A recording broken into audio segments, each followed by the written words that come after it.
Hello, hello, good morning everyone.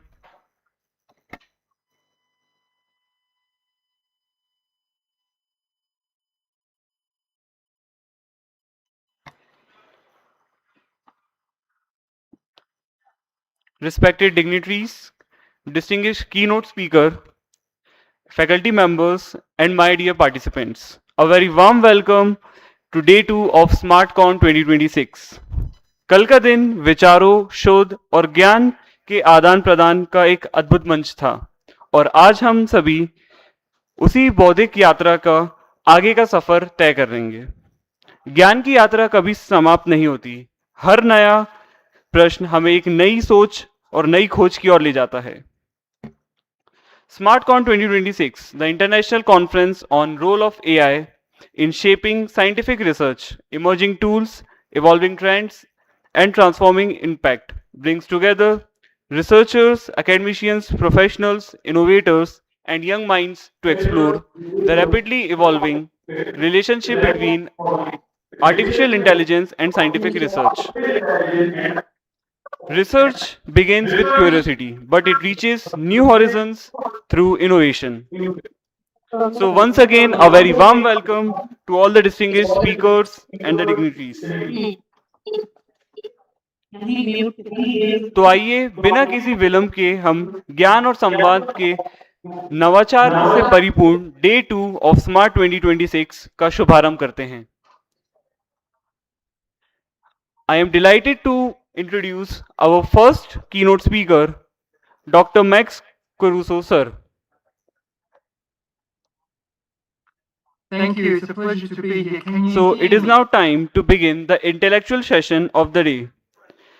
Leadership is not about having all the answers, it is about creating the courage to ask better questions. It is my privilege to introduce a globally recognized educational leader whose work reflects a remarkable blend of leadership, education, collaboration, and emerging perspectives on AI.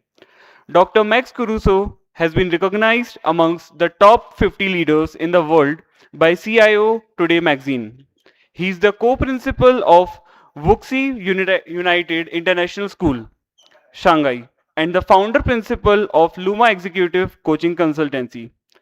He is a fellow of the Institute of Leadership, United Kingdom, and the doctoral guidance of Victoria University. Dr. Caruso is widely known for his contribution to educational leadership and global learning.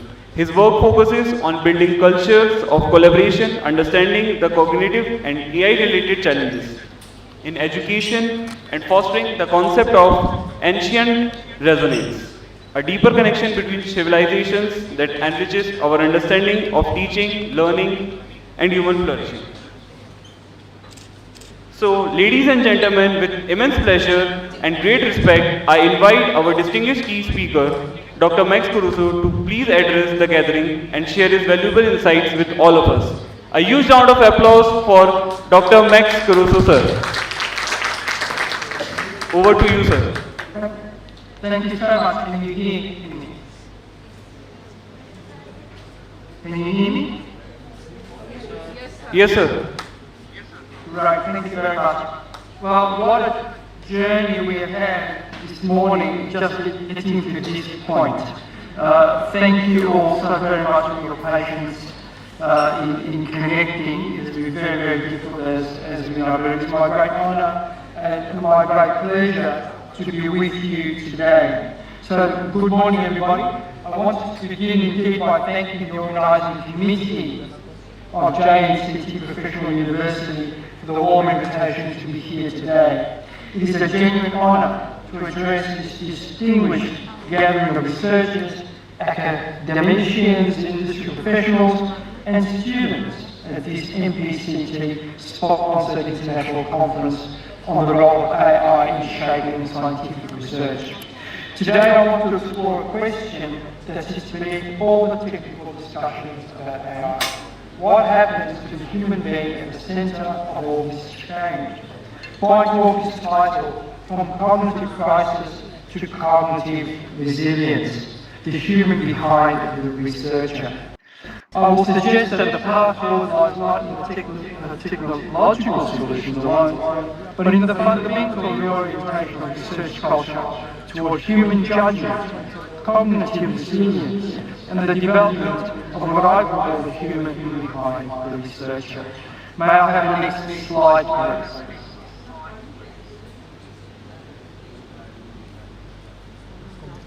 Next slide, please.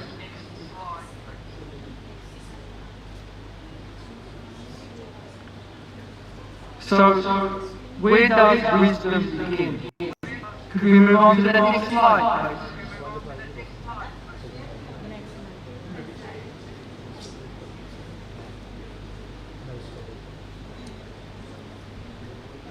Thank you. So where does wisdom begin? Let me begin with a story. I was born in Rome, you need to know that. I was born in Rome, my family left Italy in 1969, part of the great post-war exodus, sailing from Naples to a new life in Australia. For decades, I carried what I had come to call a silent stone of history. In a land that cries the new, I felt like a ghost and anachronism, a carrier of deep time in a young nation. That dislocation, that sense of not quite belonging, became a powerful engine. It drove me into education. It drove me across the globe, from classrooms in Melbourne to principalships in China and the UAE. The pivotal moment came when I brought to life with my Shanghainese wife and found myself living in Shanghai. Superficially, nothing would have felt similar. The language, the social rituals were unique. And yet a profound sense of recognition settled over me. It was not that China was like Italy, it was that it possessed the same depth, the same layered time. I came to call this ancient resonance, the psychological and spiritual comfort that an individual imprinted by one ancient culture can find in another. Why do I share this with you all today? Because I've come to understand that the search for resonance is not just personal, it is universal. Every researcher wants to belong. Every scientist wants to feel that work matters. And in the age of AI, the search becomes both more urgent and more challenging. Next slide, please. Next slide. Thank you. The cognitive crisis and the trust crisis. Let me name what many of us feel but really articulate. We are living through two parallel crises in scientific research. First, the cognitive crisis. Researchers are increasingly outsourcing, or potentially increasingly outsourcing their thinking to AI. They can generate polished answers to complex questions in seconds. They can produce literature reviews, data analyses, even entire research papers with minimal effort. But here is the problem. The idea that what is the significance of what's being generated. This is what I call, what has been called cognitive offloading, the outsourcing of thinking itself. And I can tell you that it is a major issue in our schools as well as we speak. We are tackling this front on. The key is what the Future Design School Report calls automaticity without understanding. AI removes the mental friction, the desirable difficulties that build deep learning. Second, the trust crisis. 87% of companies report a skills gap now, or within the next few years. Employers cannot find graduates with judgment, empathy, adaptability, or creativity, or at least less so. Young people perhaps no longer believe the future will be better. The gap between the mass class and the elite perhaps is widening. The bottom line is this: we can no longer reward shallow output. We must cultivate deep, transferable human thinking in research and leadership. May I have the next slide, please? Thank you. The next slide. So when machines do the thinking, the future design school report, which came out only recently, puts it starkly. Students can generate knowledge tasks to complex questions in seconds, but they have no idea what any of it means. This cognitive offloading, this outsourcing of thinking to machines, this hidden cost of AI in research is profound. We see automaticity without understanding, efficiency without cognitive growth. We see the loss of mental friction, the struggle that strengthens neural pathways, and we see atrophy of judgment, researchers who cannot evaluate their own outputs. The result? Researchers become strangers to their own thinking. They lose patience for complexity. They lose confidence in their own ideas. The capacity for independent judgment declines. This is not a problem that can be policed away. It requires a fundamental rethinking of what research means, how it is conducted, and how it is assessed. May I have the next slide, please? 4 irreplaceable human capacities. But here's the good news, ladies and gentlemen. In a world where AI can generate answers, there are 4 things that AI cannot do. First, judgment. Evaluating claims, weighing evidence, making wise decisions under uncertainty. This is not just about knowing facts, it is about knowing what to do with them. Second, empathy. Understanding others' experiences and motivations. This is the foundation of ethical research and of collaboration, of understanding the human dimension of scientific discovery. Third, adaptability. Tolerating ambiguity, revising thinking, learning from mistakes. Research is not a straight line, it is a winding path full of dead ends and unexpected discoveries. Fourth, creativity, generating possibilities, connecting ideas, solving novel problems. This is what distinguishes breakthrough research from incremental work. These are not soft skills, they are human advantages, the capacities that will define the future of research and the future of science. Crucially, these capacities are forged through deep thinking, prolonged focus, and cognitive resilience, not speed or efficiency. May I have the next slide, please? Thank you. The next slide.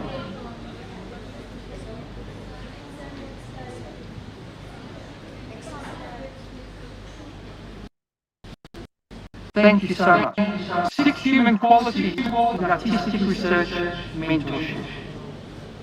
This brings me to the heart of my message today.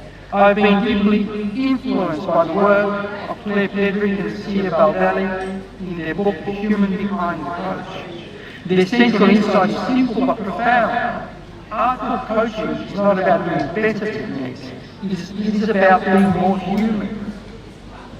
I want to extend that insight to the world of research, mentoring and leadership.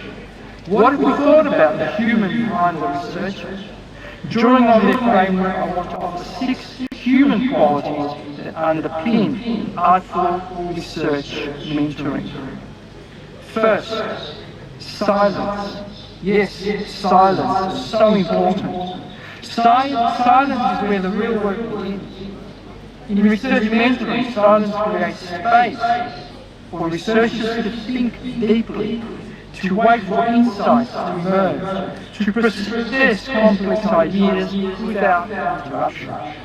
Second, control and not knowing. We are trained to know, to have answers, to be certain, but artful research mentoring requires us to be comfortable in a space of not knowing. Third, humility. Humility means recognizing that we do not have all the answers. It means being willing to learn alongside our research team. Fourth, vulnerability. Vulnerability is not weakness. It means admitting when we do not know. It means creating a space where researchers can also be vulnerable. Fifth, distance. We need appropriate distance to see the whole picture, not getting lost in the details, maintaining perspective.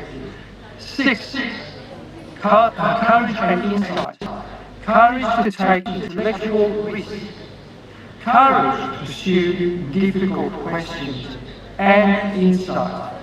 The ability to see what others may miss. Thank you. May I have the next slide, please? The next slide, please. Thank you. So, moving from supervision to partnership. These six qualities come together in the concept of partnership. In traditional research supervision, the supervisor is the expert and the researcher is the student. Knowledge flows one way. Accountability is hierarchical. But in the partnership model, mentor and researcher become co-investigators. Knowledge is co-created. Responsibility is shared.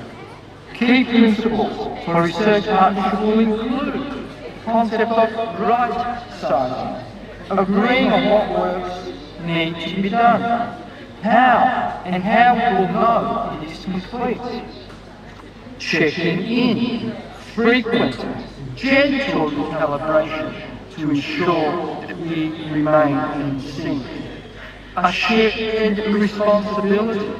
Neither partner carries the burden alone. Trust, believing that the researcher is capable of doing good work. This is not a technical shift, it is a human shift. A shift in how we see each other and how we work together. May I have the next slide, please? The next slide. Thank you. So what does partnership look like? As Pedro and Baldelli observed, coaching is like sewing. Each intervention is a stitch that seamlessly picks up on the last.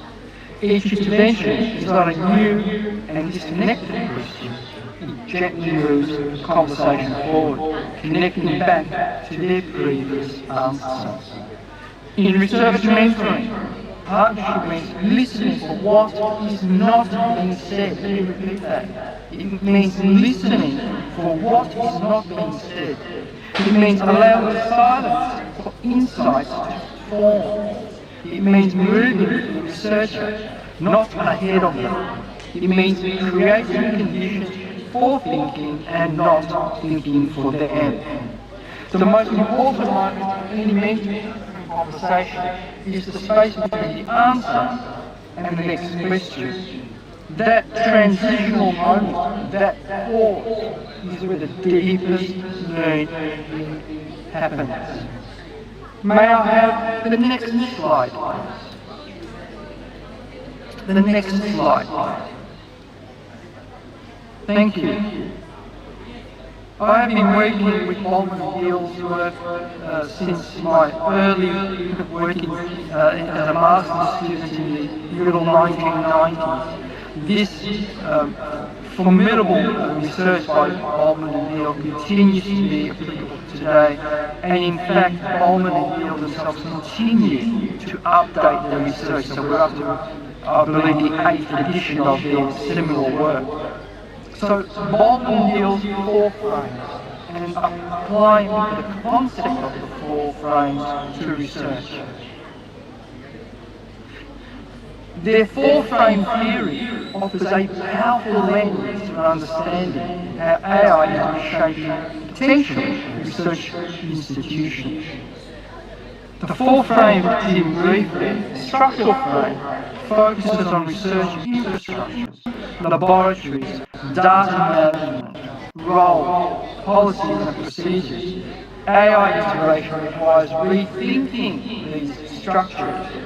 The human resource frame focuses on developing AI competencies in research teams. recruiting science educators and researchers, and providing professional development for the responsible use of AI. The challenge is not just technical, it is human. The political frame focuses on navigating stakeholder interests, funding and ethical governance. AI in research raises complex political questions. Who decides how AI is used? Who benefits? And crucially, who is left behind? The symbolic frame focuses on shaping cultural narratives around AI, and in particular around AI in science, promoting the concept of ethical AI as a symbol of research integrity and fostering critical engagement in AI. The story we tell about AI research matters. As Baldwin and you remind us, if all you have is a hammer, then all your problems will be nailed. Effective research leaders must be able to move between these frames, diagnosing problems and crafting solutions from multiple perspectives. May I have the next slide, please? The next slide.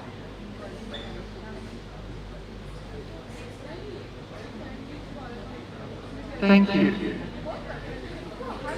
From failure to flight, I want to share another lens that has been shaping my thinking. There are two different approaches to failure.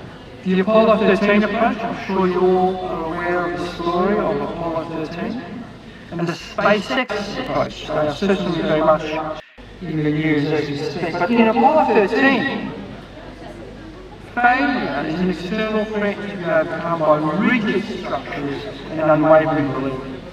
Failure is not about being an option. This applies to research integrity, ethical standards and data quality.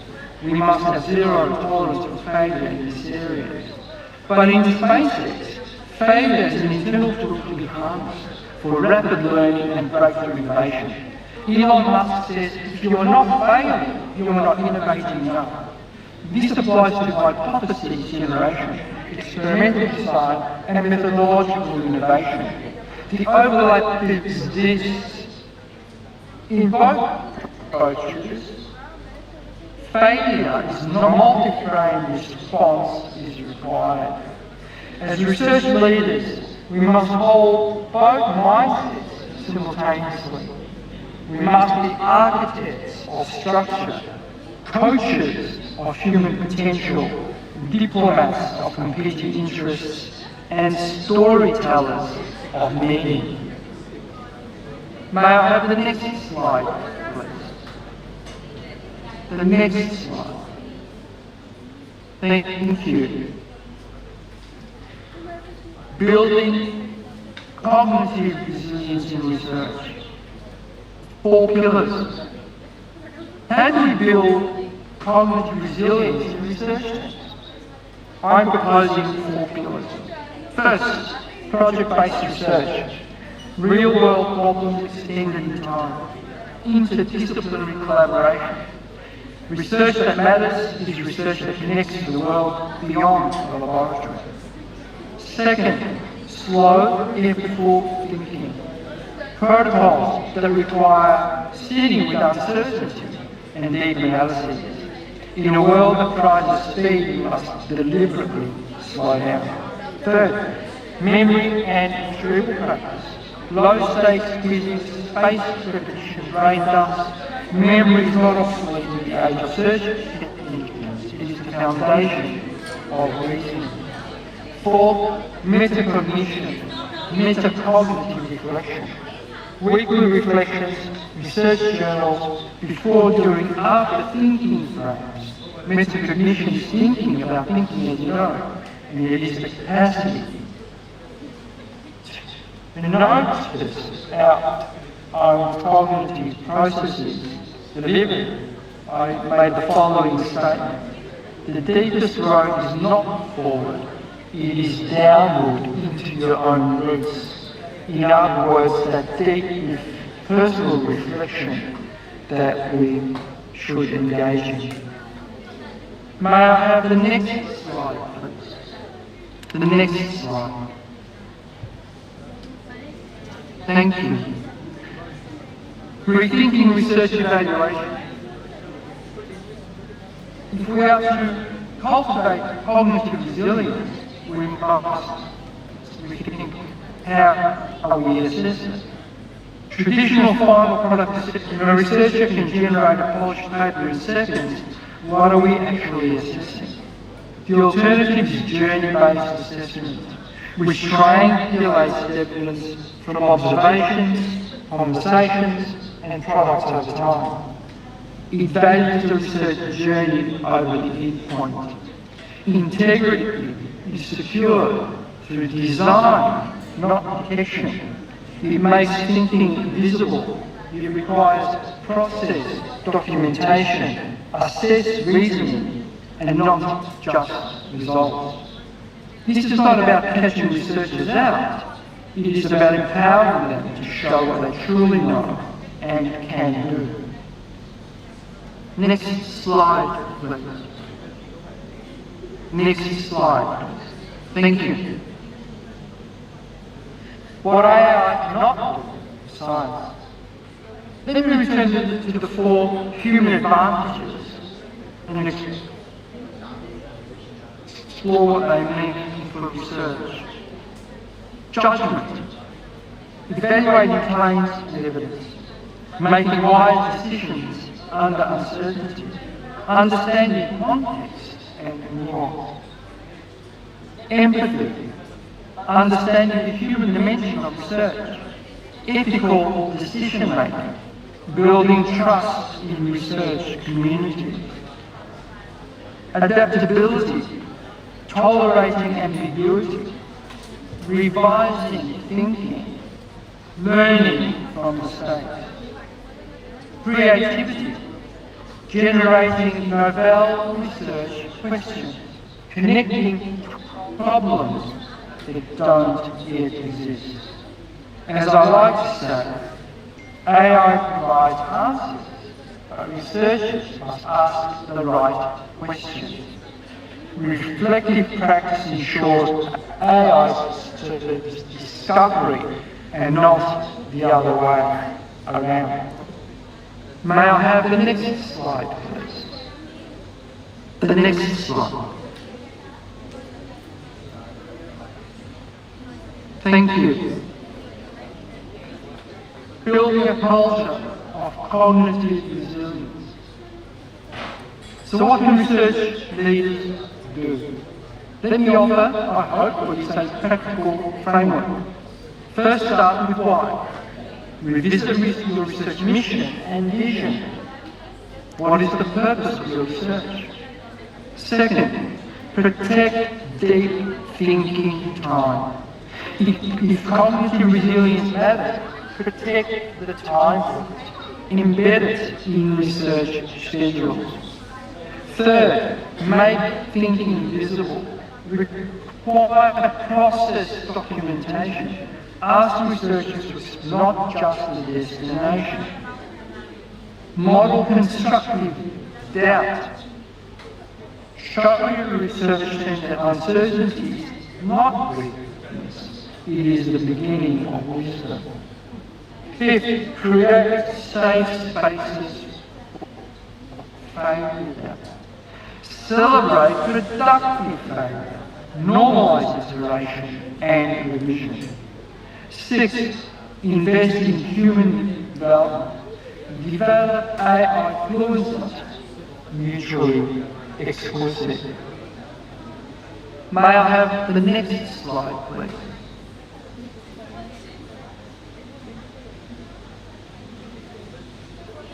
Thank you. So, ladies and gentlemen, in closing, the future belongs to thinkers. In a world where answers are instant, but wisdom is not, research must be the place where clarity is restored, where truth is pursued with rigour, and where thinking becomes a practice of intellectual humility. The future will not be shaped by those who can access answers fastest. It will be shaped by those who can think most deeply, feel most fully, and adapt most wisely. Ladies and gentlemen, academics, colleagues, you are shaping the future every day, in every laboratory, in every research question. May I have the next slide, please?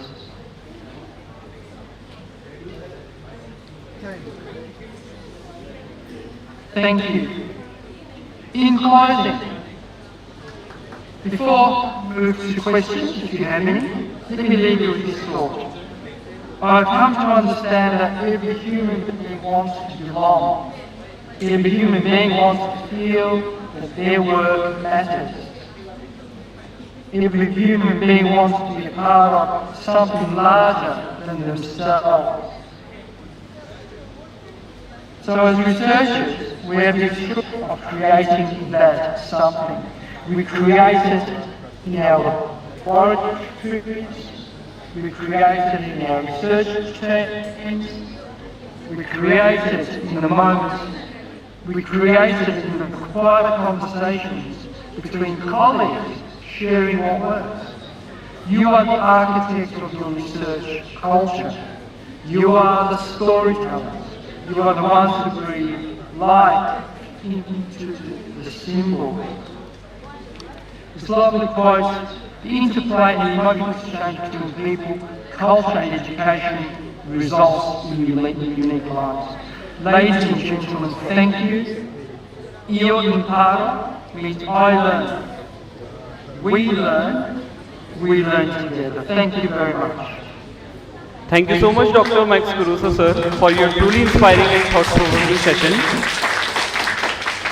Your address have reminded us that in an age of artificial Thank you. My intelligence, pleasure. technology must continue to strengthen, not replace, the value of collaboration, creativity, leadership, and human connection.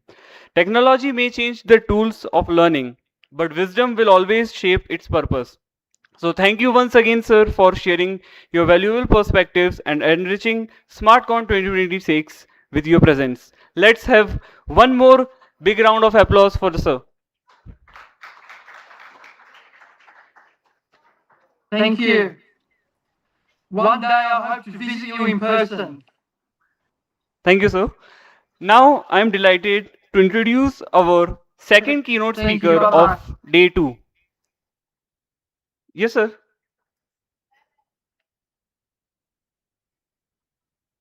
Bye bye. Bye, sir.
लो तो संदीप जी अपने पास extra card रखा हुआ है memory card रखा है ना अगर मेरा वाला कैपिटल का रुकना है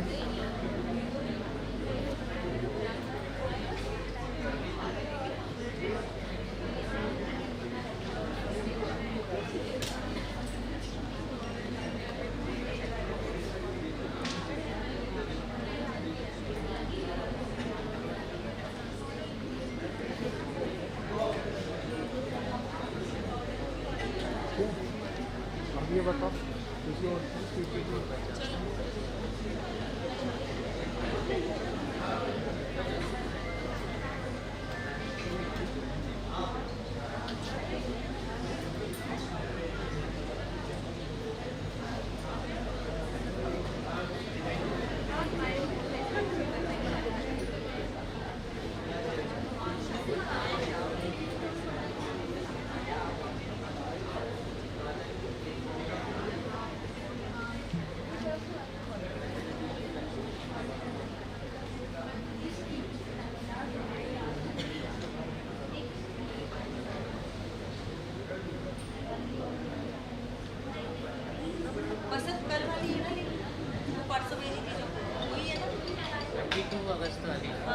हेलो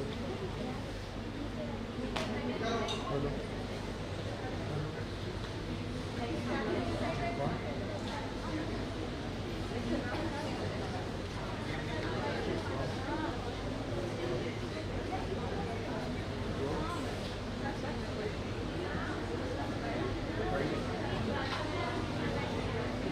मैं नहीं जानता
Hello. Harshvardhan sir, are we audible? Okay, sir. Yes, sir. Yes, sir, you are audible. Can I share my screen now? 1 minute, sir.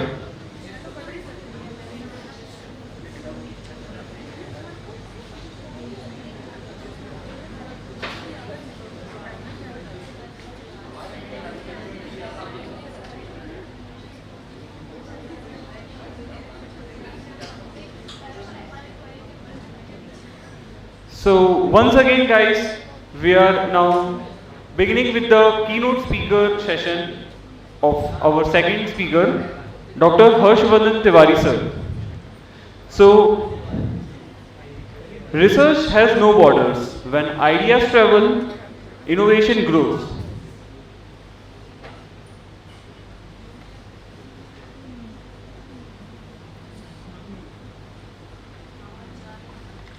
Hello, sir. Yes, sir. Are we audible? Yes, sir, you are audible, sir. Okay, thank you, sir. आज के global academic landscape में research, technology and education एक दूसरे में गहराई से जुड़े हुए हैं। हमारे अगले स्पीकर का प्रोफेशनल जर्नी इसी मल्टी डिसिप्लिनरी और इंटरनेशनल पर्सपेक्टिव का एक उत्कृष्ट उदाहरण है। It is my privilege to introduce Dr. Harshvardhan Tiwari sir, an accomplished researcher, academician, educator, and technology professional with extensive experience in artificial intelligence, data science, machine learning, deep learning, information security, cryptography, and applied computing. Dr. Tiwari sir holds a PhD in information security from JP University of Information Technology. Over the years, he has contributed to research, higher education, technology deployment, development, industry collaboration, consultancy, and innovation. His professional journey has also provided him significant international academic experience, and he is also associated with higher education and ICT teaching in Palmerston North, New Zealand. His research interest spans across internet, artificial intelligence, data science, machine learning, information security, and various emerging technologies. What makes his journey particularly inspiring is his commitment to bridging the gap between research, education, industry, and real world technological applications. So, ladies and gentlemen, it is indeed an honor to invite Dr. Harshvardhan Tiwari sir, educator and researcher from Palmerston North, New Zealand, to kindly take the stage and share his valuable insights with us. Please welcome Dr. Harshvardhan Tiwari sir with a huge round of applause. Over to you, sir. Thank you very, very much. And now I'm sharing my screen. Please let me know if it is visible to all of you. Yes, sir, please share.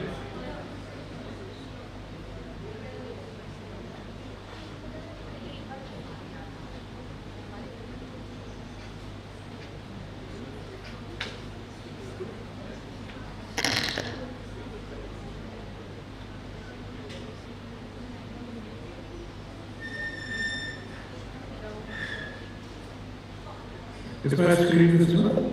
Yes, sir, it is visible. Okay. So thank you very much for the introduction. And today's topic is really focused on the medical diagnostic because this is the theme of conference is AI-driven pharmaceutical innovation and how we can integrate the AI into it. So this is what my topic for the discussion today. Okay. So why we are talking about the AI importance to the medical diagnosis? The reason is very clear that we have the earlier disease detection, and when we are doing this diagnostic assessment, it is easy to prevent that. So AI can identify the patterns, abnormalities that can make difficult to detect the manually. So nowadays, the healthcare system has been transformed with the AI technology, and it can support the earlier diseases detection. Here, we have the different or the diverse kind of the data that we can use for medical diagnosis, whether it is medical images or the pathology, the tissues, suppose like images, ECG, EHR, image, or the genomes. All these are supporting for the integrated decision support. Here, how the medical has integrated the AI over the years. So first it started with the rule-based system where they are using a simple logical rules for the expert system for integrating the AI. And then with the machine learning algorithms, they were able to predict more features with the help of either this classification or the regulation or any kind of clustering they have to do. They have done with the machine learning. Machine learning has evolved to the deep learning, and nowadays in the present scenario we have the multi-model, or we can say that large language models we are working on. Here, the important questions when we are not from the IT background or we are not from the computer science background, then what we think that how the machine is learning. So there are the three main approaches. Those are the supervised, unsupervised, and the reinforcement learning.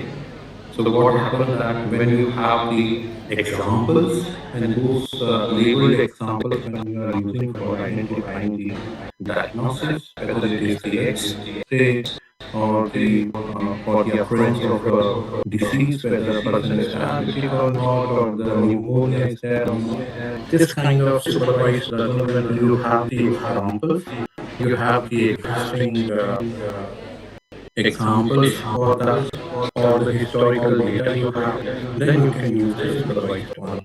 The unsupervised, when you have to find the patterns in the unlabeled data, where you don't have to provide the exact data for that, but based on the features, what they are doing, they are just following the groups, and those groups are identifying as the diseases subtypes. There is a third kind of learning is also involved in this, and that is known as the reinforcement learning. When you have the feedback, when you have the interaction, and when you improve your learning, those kind of the sequential decisions or the workflow optimizations are involved in this reinforcement learning. AI across the diagnostic process, you take any clinical decision, the flow is not going to change. The flow will remain same. You have the patient data.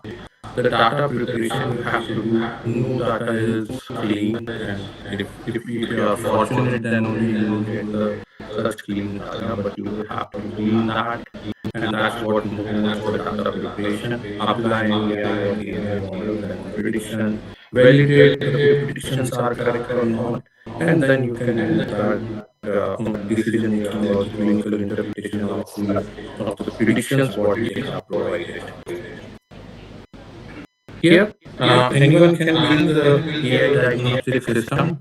Earlier, these technologies were repeated due to the domain knowledge to the IT people or to the computer science or to the AI engineers.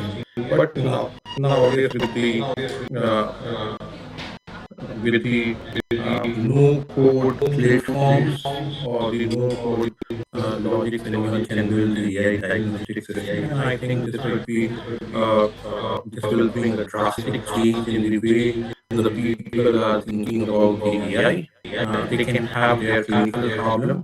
They can either use the pre-existing data or they can collect the data, and after collecting the data, they can prepare it, they can split the data sets, they can train it, and then they can evaluate and use for the decision support system. Here, we have the two aspects, the training and the validation system. The model learns from the pattern of the known data. So you, as I told you, that all the AI systems are working on the historical data. So the model will learn the patterns from there. And after taking the patterns from there, you can evaluate the data has not been seen during the training. That is known as the testing or the validation data. So you are trying to see how your model is behaving. Is your model correct? To check that, what you are doing, you have trained with the enough data, but now you are feeding the data which is not seen by anyone. So how to trust the model? That's how the model can perform extremely well when the training data, but poorly on the new patients.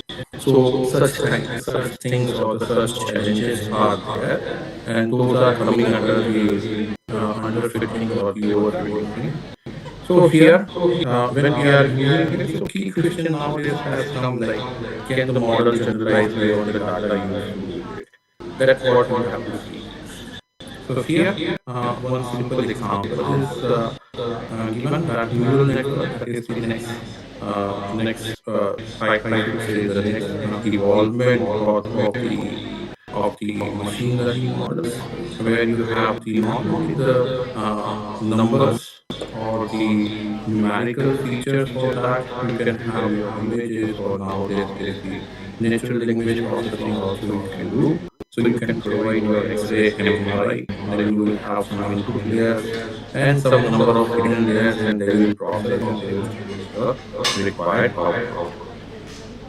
Here, this neural network in the medical diagnosis, as you can see, the input image is fed to your neural network. The neural network just works like the human brain, and some layers are prepared. Those are known as the hidden layer, and those hidden layers are finding the features. And based on the identified features, you will say, okay, this is what the prediction, either in the case of the class or in the case of the probability.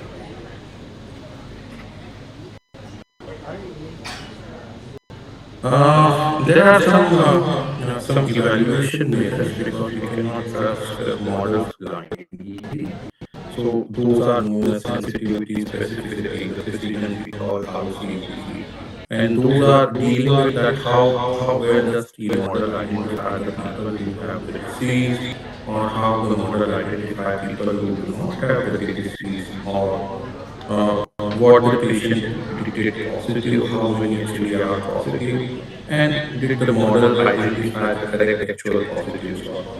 And somewhere we can find out the balance between them with the F1 score as well. And the model discriminate between the classes across the threshold. So some evaluation measures we have to apply whenever we are building the such models, the machine learning or the AI models, and then we can find out whether model is correct or not. Here, uh, all the measures are important, but we have to be very careful when we are including the model into the decision support system. Sometimes what happens that high performance does not always mean that we can use that for the clinical use. Uh, for example, if we have the specificity, if we take that is that how well the model identify people who do not have the disease, so it is identifying 99.99%. And the sensitivity is 14.1%. So 14.1% means how well does the model identify people who have the disease, that is the other risk. So here, would you deploy this model for the diagnosis? No, because the primary intent is what we have to identify the disease. So what happens to those missed cases? What is the consequences of the false negative? What threshold should be used? What is the clinical purpose of that model? That we have to think. So not only the high performance, we have to see the context in which that model has been created and how the decisions are made. So here, we can use the AI in the psychological and the clinical data. We can take the different inputs, and those inputs can be fed to the model, and the model then predict the outcome, and that's what they have to do. And from the model performance to the clinical usefulness, we have to build a trustworthy diagnostic model that requires more than the high score. And we have the some important measures for those: the discrimination, the calibration, threshold, clinical context, and the workflow. That when should the system raise the alert? Do the predicted probabilities reflect the actual risk or not? Can the model distinguish between the conditions? Can the clinicians actually use the output? When we have the answers to all these questions, then we can probably use that AI model into the decision support system. There is a problem with the AI decision, that is the black box. The black box means you don't know what's happening behind the AI model. We are not there to just use the model. The model should explain itself. So when you are giving the high accurate predictions without making their reasoning easy for the humans to understand, there is uh, the birth of such concepts that is known as the explainable AI. That will allow you to identify that which features influence the prediction, which parts of the image were important, what are the important features, why a prediction has been changed. So this XAI or the explainable AI will allow more human control over the model decisions. They will explain what is the reason behind the AI's decision. So we can take the sharp, we can take the lime, and we can take the interpretable model. So explainability is very important. It will generate the trust. It will ensure that the data what has been used is the ethical use, and the regulatory considerations are included. Here, whenever you are using the data, and the data quality is very important. Uh, Data is a new fuel. The data quality will determine that how your model will behave. So medical data are rarely perfect. Too much noise is there. Suppose a person is going to a medical practitioner, and the medical practitioners have asked them to fill up a form, and the patient is not giving the enough data. So you have the missing values. You can have the inconsistent formats, the measurement errors, the imaging artifacts, the different equipments, the different patients, the different measures, the different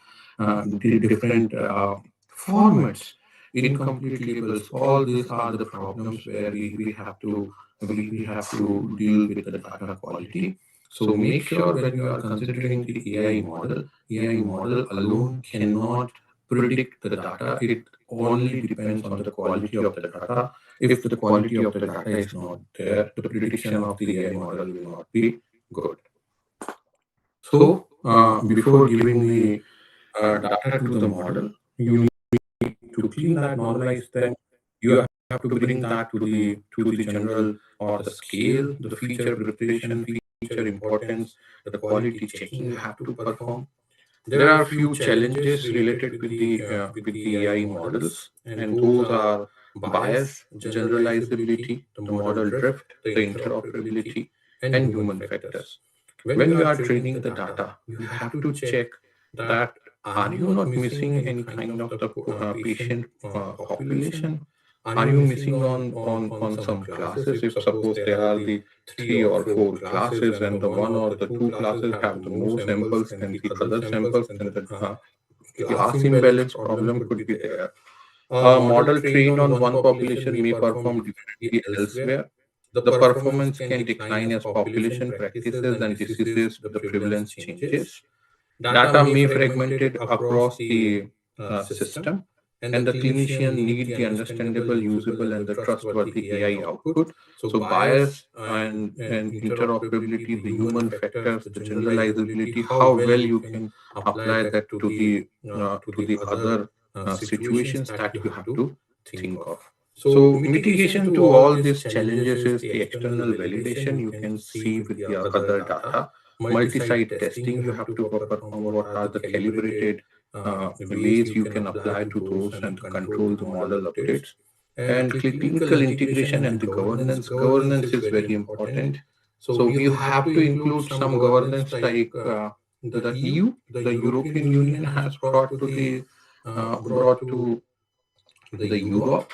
So it is based on the problems that how sensitive the data is, and what are the penalties are applied to those organizations who are using the data. Future of the AI in the diagnostic. Now we are in the era of generative AI. We can generate the synthetic medical images, synthetic data, augmentation, medical text generation. We can have the BSNs, we can have the wearable and the edge AI, the continuous monitoring on device anomaly detection if the pattern is saying something about it, the multimodal AI images, not only the uh, one kind of data we have to feed. We are not supposed to feed only the images. We can use the clinical records and the molecular data all together. And robotics and the simulation, the synthetic environment and simulation before the clinical deployment is very much required. And we have to make sure that AI is working in the low resource setting, because we have the areas, we have the people where they don't access the medical facilities. Are we providing them or not? Are we giving them the scalable or the remote assessment and the continuous monitoring facilities or not? So those are the challenges we have. And the future is not for the AI. Future is for AI and human. Okay, we should not trust AI blindly. We need the human intervention there. Ultimately, the humans are there who are supposed to make the decisions, not the AI. AI can help you. take the AI as the assistant tool, not as the decision maker. So process the large data set. They will detect the complex pattern. They will support the prediction. They will provide the decision support, but ultimately give the strength to your clinicians. The clinicians should know, because they are the domain experts. They know that how to use this data. AI as a partner, not as a replacement for the clinicians. So, so far in this talk, we have taken that AI can identify the complex pattern. It can take the diverse data sources. It can take the medical images, psychological signals, molecular data, clinical records, different data, different outcomes, different perceptions, different interpretations. Different AI approaches suit the different problems. Not one yardstick will work for all the problems. You have to identify whether it is a classification or it is a decision support system or what kind of the problem it has. The performance is not enough. It requires the appropriate validation, calibration, and the workflow integration. What context you are using. And according to the context, you have to use the performance measure for that. The most important thing is the trust matters. How the humans or the clinicians can use this tools, or they can use this AI models for their uh, daily work. So explainability, transparency. If the workflow is clear, the algorithms are clear, and how you are going to use that. So transparency and the human oversight is essential. As I told you earlier as well, that the humans are the backbone of AI systems. Ultimately, humans have to make the decisions. Data and the deployment matter, the bias, generalizability, interoperability. We have seen what are the importance of these key factors. And future is collaborative. AI is not going to replace the humans, but the clinicians, they are the domain expert, they are the decision makers. They have to integrate, or the researchers have to integrate it very carefully, so we can give a bright future to our society.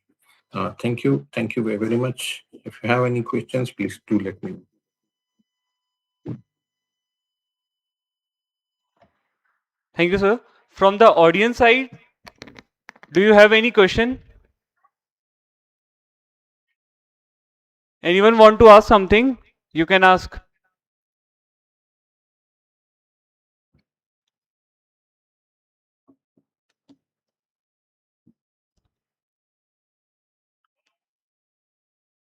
Do you have one question, sir? Okay.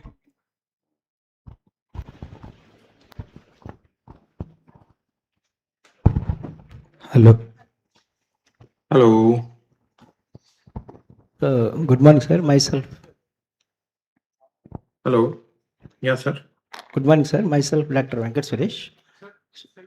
Yeah. Very good So, morning, sir. thank you for insightful topic. So, my question Yeah, is, sir. how can we go for cleaning of data? So, what tools will be Mhm. required for cleaning of data? Sir, nowadays, as I told you, there are a number of techniques you have. So the missing data is there. So you can fill up the missing data with some average values, or you can just find out what are the actual values.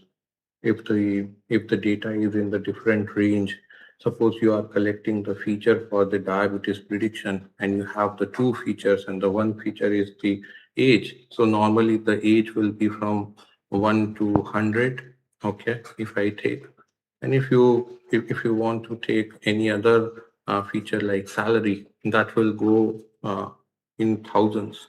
Okay, so we have the two different data and the two different scales. So we have to bring all the data to the same scale, so we can apply some pre-processing techniques. And we can also find out the importance that how the independent variables are affecting the dependent variables.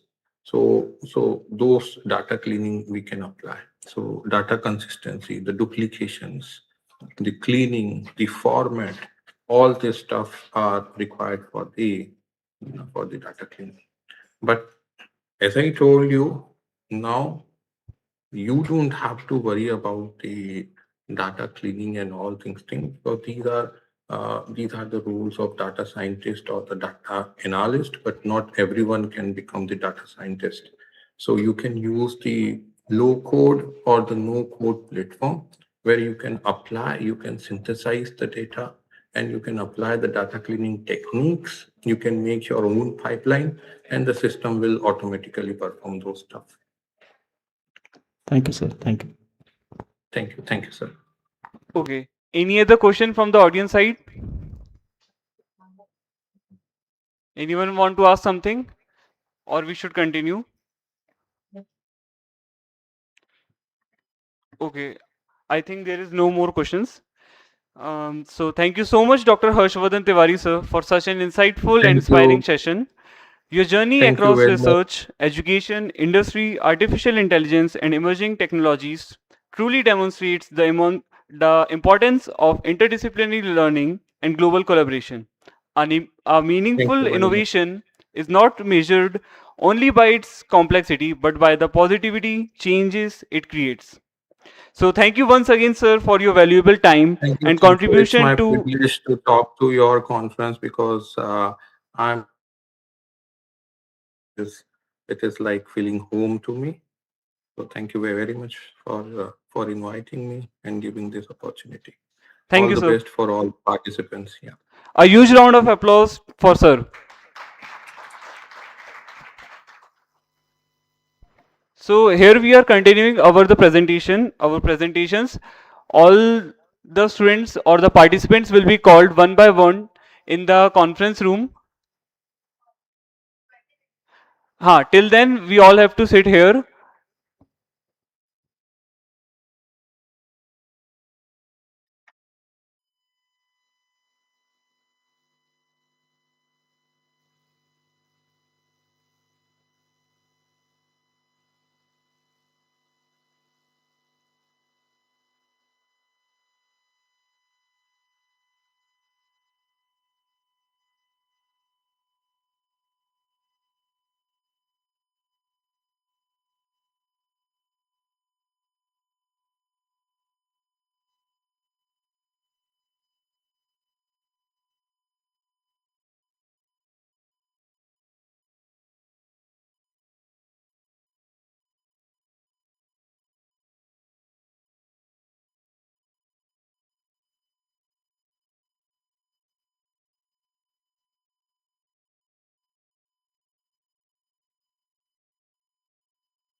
So all the presentations will be conducted here only in the auditorium.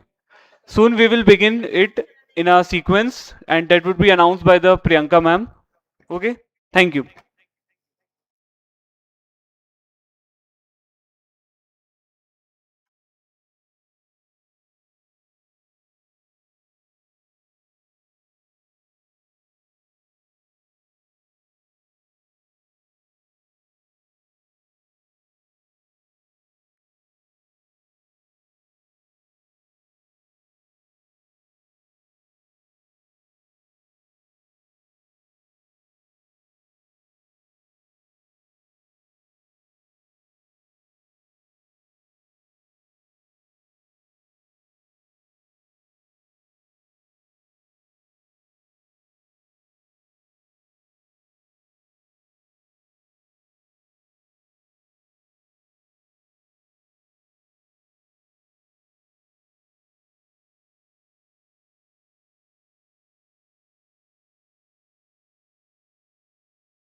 Good afternoon, everyone. I welcome you all in the presentation round of International Conference, the SmartCon 2026. With the beginning of this presentation round, I would like to invite Dr. PV Suresh sir for the presentation.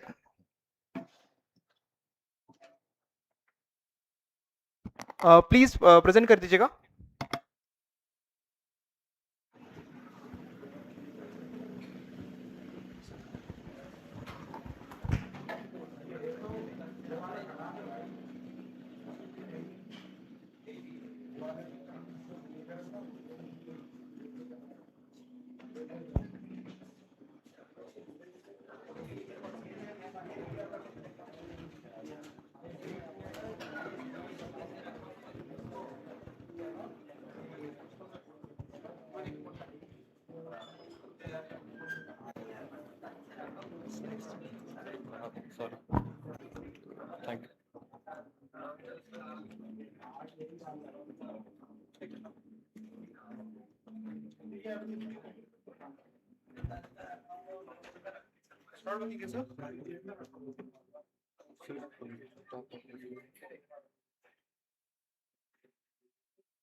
Uh, a very good morning, all of you.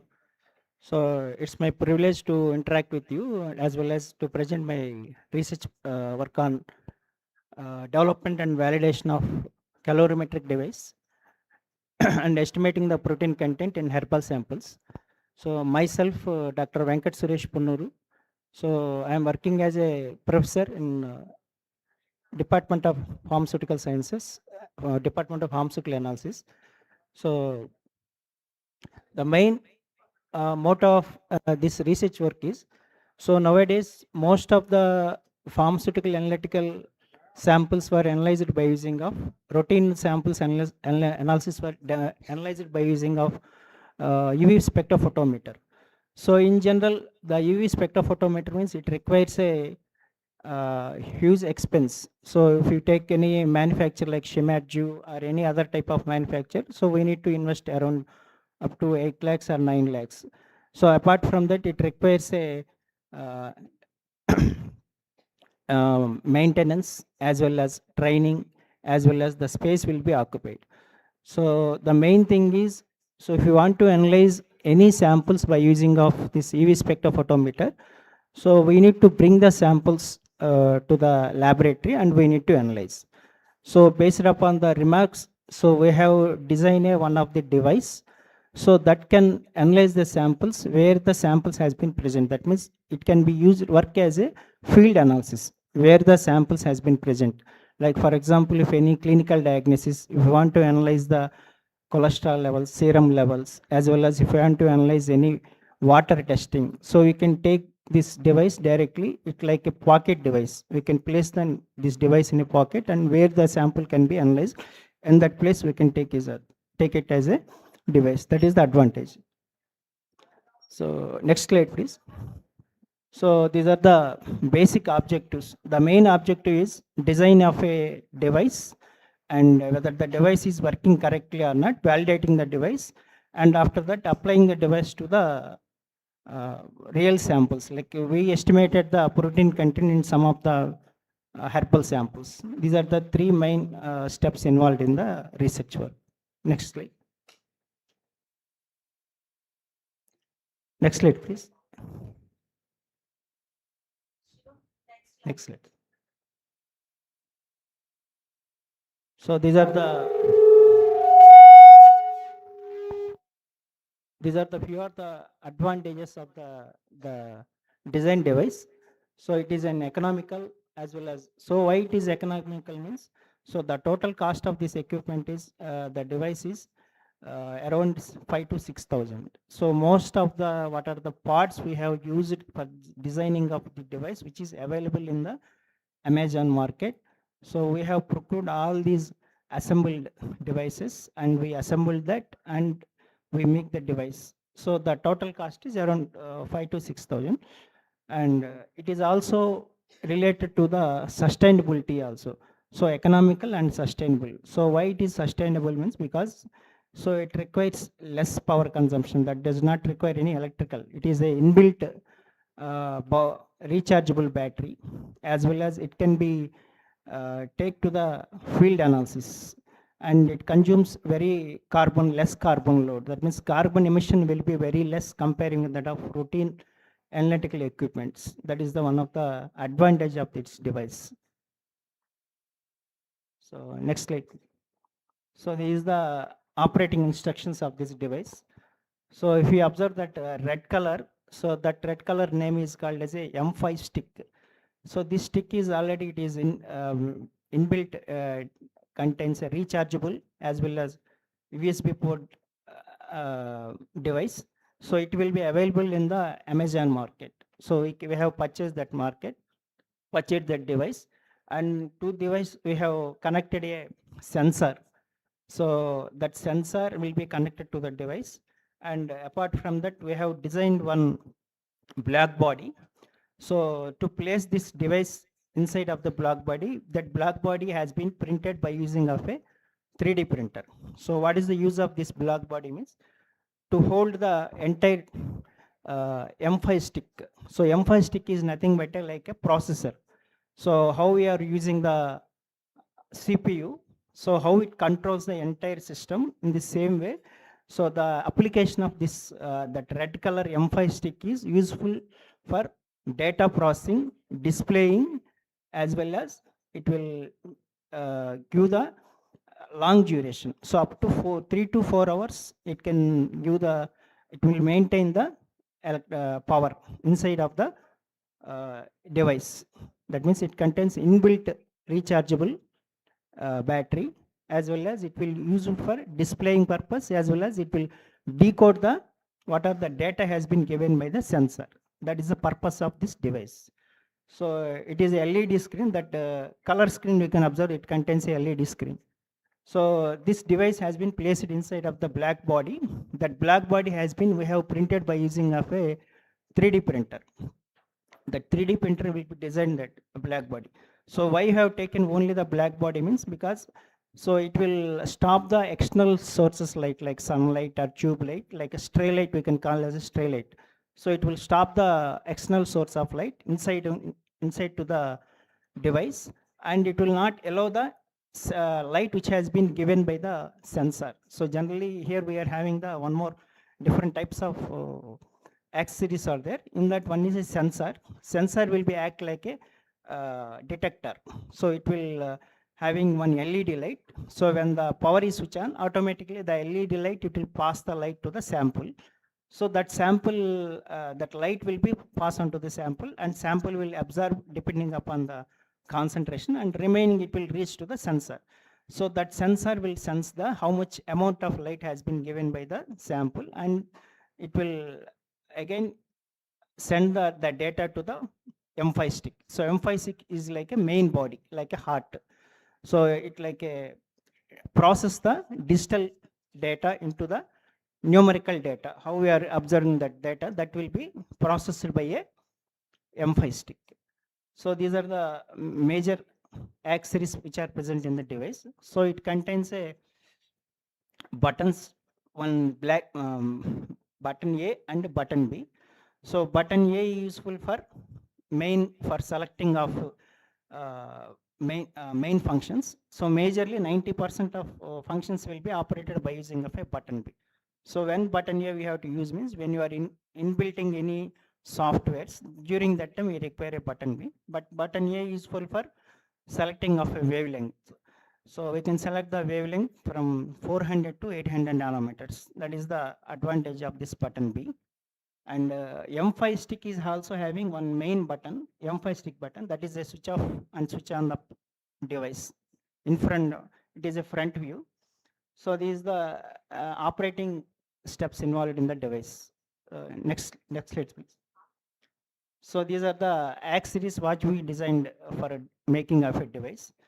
So initially we incorporate the software which is free software or freeware inbuilt inside of that M5 stick, and after that this M5 stick has been connected to the sensor through a cable. So that block side we can see the one sensor will be there, that is called as a sensor. That sensor has been connected to the M5 stick. So this stick will be act as a processor. And here you can see the black body. So this black body has been designed by using of a CAD software for designing of a black body. Next slide, please. So this is the assembling of the device. So the M5 stick has been connected to the sensor, and that whole setup has been placed inside of the holder. This black body will be act like a holder. This holder, it will holds the M5 stick, that is nothing but a display model or LED control monitor, as well as sensor. Everything will be holded by the black body. So next slide, please. So this is the entire, after completing of setuping, it will look like this. This is the processor when we are analyzing the samples. Next slide, please. So these are the general operating instructions, how to operate the device and what are the steps will be involved in the main device. So initially, so we need to start switch on the power button. Power button is ultimately M5 main body. When you switch on this, automatically it will give the display. Then what are the wavelength we require, that we need to be selected by using of a button B. After selecting of a particular wavelength, then we need to place the sample and we need to press the M5 main button stick. Then automatically the LED light, it contains a LED light. So next slide, please. Next slide. Next slide. Can you click on this? Here, there is a video. Can you click on it?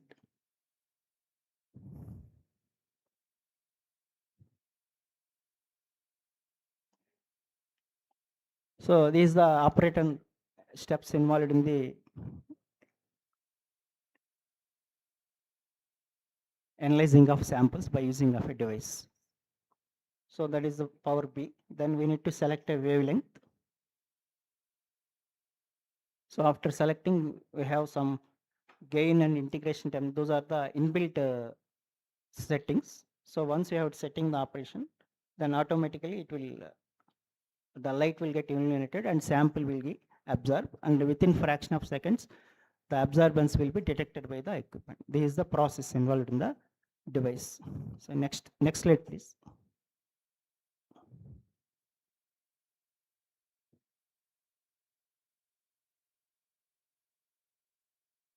Next slide, next slide. So these are materials what we purchased from the Amazon.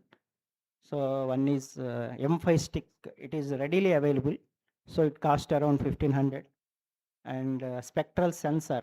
So that cable one is a spectral near the second one, that is spectral sensor. And screws, everything available in the these are all are related to the Amazon market only. So after that we designed that black body, which is designed by using of CAD software. Next slide. So these are the parts which are used for making of a device. So M5 stick and AMS sensor, it is nothing but like a detector, like our human eye, how it is detecting the objects. In the same way, what are the sample has been given the response, that it will detected by AMS sensor. So it contains inbuilt LED light. So when switch on, when press the M5 button, automatically the light will it will illuminated and light will get reflected. So when the light will get reflected, so that reflector will reflect the light, or it will illuminate the light onto the sample. So first it contains a LED light, next one is reflector, next one is sample, after that it contains a sensor. So this is the way of arranging of sensors device inside of the AMS sensor. So reflector, what is the use of reflector means it will reflect the what is the light which has been given by the sensor, so that will uniformly distribute, it will reflect onto the sample. Sample will absorb the light and automatically it will give the response, or it will give the some unabsorbed radiation. That light will be again it will detected by a sensor here it will act like a detector. So next one is that cable connector cable. That cable connector, what is the use of that means, what are the data which has been given by the sensor, that will carry by cable and it will connected to the M5 stick. So the M5 stick will be connected to the AMS sensor, and that data will be processed and finally it will convert it into the numerical or digital results. That is the advantage of the M5 stick. Next slide, please. So these are the softwares and hardwares which are used for the designing of a device. So hardware tools that we discussed in previous slide, 3D printer, M5 stick, and a main body, cap, reflector, all these which is related to the hardware tools. And software tools which are used for designing of this is, we have used the one of the software, firmware software for operating the device. Next slide, please. So once after building of this device, so we have applied this device for real sample analysis. So in our laboratory, we have developed the estimating the protein sample by using of this device. So the protein samples generally were contains in a many type of herbal samples. So we have extracted the protein from the plants and analyzed how much amount of each plant contains the protein content. So that we applied for this by using of this device. So next slide, please. Next slide. Next slide. So this is the fine method which I have used for analyzing the protein estimation. We have used the biourate reagent. It is one of the reagents generally used for estimating the protein samples. So this biourate reagent will be react with what are the protein content present in the sample. So that when the protein is reacted with a biourate reagent, then that protein, that sample will be converted into a blue color. So here they can see the blue color sample. So when it comes the blue color means when the sample contains only blue color. So by using of this biourate reagent, so we have developed the sample, and after that we have analyzed the sample by using of this device. Next slide. So what are the advantages are having for this device? It is also having some of the few drawbacks for device. The major drawback of this device is, first of all, it will apply it only for routine sample analysis, not for research and development purpose. So what is the difference between routine sample and research and development means? So routine sample means you must have the existed procedure, you must know the wavelength of the compound sample, then only we can apply those parameters by using the device. R&D purpose it cannot be applied. So it is a device which can be applied for only routine samples. If you know the existed wavelength. So for that what we have to done means, so we have designed a, we have analyzed the protein sample by using of normal spectrophotometer, and we found out that the wavelength is around 550 nanometers. So that wavelength we have to for sample analysis by using of device, and this 550 nanometers has been applied in device, and after that we have analyzed the sample concentration. Next sample. So this is the spectra linearity curve which has been we have compared with sample as well by using of normal spectrophotometer as well as device. So whether the sample is giving the concentration according to the absorbance, whether the increasing the concentration, the absorbance is increasing or not, or device is working correctly or not. We have validated the device also. So initially we have analyzed the concentrations by using of normal spectrophotometer. So we have got the linearity around 0.99, and same samples we have analyzed by using of next slide, next slide. So same samples also we have analyzed by using of device also. So it is also meeting the regression criteria. Generally, if the sample is passes the linearity means the regression value R square value, we will call it as R square linearity. It must be more than 0.99. That means the instrument is responding according to the concentration. Increasing the concentration, the value has to get increases, such that we have identified that this device is working and responding according to the concentration. So this is the one of the parameter we observed that it is maintaining the linearity by device. Next slide, please. And next one is, these are the different validation parameters we have developed by using of the device we have done.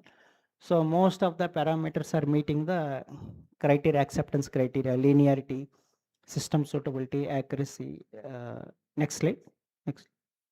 And precision. Precision is nothing but whether the sample is giving same results. For example, if you take concentration of 10, 40 and 80 microgram, and we analyze it by using of this sample by this device, and it is giving the repeated values, same values as giving by the for same concentration. So that is, it is having the linearity, precision as well as reproducible results. Hence this device can be applicable for routine sample analysis. That is the one of the advantage we have gained by using of this developed device. Next slide. It is also one of the part for repeatability, nothing but precision. Next slide. So it is a one of the validation parameter. If any changes in the pH or any changes in the, so pH is one of the major factor. So if any water changes has been taken place during the sample preparation, that may also leads to the variation of results. For that also we have observed that, is there any variation when you are changing the pH? There is no any change in the much difference when changing the pH also. Next slide, please. So these are the summary of validation results, what we find out. Next slide. And finally, we observed the estimation of protein content in different herbal samples like moringa and spirulina, trigonella. All these samples we have analyzed by using of this device. That means apart from this application, it can also can be applied for environmental, and we can also apply for clinical. Environmental means we can take this device and we can analyze the metals as well as heavy metals, halides, turbidity, anything can be analyzed for water samples, as well as we can also analyze the metal content in water, metal content in soil also. That means for agricultural purpose, it can be applied, as well as for, we can also take as a clinical. Directly, we can take the device to the patient and we can analyze the hemoglobin levels as well as creatine levels. So everything we can be directly, we can do sample analysis at field analysis. So it can be applied for any type of application. The major drawback of this device is you must have the existed procedure, and the second drawback is it can be applied only for color samples, not for colorless samples. That means UV spec measurements cannot be possible by using of this device. This device only for color samples. If the nature of sample is color, like WIBGER range 400 to 800 nanometer, then only it will possible by using of this device. Next slide. So this is the major conclusion of this my research work is, so it is a economical, sustainable, and it can be applied for field applications. So the main thing of this research work is, so within a short duration of time, so we can analyze the samples. But the major drawback is, that means we need to, for future research work, we need to optimize the device for analyzing the more number of samples. That means automating the device we have to design, as well as we need to increase the what you call increase the sensitivity of the instrument. So it can be sensitive up to microgram level. So by optimizing the device, we can detect up to nanogram level. So in that way, we are working for making the device for automation as well as increasing the sensitivity of the instrument. This is the summary of my work. So thank you for giving this opportunity, respected faculty members and students.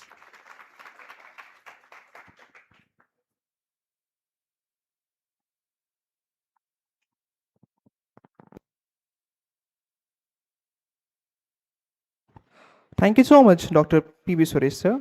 Now, for the next presentation, I'd like to invite Parinita, Miraj, and Ria. PPT, please. Give a huge round of applause.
A very hearty good morning, respected judges and teachers. We are the students from LNCT College, excited to share our work on the topic Role of Human-Centered Leadership in Hybrid Work. Myself, Ria, and with me and my team, Parinita and Miraj, we look forward to sharing our findings with you. Our vision is human leadership, well-being, and AI research innovation.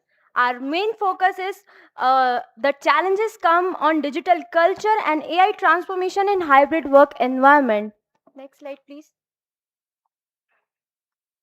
Um, Human-centered leadership in hybrid work, a changing world of work, the rise of always-on culture, there's a rise of AI in scientific research, and a human work to human AI collaboration.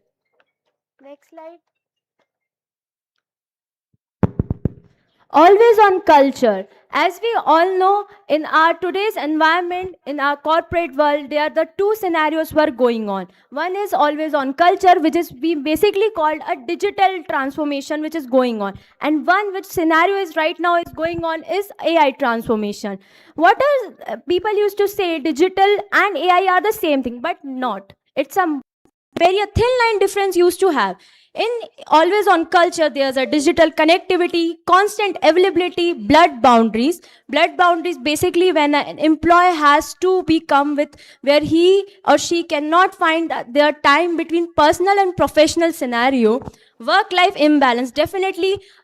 Digital connectivity 24 into 7, you have to be connected and always, which used to give a disrupt imbalance in corporate worlds and in employees personal and professional both line. While AI transformation, AI adoption used to reduce your work balance, it used to give you more impact output, it used to efficiency and productivity.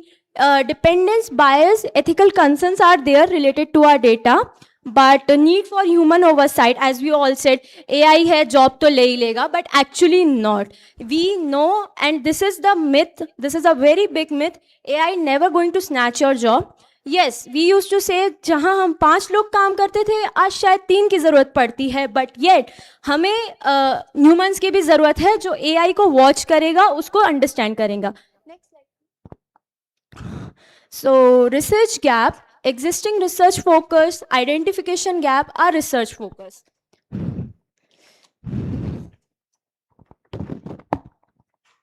In our identification gap, nothing limited connections, narrow focus on boundary challenges within specific workplaces, and emphasis primarily on efficiency and innovation, and a lack of focus on human well-being. While our research focuses on proposes human-centered approaches, such as framing leadership as a bridge between people and technology. As I said, there's always we need a human to see a AI side, exploring human AI complementarity and integrating human-centered frameworks into digital transformation. Next slide, please.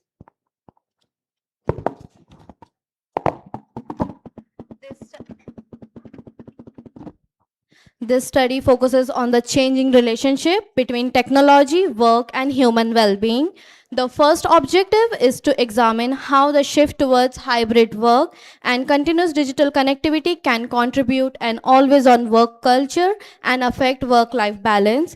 The second objective is to examine the role of human centered leadership in addressing these challenges. In particular, our research focuses on leadership practices such as trust, empathy, autonomy, flexibility, and attention to employee well being. The third objective is to examine to understand how artificial intelligence is transforming scientific research, particularly through applications such as research assistance, data analysis, writing, and the knowledge discovery. To establish the basis for these questions, we examine the existing literature on hybrid work, human centered leadership, and AI driven scientific research. Our literature review brings together these two major areas with 5 themes. The first areas concerns hybrid work and the always on culture. Previous research indicates that hybrid work can provide flexibility and autonomy, but digital connectivity can also make employee feels continuously available. This brings us to human-centered leadership with our main focus. The literature suggests that leadership plays an important role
chain लेकिन digital connectivity की वजह से employ को लग सकता है कि उन्हें ऑफिस आवर्स के बाद भी कंटिन्यूस अवेलेबल रहना है and our second finding is that digital connectivity is one of the major reason behind always on culture. Instant email, instant messages, smartphone की वजह से कम्युनिकेशन बहुत ईजी हो गया है, लेकिन प्रॉब्लम तब होती है जब एम्प्लॉयज़ को वर्किंग आवर्स के बाद भी इमीडिएटली रिप्लाई करने, अवेलेबल रहने का प्रेशर फील होता है. इसलिए टेक्नोलॉजी खुद प्रॉब्लम नहीं है, टेक्नोलॉजी को मैनेज करने का वे इम्पॉर्टेंट है. And our third finding highlights the importance of human centred leadership. जब लीडर एम्प्लॉय पर ट्रस्ट करता है, उनकी पर्सनल और उनकी प्रोफेशनल नीड को समझता है, तब एम्प्लॉय को ज़्यादा ऑटोनॉमी और फ्लेक्सिबिलिटी मिलती है. And our fourth finding focuses on artificial intelligence and research. आज रिसर्चर्स एआई का use writing assistant, data analysis, literature task और रिसर्च सपोर्ट के लिए यूज़ कर रहे हैं, लेकिन एआई के साथ कुछ कंसर्न भी हैं, जैसे कि accuracy, base, originality, privacy and research ethics. We can use AI as a supporting tool, not a complete replacement for the human judgment. So this is our future outlook. Looking ahead, hybrid work is likely to focus more on flexibility, well-being, and healthy digital boundaries, while AI will become increasingly integrated into scientific research. However, technology should support human capabilities rather than replacing them. Human judgment, ethics, and accountability will remain essential. Overall, our research highlights the need for a human centered approach to digital transformation where technology and people work together to achieve sustainable outcomes. Thank you.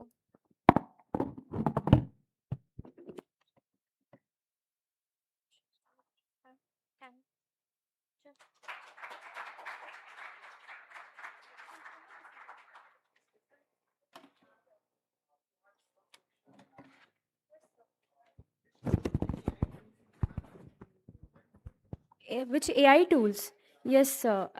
If as we come with that human oversight, definitely अगर हम अभी के हिसाब से देखें, corporate world में बहुत up and down चल रहा है ह्यूमन सोर्स के हिसाब से एंड एआई को. तो जैसे कि हैवी मैसेजेस थ्रेड्स होते हैं जो एक कॉर्पोरेट वर्ल्ड में बहुत यूज़ होता है, तो हमने एक chat GPT is very common, but अगर मैसेजेस के साथ देखें, सैक एआई करके टूल्स हैं जो यूज़ होते हैं, and basically gamma AI for fast web text into a polish modern slides, जो कि एक एम्प्लॉय यूज़ करता है definitely. And very common which every one use is Canva for all in one graphic, and one is fathom. Fathom is basically a kind of zoom और Microsoft, जो कि conferences video calls को use करने के लिए होता है.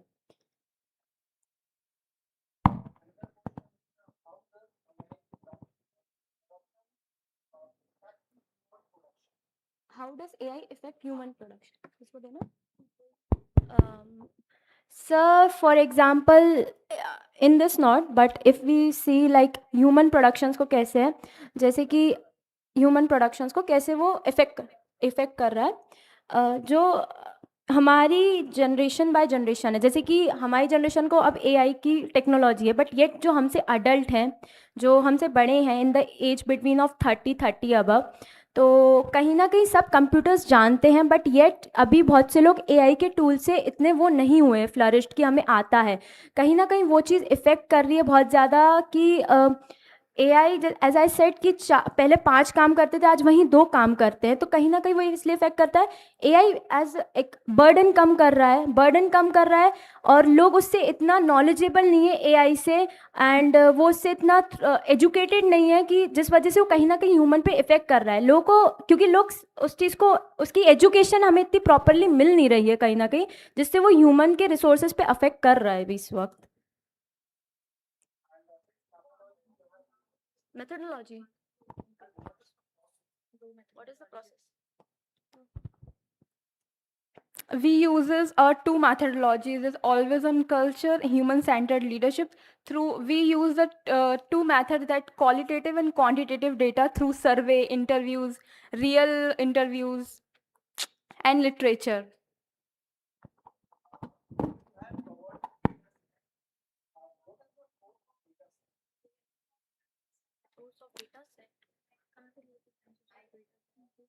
I think वो difference था. Sorry, sir. Data set is basically we have taken from references online only. So yeah, that is the only thing. Actual source of data. Mhm. I'm sorry, sir. Next time I'll try. Okay, sir. Any question? Any by anyone? Okay, thank you so much.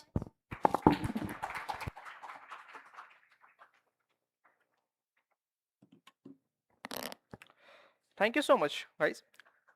Now, guys, please make sure you have a limited time of 6 to 8 minutes. So, please be time bounded. Now, I would like to invite Manasvi for the presentation.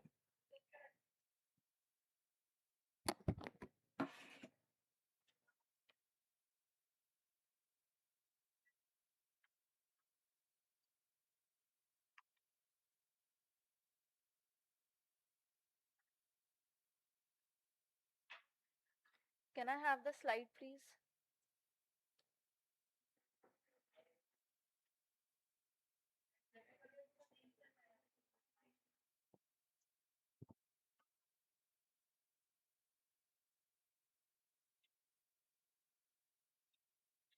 Good afternoon, everyone. I am Manasvi Poria. I am currently pursuing BBA from LNCD University. Today, I am here to present a glimpse of my research paper through this presentation. My topic is AI powered business analytics in marketing, transforming data into strategic business decisions. Moving forward to the next slide, we have research background and problems. While doing this research, I did a little background check and came to a conclusion with little bit of problems like traditional limitations, evidence based shifts, analytical evaluation, and then research problem. First of all, traditional limitations, like right now we do not have such great softwares that we can easily switch from old patterns, like analyzing all the data sets in through AI with split seconds. So we need to work on that. We have evidence based shift. Earlier marketing companies used to work on intuition based marketing strategies, but now we are slowly shifting to evidence based market research, where we use research papers and evidence from past case studies to actually draw some decisions from that. Next, we have analytics evolution, talking about analytics evolution. So earlier we used to use old methods like descriptive analysis, like what happened with the previous launch and etc. Now we are shifting to predictive, what will happen, and then in maybe future we will shift to prescriptive, that what should actually happen. And the last one was research problems, like there's a lot of a single framework. We have AI, we have a lot of capabilities with AI.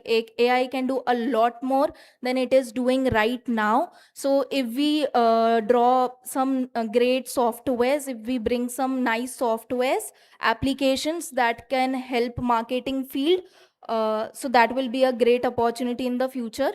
Moving on to the next slide, we have research objectives. So here I have four main research objectives.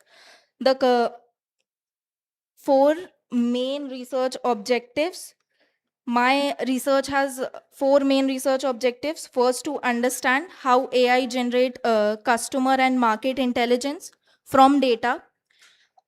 Second, to examine the shift from descriptive to predictive and prescriptive analysis. Third, to understand how AI reshapes marketing strategies and decision making. The fourth one is to finally connect AI, business analytics, and strategic decision making in one single perspective. Moving on to the next slide, which is conceptual framework. So, the journey from raw data to drawing strategic decisions can be achieved with the help of AI, business analytics, as they are the future, coming future. First of all, this framework shows how data is transformed from strategic marketing decisions. First, data is collected from the customers and sales, social media, other sources. AI processes this data and generates meaningful insights and predictions. Then we have analytic layers. Managers then interrupt these insights and use them for strategic choices, such as targeting, positioning, and campaign planning. Moving on to the next slide. AI applications in marketing. As I said, AI has a lot of capability, so we can't limit the AI applications in the 6 categories. We have a lot more to go, but few are listed here. AI has several important applications in marketing. It helps business segment customers and provide personalized recommendations. It can forecast demand, optimize campaigns, and analyze customer sentiments. AI can also improve CRM, customer relation management, predicting churn, identifying upcycling opportunities, and improving customer lifetime values. Moving on to the next slide, which is key benefits of AI powered analytics. The first major benefit is faster decision making through real time insights. AI also improves customer understanding and enables better personalizations. It can improve marketing effectiveness, optimize cost, and allocate resources more efficiently. Overall, these capabilities can provide business with a stronger competitive advantages. Moving on to the next slide, which is challenges and limitations. There's nothing in this world which is perfect. Of course, everything has challenges and some limitations, but we can also overcome it in future if we work on it nicely. The first is, despite these benefits, AI powered analytics has several challenges. Poor data quality can reduce accuracy. Of course, if we do not have the perfect data, if we have some manipulated data, we can't expect AI to give us the perfect results too. So, while privacy and ethical issues can create risk, biases and lack of transparency can also affect trust in AI decisions. Organizations also face cost, skill gaps, and risk of becoming overly dependent on automations. We also need to keep that in mind that our employees, if in a company we are using AI, we need to make sure the employees working with AI should be well informed how to use AI and how to give it orders that you get your acquired results. Moving on to the next slide, which is decision and key findings. The research shows a shift from retrospective marketing towards proactive decision making. Now we are not anymore sticking to those old methods where you used to sit for months long with data and used to analyze them, and then finally after 6 or 7 months, then we use a time period for 2 months to create the final decisions. That's a very slow process. In the future, we need to move more fast, as this is a fast generation. So for that reasons, we need to include AI in our works to make it more accurate and move fast forward. AI can improve the speed, accuracy, and quality of strategic decisions. However, human judgment remains essential. AI cannot work on its own. AI works on human informations and human generation, and cross checking your data from your results is very important before applying those strategic decisions into your business field. However, because managers do interpret AI outputs and align them with business goals, the greatest value comes when analytics is integrated across departments rather than used only for individual campaigns. Moving on to the next slide, we have future scope.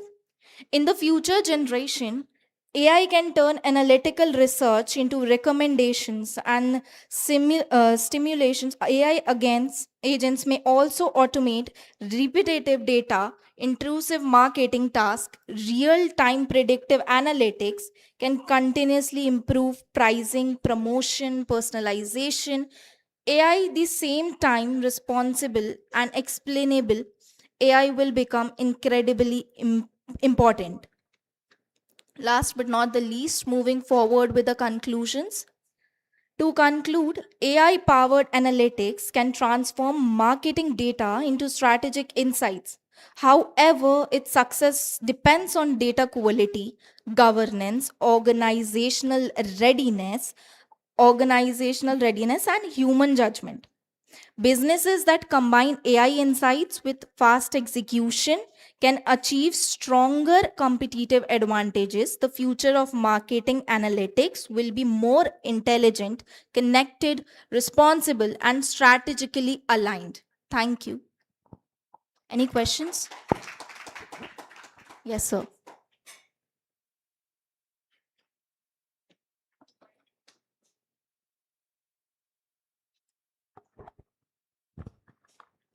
How accurate are AI prediction in customer targeting and your campaign?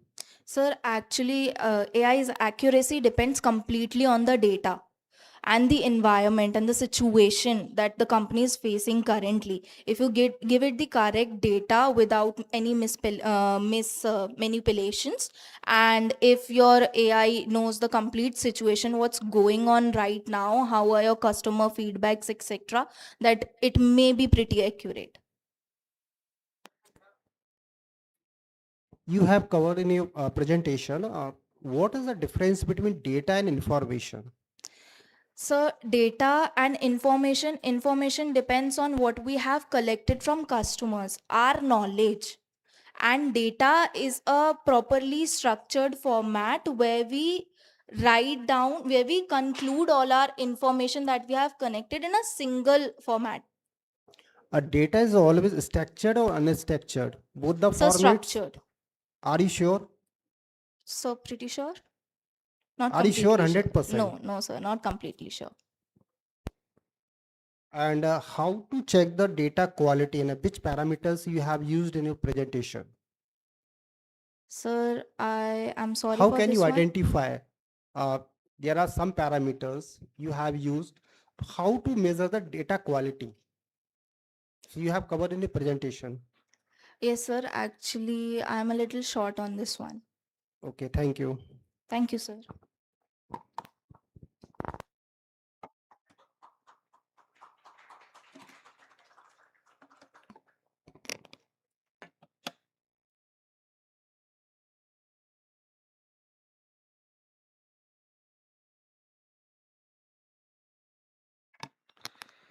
Thank you, Manasvi. And participants, please make sure you have to compile your PPT presentation between 5 to 7 minutes. Okay. Now, I would like to invite Pranshu Mishra and team for the presentation.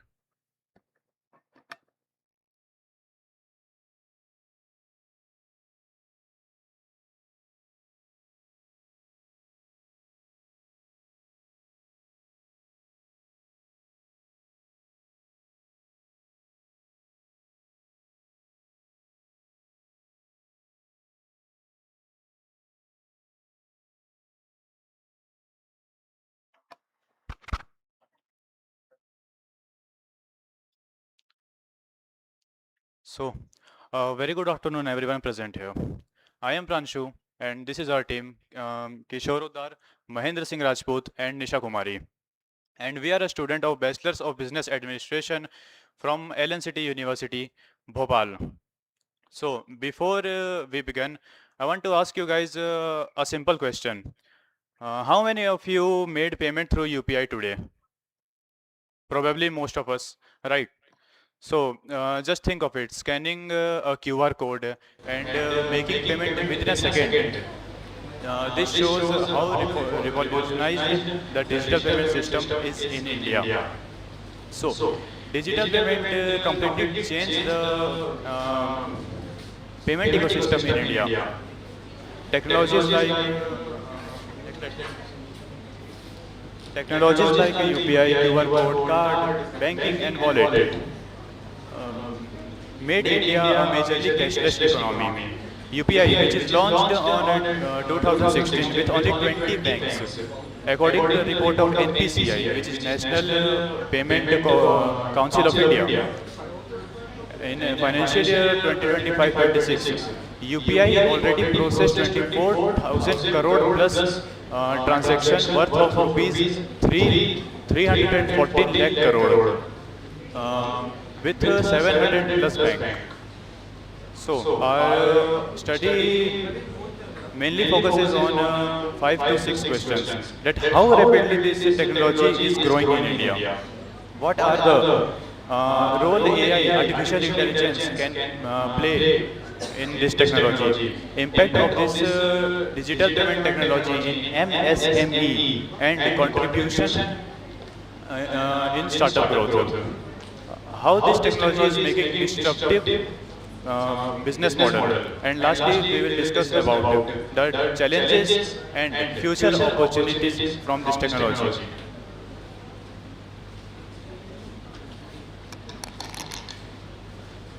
So firstly, we will understand what is digital payment landscape in India. Major technologies like UPI, QR code, QR code payments, mobile wallet, debit card, credit cards, all are the examples of a digital payment. And retail digital payment reaches up to 22,167 crores transactions in a financial year 2024 and 2025. In a same financial year, UPI accounted 81% of the retail digital payments. By the June 2026, around 55.49 crores users were registered on a UPI. This data shows that India becomes a world leading real-time digital payment market. Next. Now, how digital payments create a disruptive model? There is a 6 ways. The first one is lower entry barrier. Services without traditional banking infrastructure. Second one is network effect. More users attracts more merchants, which makes platform more valuable. The third one is embedded finance. In a same app, we can use for traveling, for food delivery apps. And the fourth one is platform model, where apps connect customers, merchants, and a financial institution in a same ecosystem. Data-driven model, transaction data supports personalized offers and a financial services. Financial inclusion helps small businesses to enter the formal economic system. So the disruptive is not simply about the changing the way people pay. It's about creating a new businesses and the way of delivering services around the payment. Next slide, please. Impacts on the startup growth. Digital payment reduce transaction frictions and make it convenient. Startups build services around payments.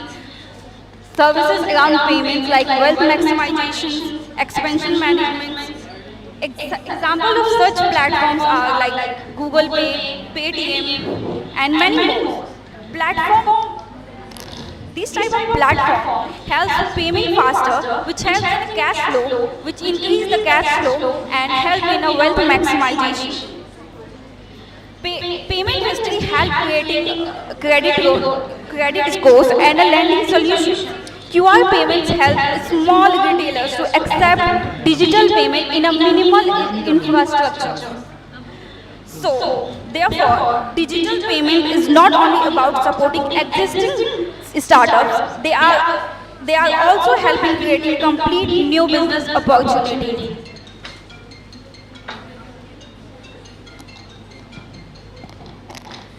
So now let's discuss how we conducted our research. Our study focuses on mixed approach. That means we combine the quantitative information such as payment trends, transactions volume with the qualitative information like business and technological development. For data collections, we mainly use the secondary sources of data such as RBI reports, NPCI statistics, government and PIB reports, industrial reports, and academic research papers. And in the end, we analyze the information through trend analysis, comparative analysis, and the theoretic interpretation. Now let's come to the major results of our research. So our first findings derive the growth of the digital payments in India, in which UPI has become the major payment platform. Our second findings that UPI has processed around 24,169.69 crores of transactions in the financial year 2025 and 2026, which shows approximately 30% year-on-year growth. Our third finding is that UPI alone accounted for approximately 85% of digital payments in India, which shows its importance in Indian payment ecosystem. Our last finding is that the banking system is shifting from traditional towards the technology on the platforms like PhonePe, Google Pay, and the Paytm. Now, let's have some look on the role of artificial intelligence in startup and digital payment. So the first one is the fraud detection, which means AI's fraud detection system can identify the unusual transactions and suspicious behavior in the digital payments. AI's chatbots can provide 24 by 7 assistance to their customers for any problems. Startups can use AI tools to predict the customer behavior and the transaction patterns. AI helps in finding out the malpractices and the cyber threats in the digital payments. Overall, AI is making the digital payments smarter, safer, and more efficient.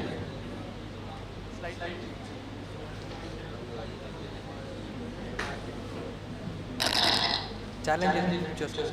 Of course, every innovation brings challenges.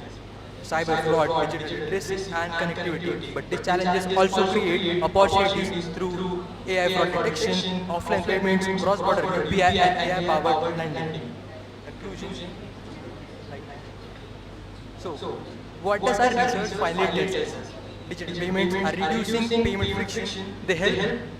They are helping startups scale faster. They are creating new opportunities in lending, commerce, subscription, and financial services. And AI is making the ecosystem smarter through fraud detection, personalization, risk assessment, and automation. But our biggest takeaway is this: digital payments are not just transforming transactions; they are transforming how business creates, deliver, and capture value. And therefore, we can summarize it in one simple equation, that is, digital payment plus AI plus entrepreneurship builds a new business growth.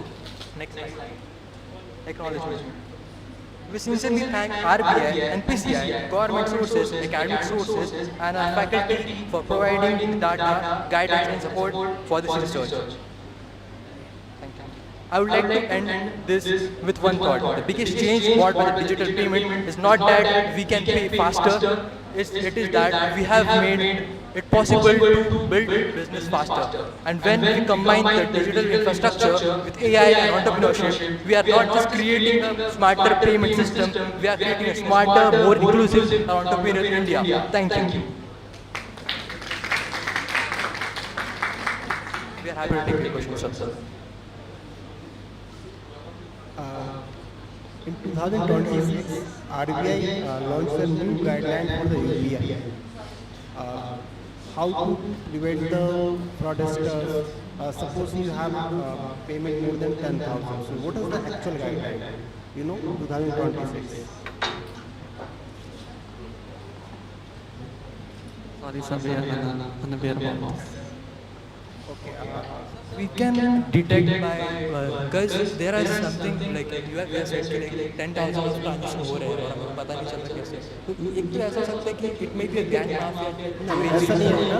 yes sir अगर आप 10,000 से ऊपर transaction करते हैं if you are unknown person, आपने देखा होगा कि बहुत सारे ऐसे केसेस मिलते हैं। कोई आपको फ़ोन करता है मतलब जिसको आप नहीं जानते हैं और आपसे पैसे की डिमांड करता है using by phone calls.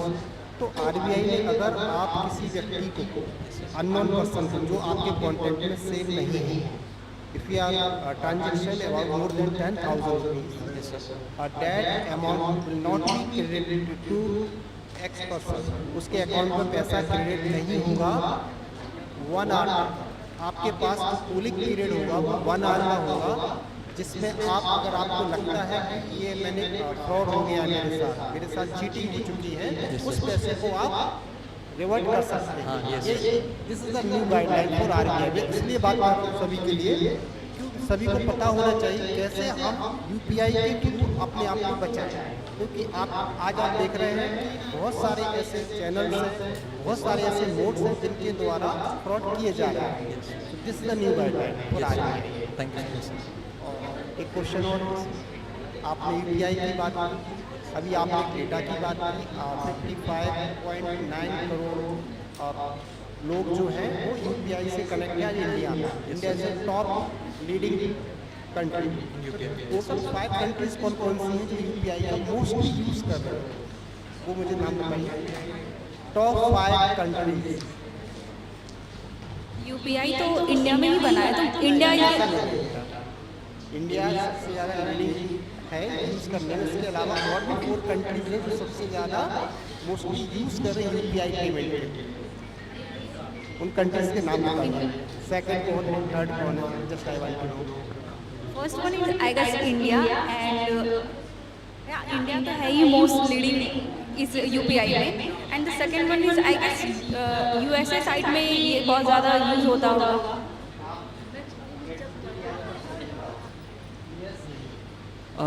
Sir एक तो नेपाल है शायद, इतना मुझे पता है।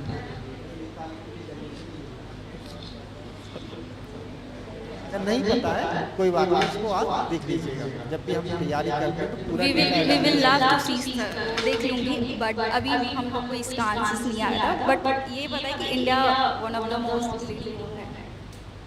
Thank you so much sir.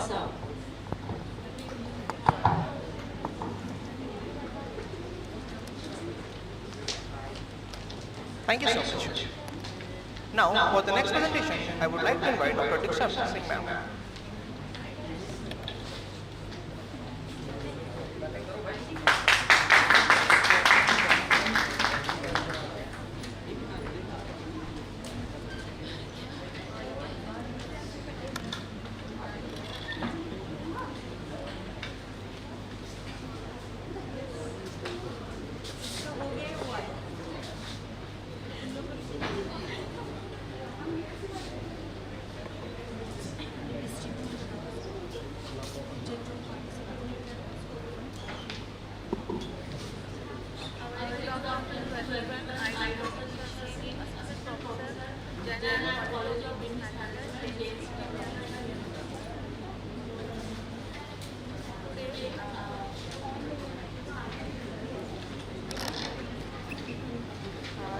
Today I am presenting my research topic, and my research topic is linking HR analytics to business outcome, a study of productivity and profitability.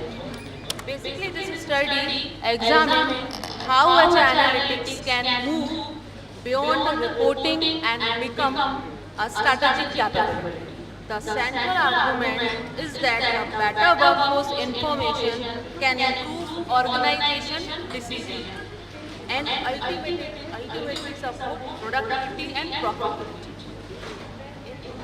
Next slide.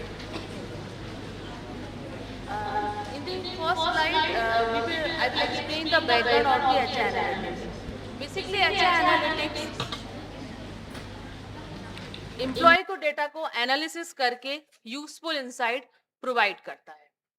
Digital transformation होने की वजह से HR का role भी अब data driven हो गया है।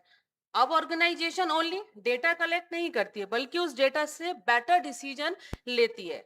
इस बेसिकली मेरी इस स्टडी का मेन फोकस यह जानना है कि एचआर एनालिटिक्स की कैपेबिलिटी से क्या हम एम्प्लॉय की प्रोडक्टिविटी और ऑर्गेनाइजेशन की प्रॉफिटेबिलिटी को कैसे कनेक्ट कर सकते हैं। Now in the second slide the research problem. इस स्टडी की मेन रिसर्च प्रॉब्लम यह है कि एचआर एनालिटिक्स एम्प्लॉय लेवल पर तो काफी वर्क करता है, लेकिन इसका इम्पैक्ट क्या ऑर्गेनाइजेशन की प्रोडक्टिविटी और प्रॉफिटेबिलिटी पर पड़ता है। ये रिलेशनशिप मुझे अपनी रिसर्च में क्लियर एस्टैब्लिश्ड नहीं हुआ है, दैट्स व्हाई मैंने इसको एक रिसर्च गैप के थ्रू लिया है। Now in the third slide, research gap यह बताता है कि प्रीवियस स्टडी में एचआर एनालिटिक्स को हम मोस्टली एम्प्लॉय आउटकम और एचआर इफिशिएंसी के प्रोस्पेक्टिव से तो देखते हैं, लेकिन क्या HR analytics better decision making, workforce planning, talent utilisation और ultimately again and again profitability का कंप्लीट प्रोसेस मुझे क्लियरली अपनी स्टडी में एक्सप्लेन नहीं किया गया। That's why this study to fill my research gap. Now the most important point is objective of this study. Now the objective of this study का मेरा main objective यह है समझना है कि क्या एचआर एनालिटिक्स से बेटर डिसीजन वर्कफोर्स प्लानिंग में ये हेल्प करता है, और एचआर एनालिटिक्स के थ्रू हम कैसे टैलेंट यूटिलाइजेशन को इम्प्रूव कर सकते हैं, जिससे ऑर्गेनाइजेशन की प्रोडक्टिविटी या ऑर्गेनाइजेशन की प्रॉफिटेबिलिटी या कंपनी की प्रॉफिटेबिलिटी को हम ज्यादा से ज्यादा इम्प्रूव कर सकते हैं. In the next slide, fifth point is theoretical foundation. Theoretical foundation में बेसिकली यहाँ पे मैंने दो थ्योरी का यूज किया है. The first one is a resource based view and the second is a human capital theory. Basically resource based theory क्या करती है कि एचआर एनालिटिक्स ऑर्गेनाइजेशन को स्ट्रेटेजिक एडवांटेज देता है, but the human capital theory is the most important, क्योंकि employ की capability का अगर हम प्रॉपर यूटिलाइजेशन करेंगे तो ही प्रोडक्टिविटी इंप्रूव होगी. और together they explain how analytics can translate into business outcome. In the next slide, conceptual framework. 6 point पे conceptual framework में मैंने एक फ्रेमवर्क के थ्रू कुछ पॉइंट्स को यहाँ एक्सप्लेन किया है. और कॉन्सेप्चुअल फ्रेमवर्क का जो फ्लो है वो टॉप टू बॉटम है, मतलब ऊपर से नीचे. स्लाइड में इसका मतलब है कि एचआर एनालिटिक्स का जो इफेक्ट है बाय स्टेप कैसे पड़ेगा बिजनेस आउटकम पे, इसको मैंने एक्सप्लेन किया है. अगर एचआर एनालिटिक्स से बेटर डिसीजन की प्रोसेस इंप्रूव होती या उसका अच्छा इफेक्ट पड़ता है तो वर्कफोर्स की प्लानिंग और इंप्रूव होगी. और अगर वर्कफोर्स की प्लानिंग प्लस डिसीजन मेकिंग और वर्कफोर्स की प्लानिंग अच्छी रहेगी तो ऑर्गेनाइजेशन में काम करने वाले जो एम्प्लॉय हैं उनका टैलेंट का बेस्ट यूटिलाइजेशन होगा, और बेस्ट टैलेंट यूटिलाइजेशन से जो प्रोडक्टिविटी है वह इंप्रूव होगी. और अगर प्रोडक्टिविटी इंप्रूव होती है तो ओवरऑल ऑर्गेनाइजेशन की प्रोडक्टिविटी प्रॉफिटेबिलिटी होना ही तय है. In the next slide, hypothesis is the main. इस स्टडी में मैंने सेवेंथ हाइपोथेसिस को यूज किया है. H1 और H0. Actually H0 is a null hypothesis and H1 is a alternative hypothesis. Why we are used hypothesis? तो HR1 इस slide में एचआर एनालिटिक्स की जो कैपेबिलिटी है और बिजनेस आउटकम है उसके बीच के रिलेशनशिप को टेस्ट करने के लिए मैंने यहाँ पे हाइपोथेसिस यूज की है. The first hypothesis is HR analytics capability positively influence decision making effectiveness, and the second is HR analytics capability influence workforce planning efficiency. So overall final seventh hypothesis हमें ये बताती है कि HR analytics indirectly profitability को कैसे influence करता है through decision making, through talent utilisation, through workforce planning and productivity. Next slide. Again the most important slide in this study, the methodology. सबसे पहले मैंने जो मैथोलॉजी का यूज किया है वह इंपेरिकल है, क्वांटिटेटिव, इंपेरिकल एंड एनालिटिकल. और क्रॉस जो डिजाइन यूज किया वह क्रॉस सेक्शनल है, यानी जो डेटा है वो पर्टिकुलर एक पीरियड में कलेक्ट किया गया है. जो सेक्टर मैंने चूज किया है वो आईटी सेक्टर है. सैंपल साइज 440 रिस्पोंडेंट से डेटा को कलेक्ट किया गया है. और जो इंस्ट्रूमेंट यूज किया है वह structure 5 point Likert scale. 5 point Likert scale का मतलब होता है कि 0 to 5. 0 to 5 में 5 0 मतलब स्ट्रांगली डिसएग्री एंड 5 मतलब स्ट्रांगली एग्री. और डेटा की रिलायबिलिटी, वैलिडिटी, कोरिलेशन, रिग्रेशन और मीडिएशन एनालिसिस के थ्रू एनालिसिस किया है, ताकि वेरिएबल के जो रिलेशनशिप है और उसका इम्पैक्ट को हम इजीली अंडरस्टैंड कर सकें. Next slide. Now the variable of this study and statistical analysis. Variable of this study मैंने अपने रिसर्च पेपर में दो वेरिएबल का यूज किया है. The first is independent and second is a dependent. Independent variable is HR analytics capability और dependent variable is decision making, sorry, process variable is decision making effectiveness, workforce planning and talent utilization, and the outcome is organization productivity and profitability.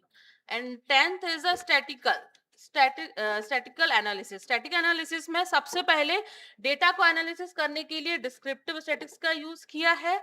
Chronic alpha का use question की reliability को check करने के लिए हम chronic alpha का use करते हैं. देन फैक्ट एनालिसिस के लिए केएमओ, जिसे हम केयर मेयर ऑल्किन कहते हैं, बार्केट का यूज किया है. और रिग्रेशन रिलेशनशिप को अंडरस्टैंड करने के लिए मैंने कोरिलेशन का यूज किया है, और बेसिकली जो मीडिएशन का यूज है, एनालिटिक्स की जो कैपेबिलिटी है वो किस पाथवे तक बिजनेस आउटकम तक पहुंचती है, उसके लिए मैंने मीडिएशन का यूज किया है। And then last P value, P की वैल्यू अगर 0.05 से कम होती है तो हमारी हाइपोथेसिस एक्सेप्टेड होती है, और अगर ज्यादा है तो रिजेक्ट हो जाती है। In the next is a result reporting. Next slide. In the 11th स्लाइड, इस स्लाइड में हम 440 रिस्पोंडेंट के साथ डेटा के बेस पर मैंने स्टैटिकल एनालिसिस का यूज करके एक्चुअल रिसर्च फाइंडिंग की है। And last is a contributes में ये स्टडी तीन कंट्रीब्यूशन इसमें मैंने मेंशन किए। The first one is a theoretical, second is empirical and third is a managerial. Theoretical में ये एक्चुअली प्रोसेस बेस्ड है कि how H analytics and business outcome था। सेकंड इज एम्पेरिकल जिसमें मल्टीपल ऑर्गेनाइजेशन मैकेनिज्म है, and managerial में identify where analytical invest can create operational value. ना तो मैनेजरियल इम्प्लीकेशन में हम ये नेक्स्ट स्लाइड, क्या फ्यूचर इम्प्लीकेशन हो सकते हैं, तो मैं इसको ये बताना चाहती हूँ कि एचआर एनालिटिक्स का मेन पर्पस यह है कि क्या better workforce planning, right talent utilisation और प्रोडक्टिविटी के थ्रू हम बिजनेस परफॉर्मेंस को ज्यादा से ज्यादा इंप्रूव कर सकते हैं। These are the future implication. And the last conclusion of my research, conclusion ये है कि एचआर एनालिटिक्स एक ऑर्गेनाइजेशन कैपेबिलिटी नहीं है, ये सिर्फ एक टेक्नोलॉजी नहीं है, बल्कि इसकी हेल्प से हम ऑर्गेनाइजेशन में बेटर डिसीजन ले सकते हो। बेटर डिसीजन से वर्कफोर्स का बहुत अच्छा यूटिलाइजेशन होगा और इससे प्रोडक्टिविटी इंप्रूव होगी, और आखिरकार ऑर्गेनाइजेशन का जो गोल है या जो उद्देश्य है वह है प्रॉफिट ज्यादा से ज्यादा होगा। Next. Thank you. Thank you sir. Any questions? Please ask.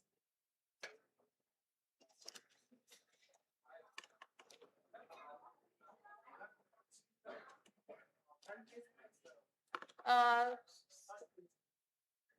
excuse me.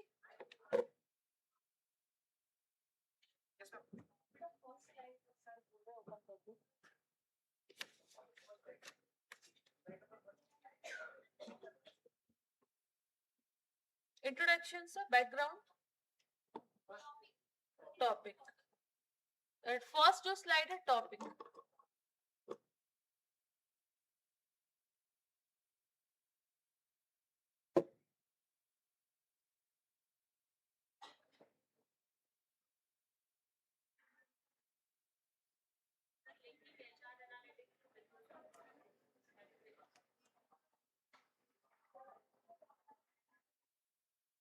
First. First.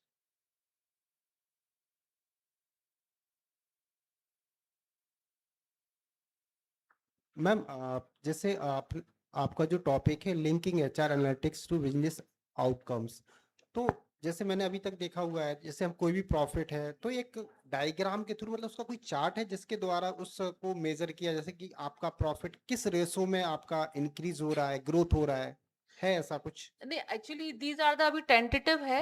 अभी इसको एक्चुअल रिसर्च पेपर में मैं एक्सप्लेन करूंगी जब नेक्स्ट ये प्रोसेस होगी। हाँ, कि एक्चुअली क्या है, उसको चार्ट एंड डायग्राम के थ्रू कितना फाइंडिंग रहेगा, कितना, because these are the tentative. अभी तो सिर्फ ये टेंटेटिव है, बट इसको ऑलरेडी मैं एक्चुअली ये अंडर प्रोसेस में है, बट उसको फाइंडिंग अभी इसलिए एक्सप्लेन नहीं किया है कि वो पूरी तरीके से उसका रिजल्ट नहीं हुआ है, that's why. Anything? Thank you. Thank you so much.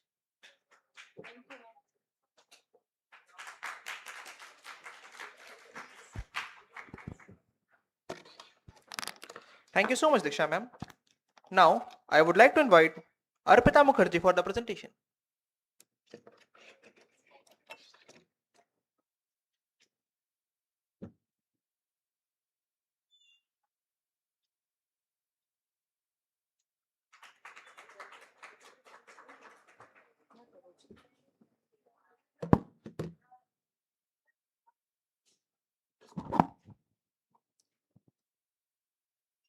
Good afternoon, everyone.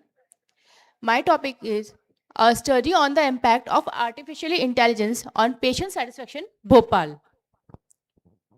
Please, next slide. Uh, so, keywords. Next slide. Yeah. In hospitals, we have seen that most of the patients are not satisfied or sometimes satisfied because of their registration processing from and their privacies. So, the keywords are artificial intelligence, patient satisfaction, healthcare service, hospital management, and healthcare quality, patient experience, and digital healthcare.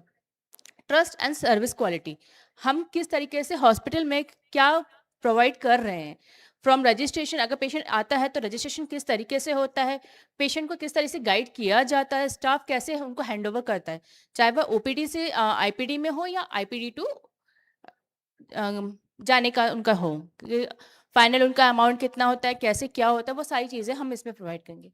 Sir next slide please. Introduction में भी sir अगर आप देखेंगे मेरा major जो findings हैं वो है पेशेंट सेटिस्फेक्शन के ऊपर, क्योंकि जब पेशेंट आता है तो उसका जो टाइमिंग ओपीडी का टाइमिंग होता है, रजिस्ट्रेशन के बाद ओपीडी में वो कितना वेटिंग टाइम करता है. कई बार ऐसा होता है डॉक्टर्स ओटी में होते हैं, पेशेंट वेट करता रहता है, फिर फाइनली 1 घंटा 2 घंटा 3 घंटा, इसको रिड्यूसिंग हमको करना है कि किस तरीके से हम पेशेंट का अपॉइंटमेंट कर रहे हैं, रजिस्ट्रेशंस कर रहे हैं, प्लस उनके डॉक्टर्स के साथ कैसा फेस टू फेस अपॉइंटमेंट्स हो रहे हैं. लाइक डिजिटल्स में अगर आपने देखा होगा कि अभी रिसेंटली में ही कुछ अपोलोज ने और सागर ग्रुप ने कुछ एनालाइजिंग किया है, कुछ हॉस्पिटल्स अभी भी रजिस्ट्रेशन के बाद पेशेंट को वेटिंग में ही लगाए हुए हैं, लेकिन अपोलो में ऐसा है कि रजिस्ट्रेशन प्लस पेशेंट के साथ face to face like digitally conference होता है, उनका पेमेंट होता है, सारी चीज़ें होती हैं, डॉक्टर से कैसे उनके कन्वर्सेशन होते हैं, वो सारी चीज़ें अवॉइडेबल हैं. So next slide please.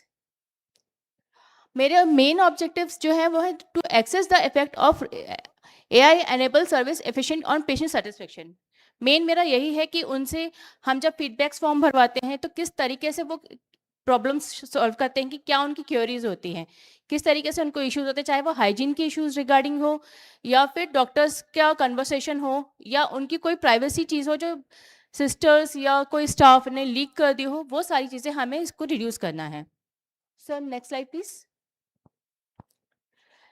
कुछ मेरे रिसर्च भी है जो मेरा मेन सेलेक्टेड हॉस्पिटल्स हैं, लाइक चाहे प्राइवेट हो या गवर्नमेंट हो या फिर आपका क्लिनिक्स हो, तो उसमें किस तरीके से डॉक्टर और पेशेंट के बीच का और स्टाफ का बिहेवियर जो होता है वो कैसा होता है, बेसिकली उस पर हमारा पूरा रहता है.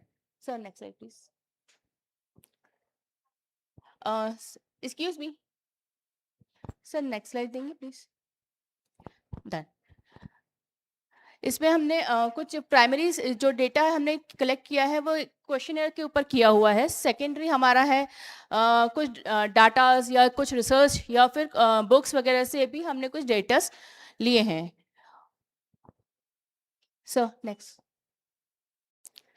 ये कुछ क्वेश्चनर्स होते हैं जो सेक्शन के हिसाब से होता है, चाहे वो पर्सनली 1-to-1 हो या फिर आपका अवेयरनेस हो कि किस तरीके से है.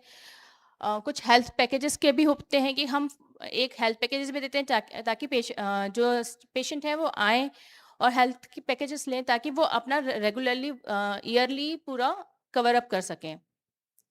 फॉर एग्जांपल जैसे अभी रिसेंटली में हुआ है जहां मैं अभी वर्किंग हूँ, वहाँ पर एक पेशेंट आया था सिर्फ हेल्थ पैकेज के रिगार्डिंग ही. उन्होंने ब्लड टेस्ट करवाया एंड जैसे ही वो ईसीजी में गए तो डायग्नोस हुआ कि उनको 2 दिन पहले ही माइनर अटैक आया.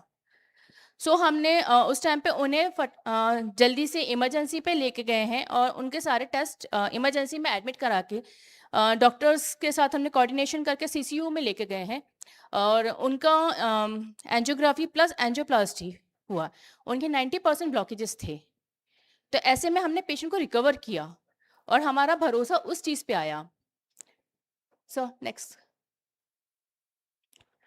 वेरिएबल्स जो हमारे हैं वो the study of concept efficiency, reliability, accessibility, communication, trust and privacy and security, और जो हमारा इंटरेक्शन है वो.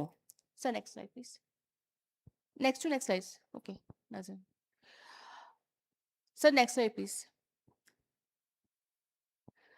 जो हमारे टेस्ट हैं वो इन्फ्लुएंस स्टैटिक्स देखेंगे अगर आप, तो हमारे पास जी स्क्वायर टेस्ट में भी और हमने कोलेशंस भी दिए हुए हैं। एथिकल में हमने उनका इन्फॉर्मेशन जो है वो सारी चीज़ें हाइड करके रखी हुई हैं। डॉक्टर और पेशेंट के बीच में स्टाफ नहीं जा सकता है, वो डॉक्टर और पेशेंट के बीच की रिक्वायरमेंट्स होती हैं। चाहे वो कोई भी टेस्ट हो, स्टाफ नहीं बोल सकता है इस चीज़ के लिए। Next slide. Next next slide. अगर बेसिकली हम देखें तो हमारा मेरा जो कंटिन्यू है वो है कि आप किस तरीके से को इजी एंड यूजफुल बना सकते हैं डॉक्टर्स के साथ और स्टाफ और पेशेंट। मतलब वो आए हमारे पास कि वो इस चीज़ के लिए आए हैं कि हमें किसी कोई पार्टिकुलर इश्यूज हैं, चाहे वो फीवर से हो, चाहे वो हार्ट से हो, या फिर किसी भी चीज़ से हो, लेकिन वो किस तरीके से जा रहे हैं, हैप्पी होके जाएं, मेरा वो कंक्लूजन है इसमें main. Next slide. Conclusion directly change नहीं हो रहा।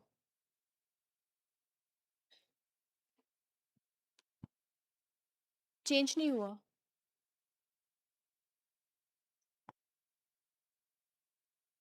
नहीं, चेंज नहीं हुआ।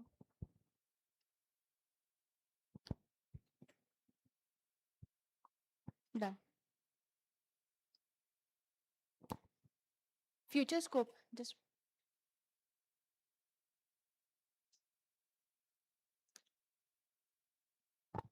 सर, फ्यूचर स्कोप पे हमारा है जो मैं और स्टडी कर रही हूँ हॉस्पिटल्स पे कि कैसे हम अपने आप को आईपीडी ओपीडी एंड आईपीडी के बिहाफ पे कर सकते हैं और कैसे हम इस चीज़ को कम कर सकते हैं। पेशेंट के जो हमारे फीडबैक्स होते हैं उसे हम किस तरीके से प्लस पॉइंट्स पे लेके जा सकते हैं। Thank you. Thank you. Yes sir. Ma'am, सबसे पहले तो मैं ये जानना चाहता हूँ कि आपका बैकग्राउंड मेडिकल फील्ड से है? हॉस्पिटल फील्ड से सर, मैं हाँ, ऑपरेशंस हॉस्पिटल में से। हूँ मैं। चलिए ठीक है। तो suppose I am a patient, या। मैं एक पेशेंट हूँ हम्म। और जैसे मुझे किसी व्यक्ति की एंजियोप्लास्टी करानी है, तो हम भोपाल की अगर मैं बात करूँ तो भोपाल में बहुत सारे सेवरल हॉस्पिटल्स हैं। या। ठीक है।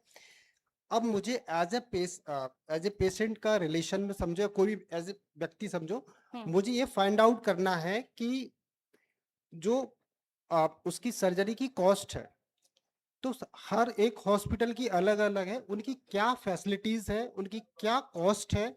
अगर मेरे पास रिपोर्ट का प्रिस्क्रिप्शन है, उसको मैं अपलोड करूं किसी ऐसी वेबसाइट या एआई टूल्स, तो मैं उसका नाम जानना चाहता हूं कि कौन सी ऐसे टूल्स या वेबसाइट है जिसके द्वारा मैं ये फाइंड आउट कर सकूं कि मेरे लिए सबसे ज्यादा कन्वीनियंट कौन सी हॉस्पिटल है as a customer. Okay. Actually क्या होता है ना, जब बात पेशेंट के अटेंडर्स की होती है, फॉर एग्जांपल आपने अपने आप को अटेंडर बताया है कि आपका पेशेंट है, उसका एंजियोग्राफी होना है, तो हम बेस्ट कहाँ से पेमेंट के रिगार्डिंग हम बात कर सकते हैं या उसको और उसका कौन सा फैसिलिटीज़ हम उसको दे सकते हैं।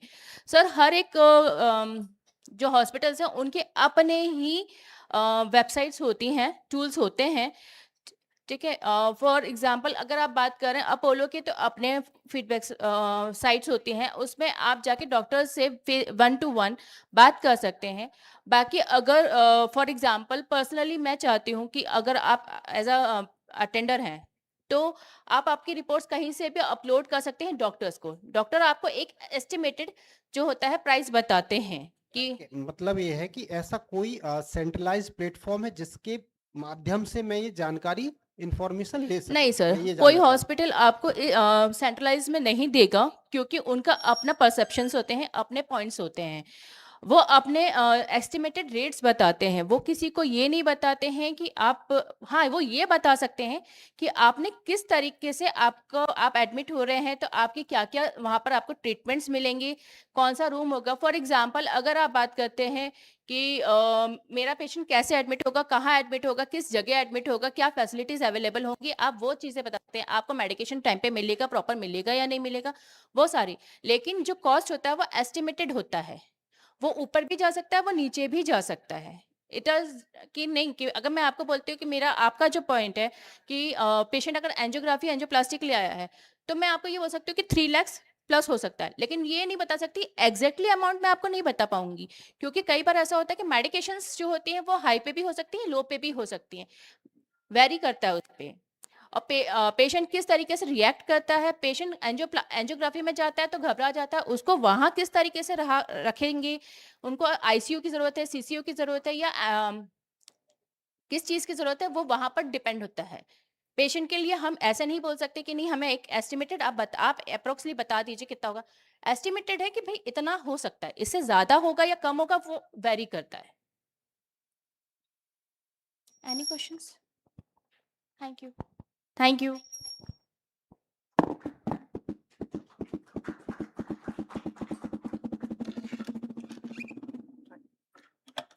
Thank you so much, ma'am. Now, for the next presentation, I would like to invite Ms. Nitika Rekford.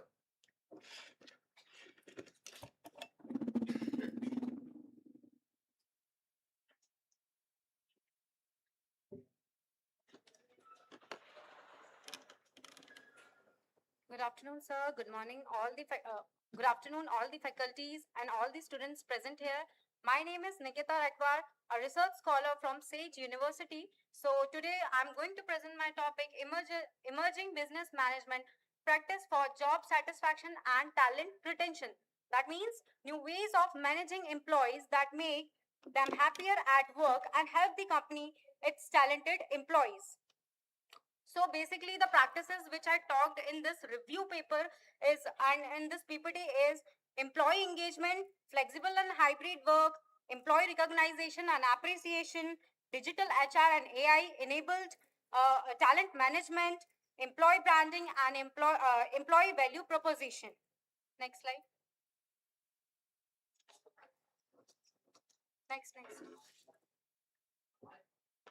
Next. Just start. Next. So basically, job satisfaction means employees feel happy with their work, and talent retention means keeping skilled employees in the organization. So basically, happy employees are more productive and less likely to retain in the organization. Next slide. So my objectives are to identify the factors which are affecting in job satisfaction, like work environment, work life balance, career growth and compensation. My second objective is to study new management practices as I tell you before, that hybrid and remote work, employee recognition, AI HR tools and flexible working. And my third objective is see what benefits a company get when employees are more satisfied with their work. Like higher job satisfaction is there, then better performance is there, then better productivity is there. And my fourth objective is find out the problems companies face in keeping employees interested and motivated, connected with their work. For like example, if they are having work stress, lack of recognition, then they are unable to retain in the organization. And my fifth objective is explain what companies may use in the future to improve these employee satisfaction and how to retain the employees in the organization. Next slide. So the RM which I used in this study is narrative review design. The study used a narrative review literature. It collected and analyzed existing research study. The purpose was to identify common themes, trends, ideas and findings related to job satisfaction and talent retention. And the data source, which I collected my data from Scopus, Web of Science, Science Direct, Google Scholar. And the inclusion criteria is peer review conference paper. The thematic synthesis is it means finding the common themes or the main ideas from different research studies and combining them to understand overall findings. So basically मैंने अपने 26 research paper को combine किया, like in salary rewards, जो salary rewards के paper थे, like उनको अलग combine किया, then career growth, then supportive leadership, then work life balance and positive culture. So basically we are analyzing the factors which are affecting to employees to retain in the organization. Next slide. Next.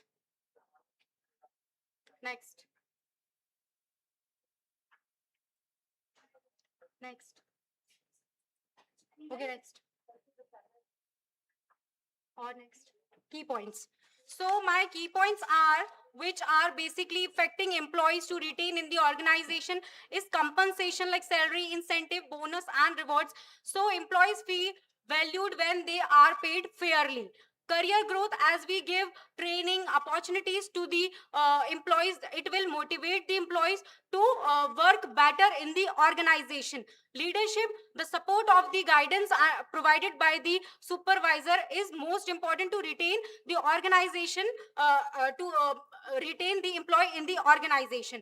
Work life balance, like maintaining the healthy balance between work responsibility and personal life, reduce stress and turnover. Culture, the values and the environment and atmosphere of the organization. तो basically culture भी कहीं ना कहीं effect करता है employees को retain करने में, कि how employees are behaving in the organisation with their colleagues, with their leaders, and how they are feeling respected or not in the organization. Next, engagement. The emotional connection of employee with their organization is also important, because this makes feel him or the employees feel him better, and it will reduce the turnover. Hybrid work, a combination of office work and remote work, provides flexibility and autonomy to the employers, so it will retain the employees more. Recognition, appreciating and rewarding employee for their efforts and achievement. So basically, if we give rewards to the employer, they will retain in the organization. Digital HR, using digital technology and AI in HR activities may activities. So basically it will help, and it will help the employees to retain in the organization. Next is employer branding. That means the creating the good value of the company. अगर good value होगी company की, good reputation होगी company की, तो more employees retain होंगे and more likely to work in that organization. Next slide. So my findings are, my major findings are, fair salary improves retention, career growth increase satisfaction, supportive leadership encourage employees to stay, work-life balance is very important, positive culture improve commitment, AI digital HR improve retention. AI digital HR basically works like कि हम पहले से predict कर लें कि कौन सा employ छोड़ सकता है, कितनी क्या लीव ले रहा है. तो ये अगर हम पहले से प्रिडिक्ट कर लेंगे तो हम उन्हें पर्सनलाइज स्किल्स दे सकते हैं, हम ट्रेनिंग दे सकते हैं उनको, ताकि वो रिटेन हो सके हमारे ऑर्गेनाइजेशन में. देन नेक्स्ट, हम परफॉर्मेंस उनकी मेजर कर सकते हैं, सो दैट कि हम उनकी परफॉर्मेंस मेजर कर लेंगे पहले से, तो हमें ये पता लग जाएगा कि कौन सा एम्प्लॉय हम उस पर कितना वर्क कर सकते हैं, वो रिटेन करेगा या नहीं करेगा. Next is basically I found 3 softwares which companies are using, like Workday software. This is companies using for screening the candidate, and SAP Success for software, companies using this for employee data and talent management. So next slide. Conclusion. Conclusion. So my conclusion is, basically job satisfaction and talent retention are both connected with that, linked with each other. अगर employee satisfied होगा तभी वो retain हो पाएगा. तो इसका सिर्फ एक factor नहीं हो सकता कि सिर्फ compensation हो या कोई आप उसको skills दे दो. तो उसके मेजर बहुत सारे फैक्टर्स हो सकते हैं. अगर हम लॉन्गिट्यूडनल स्टडीज करें, लाइक हम हर ईयर एक स्टडी करें, तो हम ये फाइंड कर सकते हैं कि क्या ऐसा मेजर कोई एक पर्टिकुलर फैक्टर है या कोई एक पर्टिकुलर प्रैक्टिस है जिससे एम्प्लॉय रिटेन हो पा रहा है या नहीं हो पा रहा है. So basically traditional HR practices जो रही हैं, like fair salary, career growth and opportunities, training and development, supportive leadership, and like modern जो strategies, retain strategies अभी हैं, लाइक आज के टाइम पे जो कंपनीज में हो रहा है, कुछ फीडबैक्स लाइक कोई प्रोग्राम्स कंडक्ट करवा देते हैं, फन एक्टिविटीज करवा देते हैं, कुछ वर्कशॉप्स हो जाते हैं, जिसकी वजह से एम्प्लॉय फील मोटिवेटेड, कहीं ना कहीं वो मोटिवेट हो जाता है इन सारी एक्टिविटीज से। लाइक हाइब्रिड वर्क हो गया है आज के टाइम पे, तो लाइक रिमोट वर्क भी रहता है, तो एक सेल्फ ऑटोनॉमी मिल रहा है एम्प्लॉय को, और एक वर्क लाइफ बैलेंस उनका हो पा रहा है। then recognition and reward, तो basically and the last is strong employer branding. तो बेसिकली गुड कंपनी, अगर रेपुटेशन होगी कंपनी की, तो ज्यादा से ज्यादा एम्प्लॉय रिटेन हो पाएगा एक पर्टिकुलर ऑर्गेनाइजेशन में। Next slide, future scope. Okay, my future scope is AI based retention prediction. So basically what I said कि हम पहले से predict कर लें कि कौन सा employee leave कर सकता है job, so that कि हम उस पे work कर सके, और हम उस पे work करेंगे तो so that कि वो retain हो पाएगा हमारी company में। And the next is people analytics for turnover. Like हम employee का जब data collect कर लेंगे तो हम इससे ये देख पाएंगे कि क्या challenges, क्या issues आ रहे हैं, क्या employees की needs हैं जो हम फुलफिल कर सकते हैं एक ऑर्गेनाइजेशन में। Then hybrid and remote work, तो मोर रिसर्च हम इस पे कर सकते हैं अंडरस्टैंड करने के लिए कि ये फ्लेक्सिबल है कि नहीं एक एम्प्लॉय के लिए। ठीक है, जैसे कि ये एक ऑटोनॉमी है कि हाँ एक वर्क लाइफ बैलेंस क्रिएट कर रही है एम्प्लॉयज के लिए, बट ये लॉन्ग टर्म के लिए सस्टेन करता है या नहीं, तो ये हम फ्यूचर स्टडी कर सकते हैं। फिर जनरेशन डिफरेंसेस आ रहे हैं, लाइक जेंजीज जो हैं बहुत ज़्यादा एग्जॉस्ट हो जाते हैं, स्ट्रेस, अगर ज़्यादा वर्कलोड हो गया तो बहुत ज़्यादा स्ट्रेस्ड आउट हो जाते हैं और ज़्यादा रिटेन भी नहीं करते, फिर सैलरी एक्सपेक्टेशंस भी बहुत ज़्यादा हो रही हैं, तो ये सारी जनरेशन प्रॉब्लम भी आ रही हैं। फिर पर्सनलाइज एक्सपीरियंस दे सकते हैं, लाइक हम प्रोवाइड कर सकते हैं them training, career development programmes, wellness programme, so that they can retain. And future में हम ये स्टडी बैंकिंग पे भी कर सकते हैं, हॉस्पिटल पे भी कर सकते हैं, और भी मैन्युफैक्चरिंग सेक्टर और भी सेक्टर्स पे हम ये स्टडी कर सकते हैं। एंड एज आई सेड कि लॉन्गिट्यूडनल स्टडीज हम कर सकते हैं, तो हम सेवरल ईयर्स ये चीज स्टडी कर सकते हैं, तो हर ईयर हमको एक कंक्लूजन मिलेगा कि मेजर फैक्टर क्या है जॉब सेटिस्फैक्शन का, एंड प्लस अगर हम रिटेन कर रहे हैं तो क्या प्रैक्टिसेस इफेक्ट कर रही हैं एम्प्लॉयज को। Thank you so much for listening so quietly. Ma'am मेरा सिंपल सा क्वेश्चन है यस सर। कि suppose I M selected in different different companies, ठीक है, अब मेरे पास ऑप्शन बहुत हैं और मेरे पास बहुत सारी कंपनी है, जिस हिसाब सपोज डेट कि मेरे पास 5 कंपनीज हैं, ऑर्गेनाइजेशंस। अब मुझे ये सेलेक्ट करना है कि मेरे लिए बेस्ट ऑर्गेनाइजेशन कौन सी है, तो मैं किस तरीके से करूँ, उसके क्या पैरामीटर्स होंगे, कि on the basis of which parameters. Sir अगर सिलेक्शन सभी ऑर्गेनाइजेशन में होगा, हाँ ठीक है, सपोज सर, मेरे तो पास ऑप्शन है कि 4 या 5, तो मुझे कौन सी ऑर्गेनाइजेशन मेरे लिए बेस्ट रहेगी as per the employ satisfaction, as per the growth and other parameters. Sir basically जब हम कहीं पे भी जॉब करने जाते हैं, लाइक हम भी जैसे like I am x assistant professor, तो हम जैसे हर जगह जाके पूछते हैं कि यहाँ पे रिटेंशन रेट्स क्या है, मतलब क्या प्रॉब्लम्स आती हैं, या सैलरी इश्यूज तो नहीं होता है कि बहुत सारे मतलब कॉलेजेस ऐसे हैं जिसमें सैलरी इशू हो जाता है, सैलरी रोक दी जाती है, बहुत सारे कॉलेजेस में लाइक आपको एडमिशन टारगेट दिया जाता है ना, उसके बाद ही आपको सैलरी। मेरा कहने का मतलब ये है, ये तो हर व्यक्ति कोशिश करता है अपने लेवल से। तो क्या सर ऐसा वही कोई basically- उसकी वेबसाइट, ऐसा कोई प्लेटफॉर्म है जिसके माध्यम से हम पता कर सके कि ये कंपनी ज्यादा बेस्ट है, मतलब कंपैरेटिवली, जैसे सपोज सपोज इंजीनियर है कोई भी इंजीनियरिंग बैकग्राउंड से, he is selected in a TCS और इन्फोसिस, अब दोनों में से उसको चूज करना है विच वन इज बेस्ट, तो what is the actual parameters we find out the which one is best.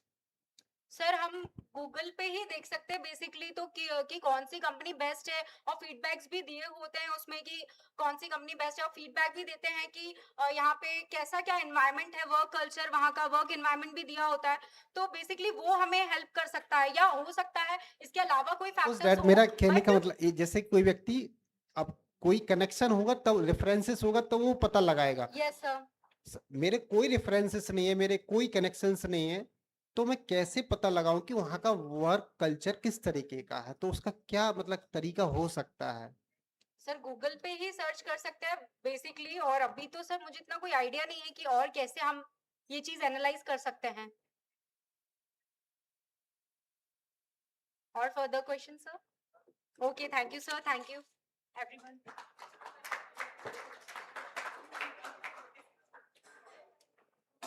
Thank you so much, ma'am. Now I would like to invite Kritika Sharma and Shivam Jaiswal for next presentation.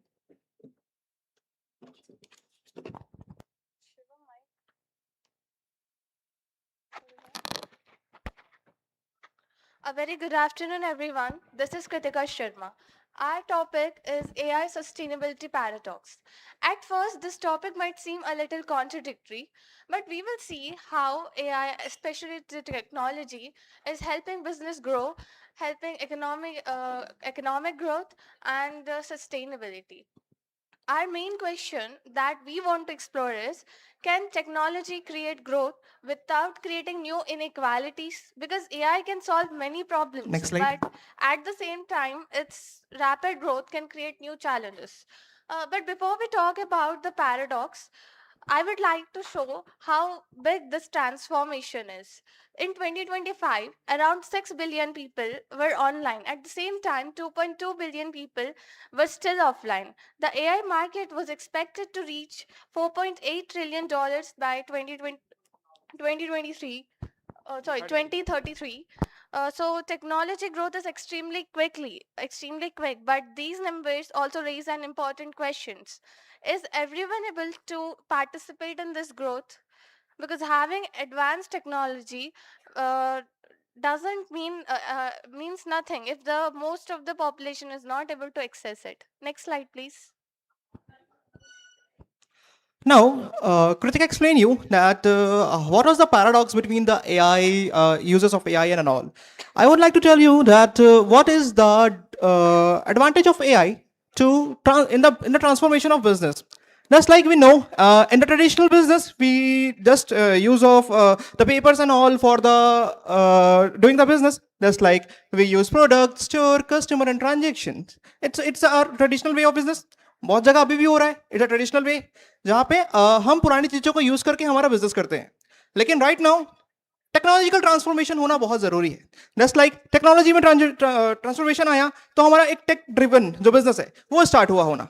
Just like आज के ज़माने में कोई भी business हम करने जाते हैं तो उसके लिए क्या इंपॉर्टेंट होता है? AI, data, cloud, internet on thing, automation, जिसके कारण एक प्रोफेशनलिज्म बढ़ता है. साथ ही साथ फास्टर डिसीजंस होते हैं, लोअर कॉस्ट होते हैं, नए नए बिजनेस मॉडल हम कर सकते हैं और साथ ही साथ ग्लोबल रीच के भी मदद करता है. अगर हमारे पास आर्टिफिशियल इंटेलिजेंस है एंड हम अब टेक्नोलॉजी को साथ लेकर के चल रहे हैं तो it will be the most important part for the transformation of business. We know the pastel analysis. In the pastel analysis, we have a T. T means technology. Every business, हर एक business जब अपने आप की business scanning करता है तो वो एक पॉइंट को बहुत अच्छे मेजर तरीके से स्कैन करता है, विच इज कॉल्ड टेक्नोलॉजी. अगर कोई भी बिजनेस प्रॉपर बिजनेस स्कैनिंग ना करे और टेक्नोलॉजी पे ध्यान ना दे तो इन फ्यूचर उसको मार्केट में बने रहने में काफी इश्यू होगा. That's why technology is important. But the paradox says technology तो काफी सारी इश्यूज क्रिएट कर रही है. We will talk later about it. Okay, so next slide please. Now हमारा टॉपिक था tech driven business, sustainability and economics. तो in the point of economics हमने ये रिसर्च की कि हमको पता चला कि इंडिया के अंदर ग्रोथ तो होती है, ग्रोथ काफी अच्छी होती है, लेकिन क्या सिर्फ ग्रोथ होना is important for an economy? Growth is important, बस साथ में इंक्लूसिव होना भी इंपॉर्टेंट होता है. हमारे अंदर क्या होता है, जब भी हम कोई भी टेक्नोलॉजी की बात करते हैं तो उसके अंदर हम देखते हैं टेक्नोलॉजी आती है, उससे प्रोडक्टिविटी आती है, प्रोडक्टिविटी का इनोवेशन आता है, इनोवेशन से नए बिजनेसेस, नए जॉब्स बनते हैं, ट्रेड्स आते हैं, इकोनॉमिक ग्रोथ होती है. बट क्या ग्रोथ और इंक्लूजन दोनों बराबर है? कभी नहीं. मोस्ट ऑफ द गवर्नमेंट बोलती है कि हमारी जो कंट्री है वो टोटली डेवलप्ड है, उसके अंदर सारे रिसोर्सेज है सबके पास. लेकिन क्या रियलिटी में हर वर्ग के लोगों को, या फिर मैं बोलूं in every section of society, क्या उनको सेम इक्वल तो चलो नहीं मिलता, लेकिन क्या उनको रिसोर्सेज प्रोवाइड हो रहे हैं जिनकी जो बेसिक नीड्स प्रोवाइड हो रही हैं? The answer is no. उनको जो एक बेसिक नीड्स चाहिए वो नहीं प्रोवाइड हो रहे. इन दैट हम ये कह सकते हैं कि सिर्फ ग्रोथ होना इज नॉट इंपॉर्टेंट. एक इकोनॉमी को प्रॉपर वर्क होने के लिए इंक्लूसिव होना जरूरी है. As per hour 12th 5-year plan हमारे पास था कि हम उसमें एक पॉइंट था what is called inclusive growth. यानी कि जब तक इकोलॉजिकल ग्रोथ नहीं होगी हमारी सोसाइटी डेवलप नहीं करेगी. And sense of technology we also need inclusive growth. अगर इंक्लूसिवली सबके लिए ग्रोथ हो रही है तो इट मींस हर एक वर्ग के लिए एआई अवेलेबल है, हर एक वर्ग के लिए टेक्नोलॉजी अवेलेबल है. That means it will be helpful for those जो कि स्मॉल बिजनेसेस हैं, स्मॉल एमएसएमईज हैं, उनके पास इतना पैसा नहीं है कि वो अच्छी अच्छी टेक्नोलॉजी अवेलेबल कर सके. लेकिन इस पॉइंट में भी वो क्या कर सकते हैं, सबके लिए अवेलेबल कर सकते हैं. तो हम एआई के मोड में भी इंक्लूसिव ग्रोथ को लेकर के चल सकते हैं. Next slide please. So now let's take a simple example, the digital divide. In 2025, 74% of the world population was online, but still 2.2 billion people were remained offline. So even among the people who were connected, access wasn't equal. 5G deployment is still limited to the high income countries, while affordability and quality gap continues to exist.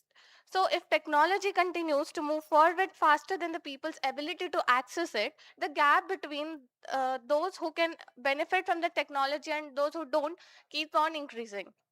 So next slide please. Now technology isn't only the problem. In fact, it is a huge solution. AI and other technologies can be used in areas like smart agriculture, energy grid production and supply chains, water management and smart cities. For example, technology can help us monitor resources, identify waste and make system more efficient. So technology can make sustainability more measurable, scalable and actionable. But there is another side of the story. Next slide please. Next slide.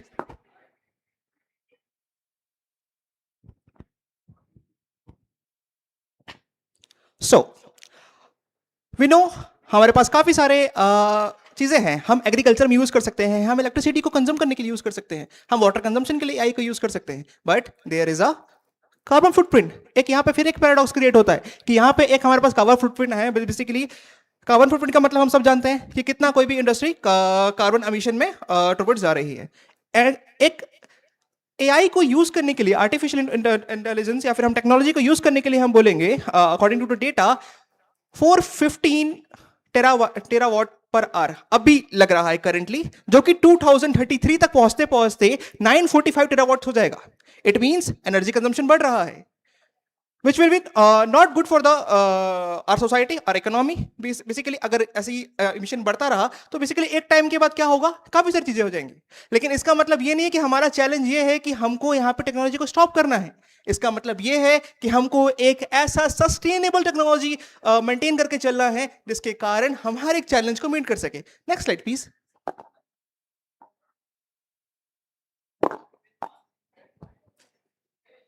So break करते हैं उस paradox को. We have a 4I model for our positive impact in our AI, in which we have 4 points, which is 4I model: innovate, include, integrate and impact. It means हमने बताया कि AI को हमको सबके लिए अफोर्डेबल बनाना है and उसमें ऐसे इनोवेशंस लेकर के आने हैं जो सबके लिए कैसे रहे, अफोर्डेबल रहे, सब उसको एक्सेस कर पाए एंड सबके लिए वो अच्छा रहे. इसलिए इनोवेट, ऐसा चीजें इनोवेट करो जो कि एक बेटर टेक्नोलॉजी हो, जो कि सबके लिए एक्सेसिबल हो.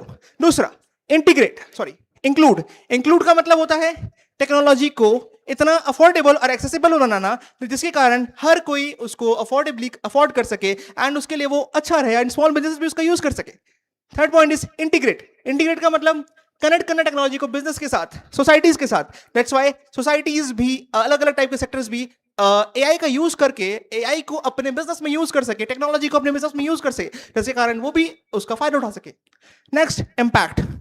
इसका मेजर इम्पैक्ट पड़ना चाहिए किसके ऊपर, हमारी सोसाइटी के ऊपर, हमारी इकोनॉमी के ऊपर एंड हमारे सस्टेनेबल डेवलपमेंट के ऊपर. अगर ये चारों पॉइंट अगर यहाँ पे अच्छे से फॉलो करे जाएंगे तो एक जो पैराडॉक्सियल सिचुएशन बन रही है that technology is not good for our country और not for for our sustainable development, वो ब्रेक हो सकता है. So that's our 4I model. Please next slide please. So coming back to our original question, can technology create growth without creating new inequalities? Answer depends on how we use it. The future should not be about choosing between technology and sustainability. It should be about using technology for sustainability. That means balancing three things: business growth, economic inclusion, and planetary responsibility. Because the winners of the next economy won't necessarily be the one using the most technology, they'll be the one using the technology and creating a meaningful impact. Thank you. That's it from our side. Questions are welcomed.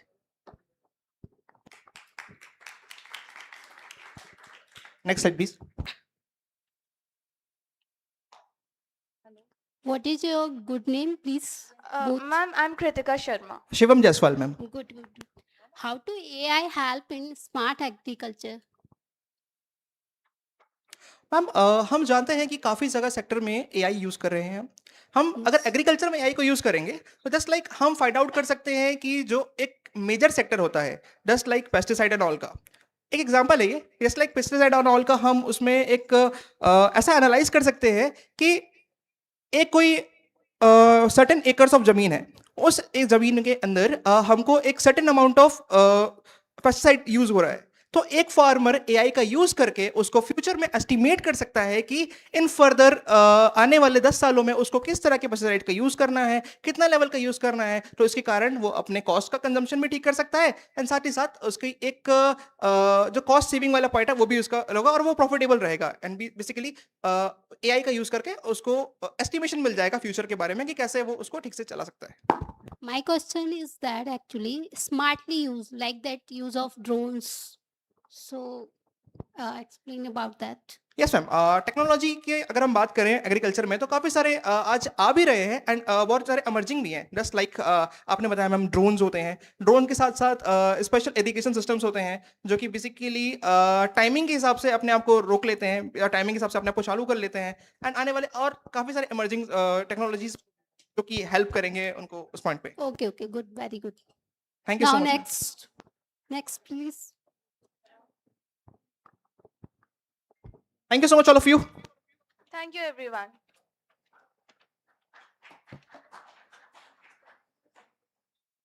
Thank you for the informative presentation. Now I would like to invite Bhumika and Rohini for the next presentation.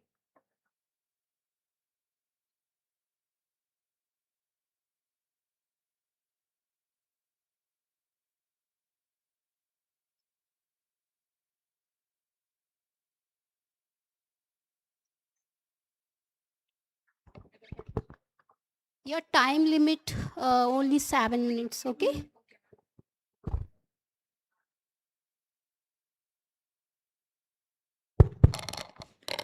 Good morning, one and all present over here. So before we start, I want everyone to imagine something. Suppose you open Amazon and within seconds, it's recommend you a product you were actually thinking of buying. Or you open Netflix and it somehow knows what you might want to watch. So my question is, how do these companies know what we want before actually we tell them? So the answer is not magic, it's data. What the process of turning the data into useful decisions is what we call business analytics. So we, Bhumika Gaur and Rohini Patil, today we are going to talk about the role of business analytics in modern organization, its challenges, opportunities, and its role in AIML. Next slide. Every day, organizations generate enormous amount of data: sales data, financial data, company data, employee data, etc. But having data doesn't make a company intelligent. Imagine having thousands of books but never opening them. That's exactly what happens when a company collects data but doesn't know how to use it. Business analytics helps organization to move from we have data to we know about what the data is telling us and finally what actions to take. That's why analytics matters. Next slide, please.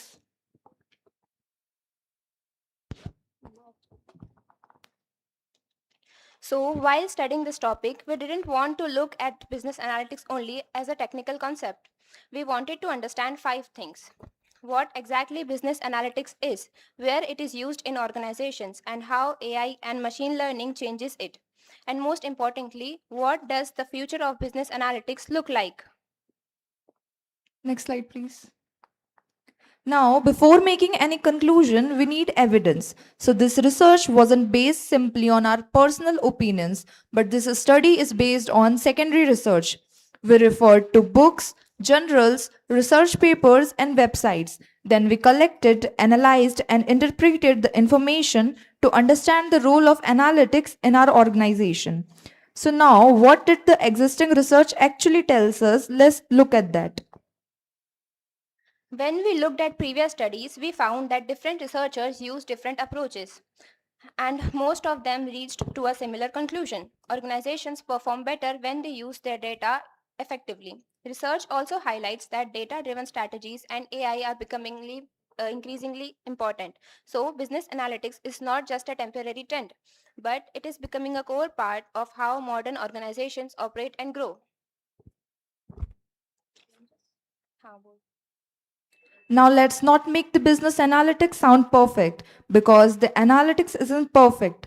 Organization can face many problems while using the business analytics. For example, poor data quality, high implementation cost, lack of skilled professionals, privacy concerns, and difficulty in understanding the complex AI models.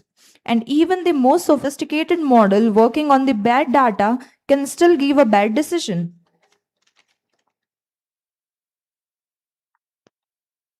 Now we come to artificial intelligence and machine learning, which are changing business analytics very quickly. Traditional analytics may tell us that sales decreased by 10%, but AI and machine learning can go much further. They can identify patterns, improve predictions, and support real time decisions. As we see that AI makes analytics much more powerful by automation and by improving the accuracy and identifying patterns that may not be easy for human to notice. So artificial intelligence makes analytics most intelligent and useful for businesses.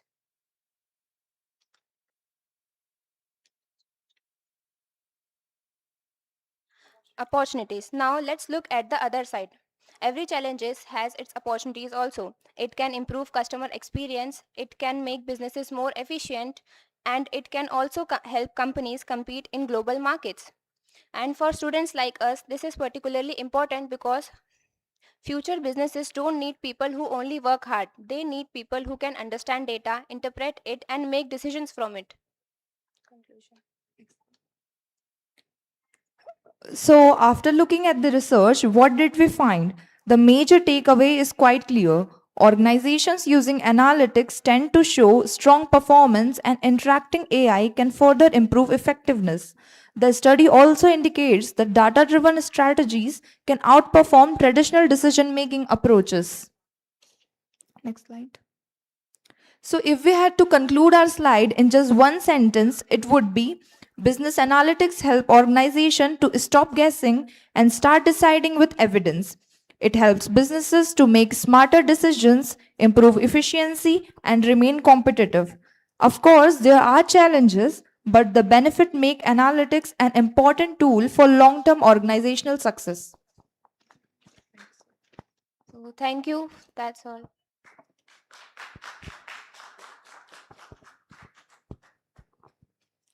Kritika, right? Rohini. Rohini. Rohini and Bhumika. according to your topic, what is the future scope of your business in practical way, like that, daily life? Ma'am, we have not researched on the practical, but we have researched on the role of what AI role plays in businesses. So what is the role of AI in business? It helps to means वो use करते हैं हम कि हम जो हमारे data है उसको यूजफुल अच्छे से यूज कर पाएं और डिसीजंस मेकिंग में हेल्प करें. Like मैम जैसे कि बिजनेसेस को डिसीजंस लेना होता है तो वो एआई की हेल्प से जो पास्ट डेटा होता है उसकी हेल्प से वो फ्यूचर प्रिडिक्शंस करते हैं और उसकी हेल्प से डिसीजंस लेते हैं. okay. Next, please. Thank you.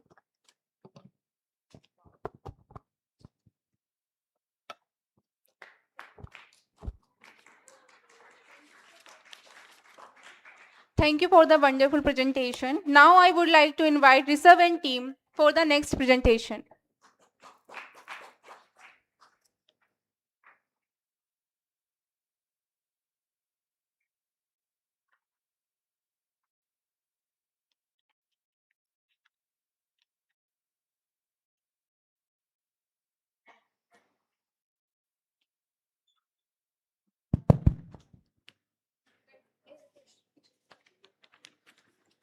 you have only 5 to 6 minutes. So, good afternoon, everyone present here. Imagine a young entrepreneur in India with an idea. A few years ago, turning that idea into a real business might have required a large team, expensive infrastructure, and years of development. Today, with artificial intelligence, the same entrepreneur can use intelligent technologies to analyze data, automate processes, and understand customers and build products that can reach millions of people. So, hello, my name is Rishabh Singh Jat, and these are my co authors Ritesh Purbia, Chahat Gupta, and Divyanshu Dubey. And we are from LNCT University. Today, we are here to give presentation on our research paper titled Artificial Intelligence Startups in India Driving Innovation and Economic Development. Today, through this research, we have tried to understand how India's growing AI startup ecosystem is contributing to innovation and economic development. Next slide. Artificial intelligence has moved from being a futuristic concept to becoming a practical business technology. Today, AI is being used in healthcare, finance, agriculture, education, retail, manufacturing, and many other sectors. India is particularly important in this transformation because of its large technology workforce, expanding digital infrastructure, growing startup ecosystem, and increasing adoption of digital technologies. As a result, Indian entrepreneurs are increasingly using AI to solve real world problems.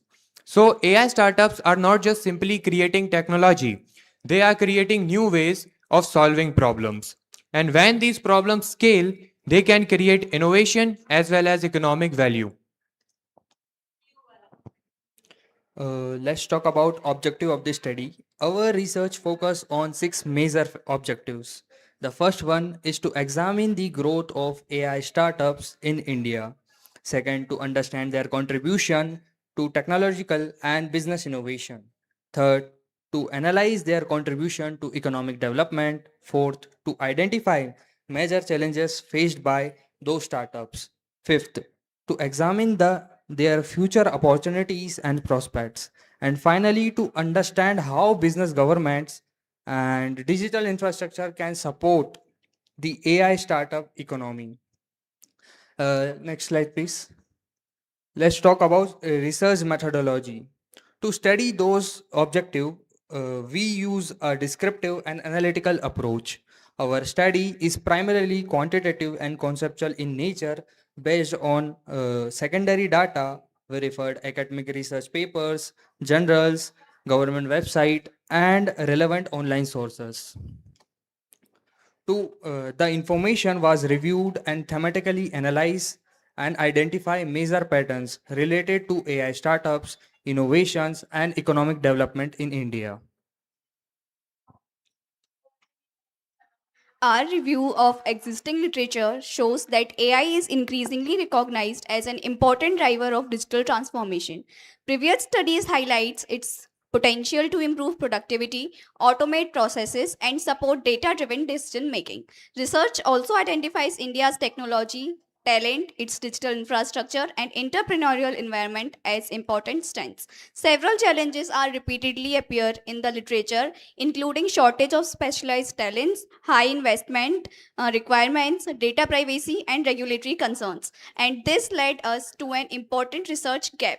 While AI startups and economic development have been widely studied, their combined relationship in the Indian context needs greater attention.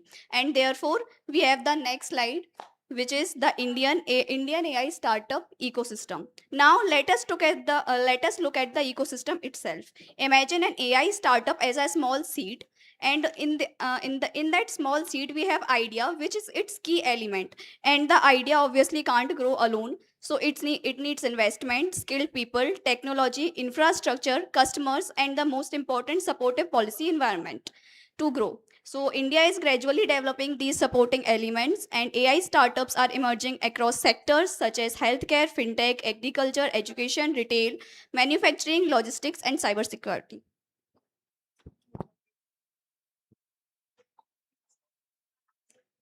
So now the question arises, how exactly do these startups drive innovation? There are several ways. First, they create new AI powered products and services. Second, they introduce process innovation by automating repetitive activities, improving efficiency. Third, they create new business models based on digital and intelligent technologies. Fourth, they contribute to research and development in areas such as machine learning, generative AI, computer visions, and natural language processing. And finally, their solution can transform traditional industries. The important point here is that innovation does not always mean creating something completely new. Sometimes innovation means taking an existing problem and solving it faster, cheaper, or more intelligently. And this is one of the strongest contribution of AI startups. Next slide, please. Please be on time. But innovation becomes truly significant when it creates economic value. First, employment generation. They create jobs for developers, researchers, analysts, manager, or other professionals. Second, productivity and growth. AI driven automation can save time, reduce cost, improve business efficiency. Third, investment and entrepreneurship. Fourth, digital transform. And finally, global competitiveness. Successful Indian AI startups can serve international markets and strengthen India's position in the global technology economy. So, the impact of AI startup goes beyond individual companies. It can spread through jobs, investment, productivity, entrepreneurship, and competitiveness.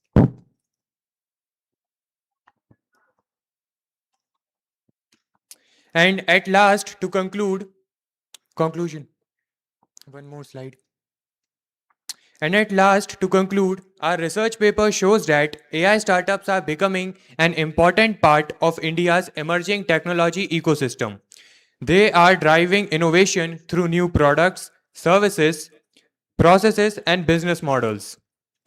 At the same time, they have the potential to contribute to economic development through employment generation, productivity improvement, investment, entrepreneurship, and global competitiveness.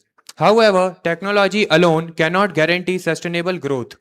India needs collaboration between startups, investors, government, educational institutions, and established industries. And at last, to conclude, AI is the technology, but startups are the mechanism that can turn that technology into innovation and innovation into economic growth. Thank you. Ma'am, now we are open for questions.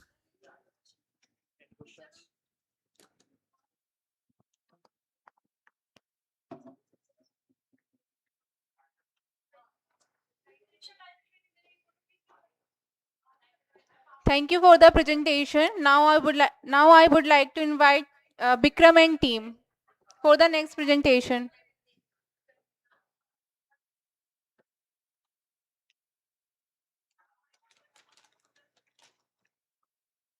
Good afternoon. आवाज आ रहा है? Good afternoon, everyone. I am Bikram Mandal, study at JNCT Professional University. Today, I am going to present my topic, a comparative analysis of supervised and unsupervised machine learning technique for sleep disorder identification. Hello. Hello. Hello. Good afternoon, everyone. I am Bikram Mandal, study at JNCT Professional University. Today, I am going to present my topic, a comparative analysis of supervised and unsupervised machine learning technique for sleep disorder identification. Let me start with a simple question. What happens when we don't get proper sleep for a long period of time? Poor sleep can affect our concentration, memory, mood, even our overall health. Sleep disorder such as insomnia, apnea, but many cases remain undiagnosed. Next slide. Next slide. Next. The sleep disorder growing as a health crisis. इस insomnia, हमने जब study किया इस पे, insomnia 2 major problem निकल गया है, insomnia and एपिया। Insomnia ये होता है जब भी हम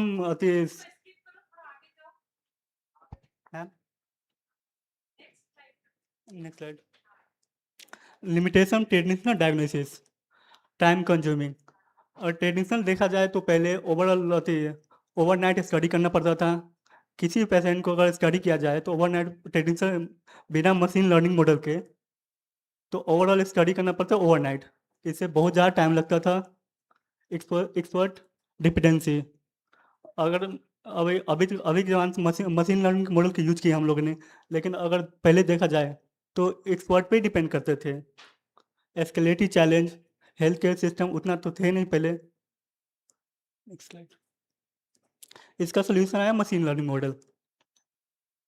next slide, why ML for sleep disorder detection, automatic analysis, reduce dependency, scalable decision. Automatic analysis ये होता है अगर हम मान लीजिए कोई मशीन मॉडल यूज कर रहे हैं, उसमें क्या होता है जैसे कि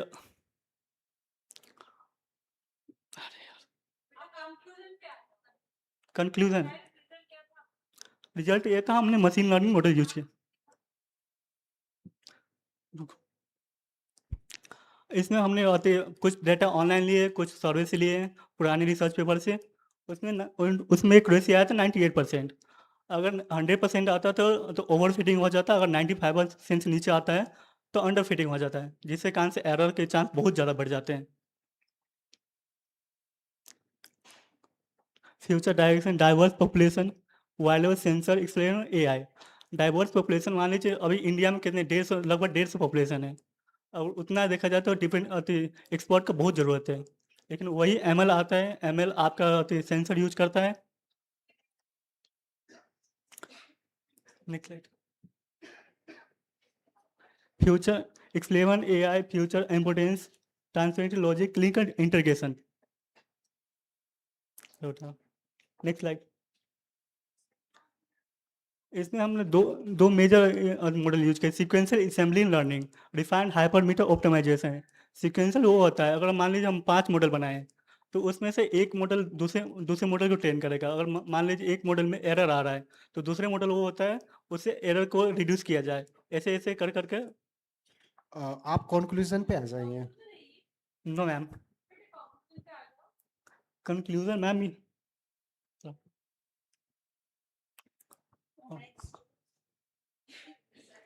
इसमें supervise unsupervise learning model use किया हमने। सुपरवाइज ये होता है मैम, अगर मान लीजिए हम मॉडल बना रहे हैं तो उसमें डेटा जो रहेगा वो लेवल रहेगा, उसका हमको रिजल्ट 100% पता रहेगा। वही अनसुपरवाइज मशीन लर्निंग में ये होता है हम 80% डेटा ट्रेनिंग के लिए रखते हैं, 20% टेस्टिंग के लिए रखते हैं। अगर उस 80% अनुसार डेटा रिजल्ट आ रहा है तो हमारे मॉडल सही है, नहीं तो कुछ एरर के चांस आ सकते हैं। जैसे मान लीजिए अगर 95% से नीचे आ रहा है एक्यूरेसी तो हमारा डेटा हमारा कुछ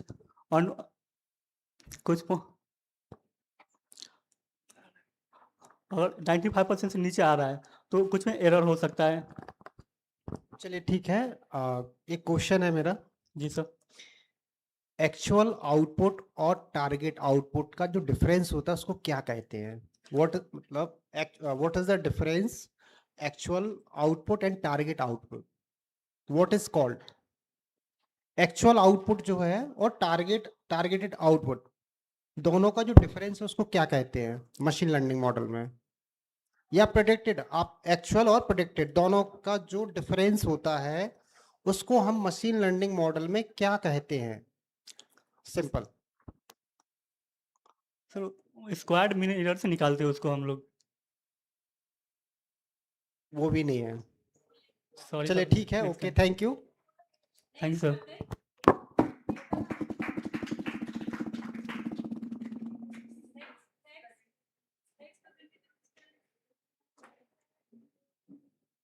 जितने भी प्रेजेंटेटर यहाँ पर बचे हुए हैं, प्लीज सभी के पास है ना टाइम लिमिट जो है 5 मिनट की है। प्लीज आपको टाइम का मैनेज करना है। 5 मिनट है आपके पास, सभी के पास, ईच एंड एवरीवन।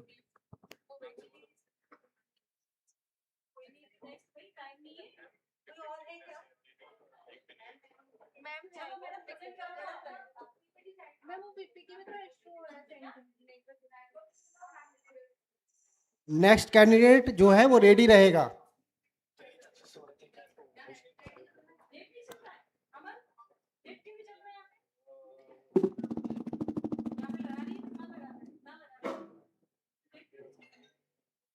कितनी और बची हैं?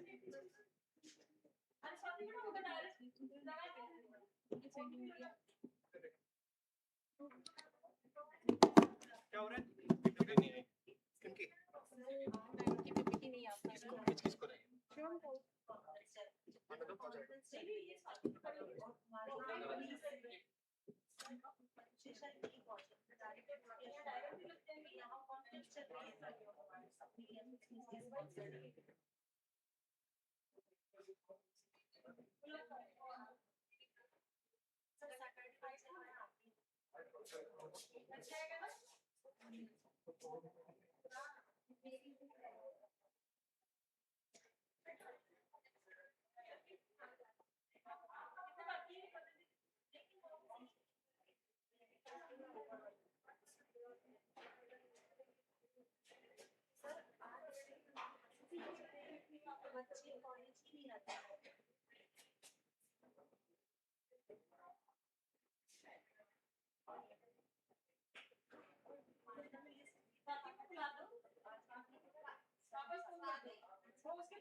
Now, I would like to invite Swati Rajput for next presentation.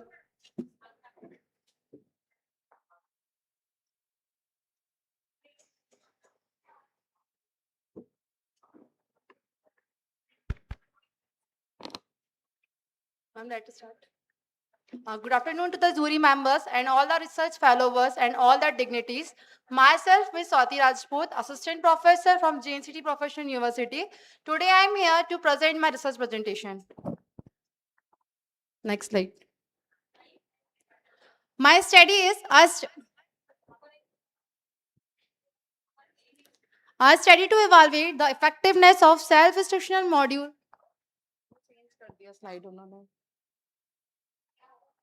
Slide he change कर दिया. Okay, now let's start with the introduction. Breast milk is the best food for the newborn, supporting an optimal physical, emotional, and a immunological development.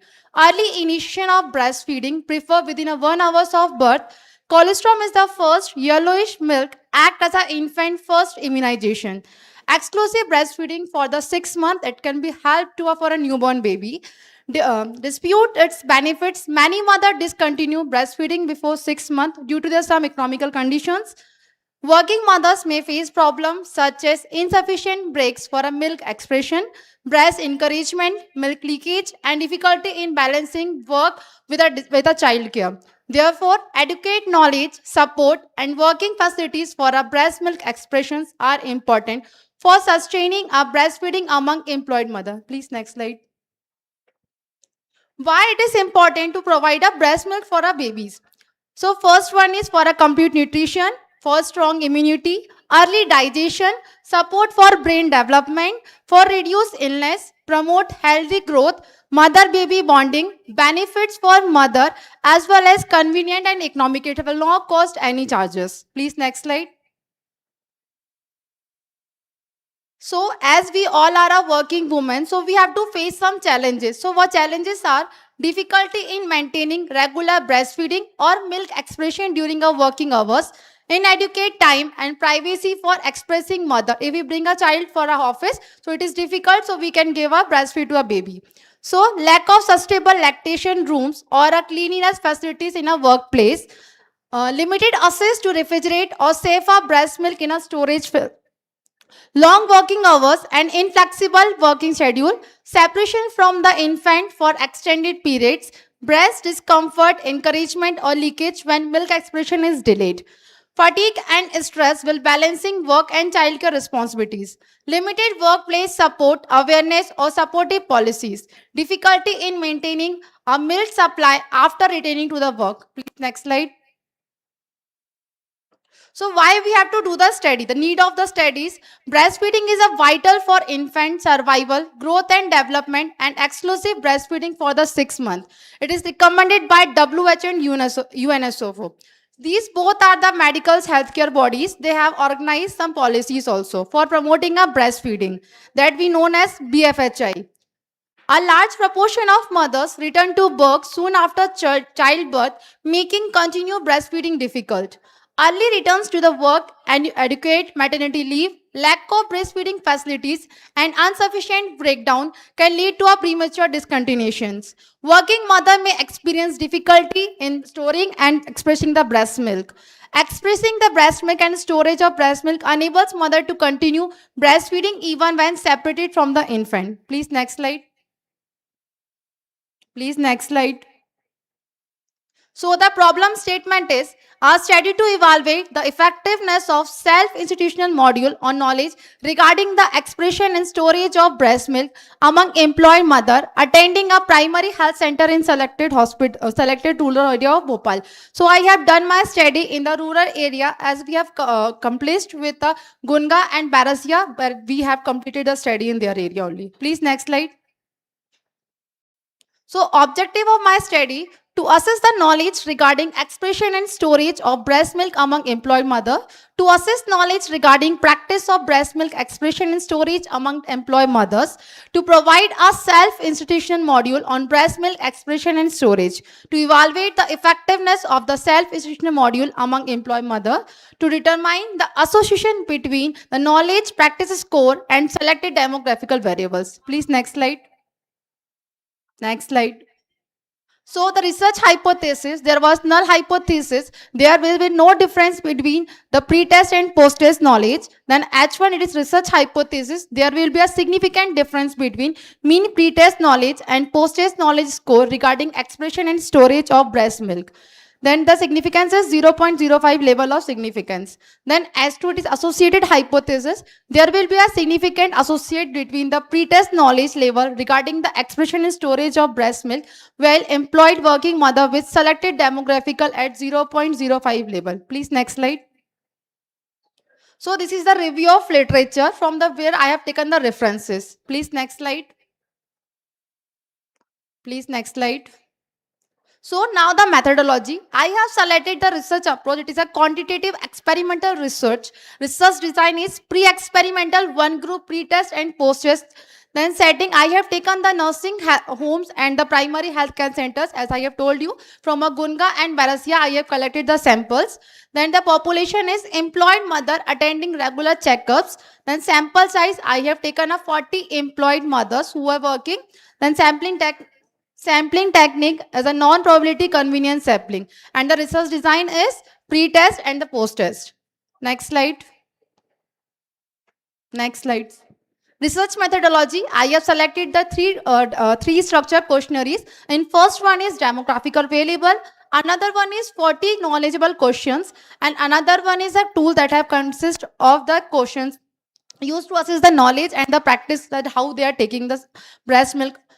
Then next one is intervention. I have given a self-institution module along with a video that is given by a global health organization. In that we have trained that how we have to give a expression of the breast milk to the mothers that they do not how to put the storage of breast milk. Then validity, I have given a sample by tool validation for 8 experts. They are belonging from a midwifery and a child health nursing. Please next slide. This is the my structure that I have taken. This is my graphical presentation. Please next slide. Next slide. So now we have to come from the result. So the knowledge improvement that you have shown, that is before giving intervention, the knowledge level is for a pre-test it is 16. After giving intervention, it is going to be 29. So then next one is after first I have taken the pre-test. After pre-test I have assessed the knowledge, and after that given a self-institution module and a video assessment. After that 5 days after that I have taken, then the post-test knowledge has increased. Please next slide.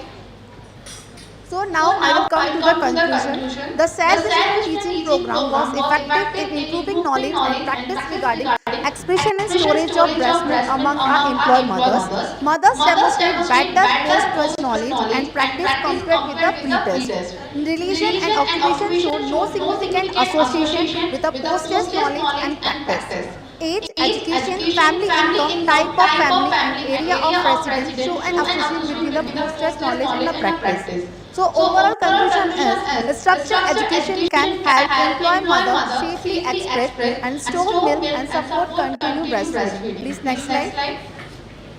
So why in our future we need for this study? So first, to expand the study, I have selected some rural area, but we can promote this to another places also, because everyone needs this education. Another one is strengthen education, mother-friendly workplaces, use digital learning, long-term support, empower healthcare professionals. Please next slide. So this is my self-assessment module. Please next slide. Thank you.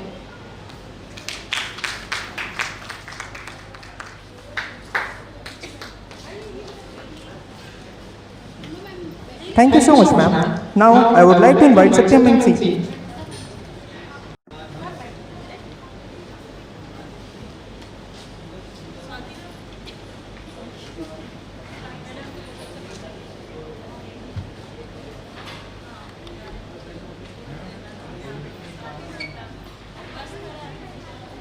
Very good morning, respected sir, respected ma'am, and all students.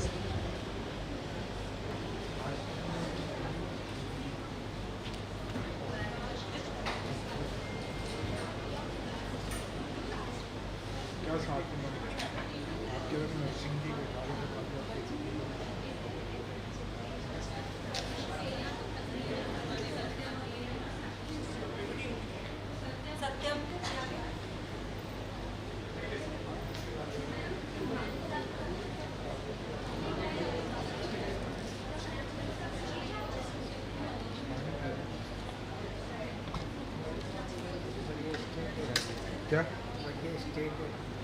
मतलब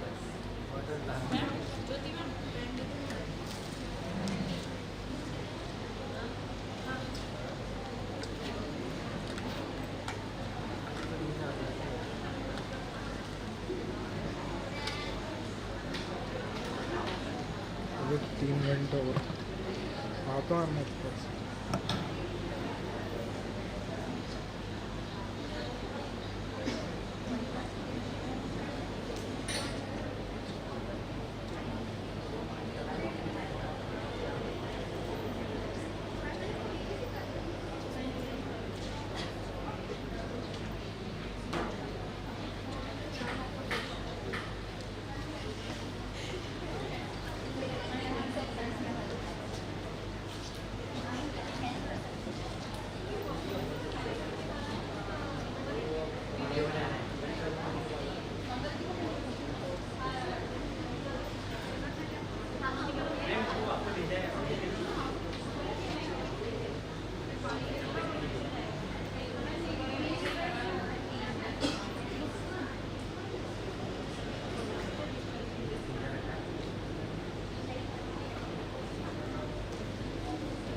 A very good afternoon, respected ma'am, respected sir, and all dear friends.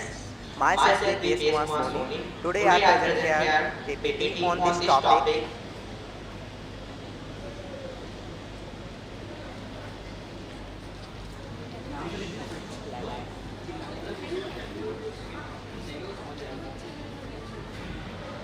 And I did my graduation B Form 5th SEM JNCT Professional University. PPT on this topic, emerging AI technology of for early detection and diagnosis of human disease. It means अगर हम AI के through हम कैसे detect करते हैं, कैसे diagnose करते हैं किसी भी पर्टिकुलर डिसीज को, वो हम कैसे कर सकते हैं? AI की हेल्प हम कैसे ले सकते हैं? ये हमें डिटेक्ट करता है AI के through. Next slide.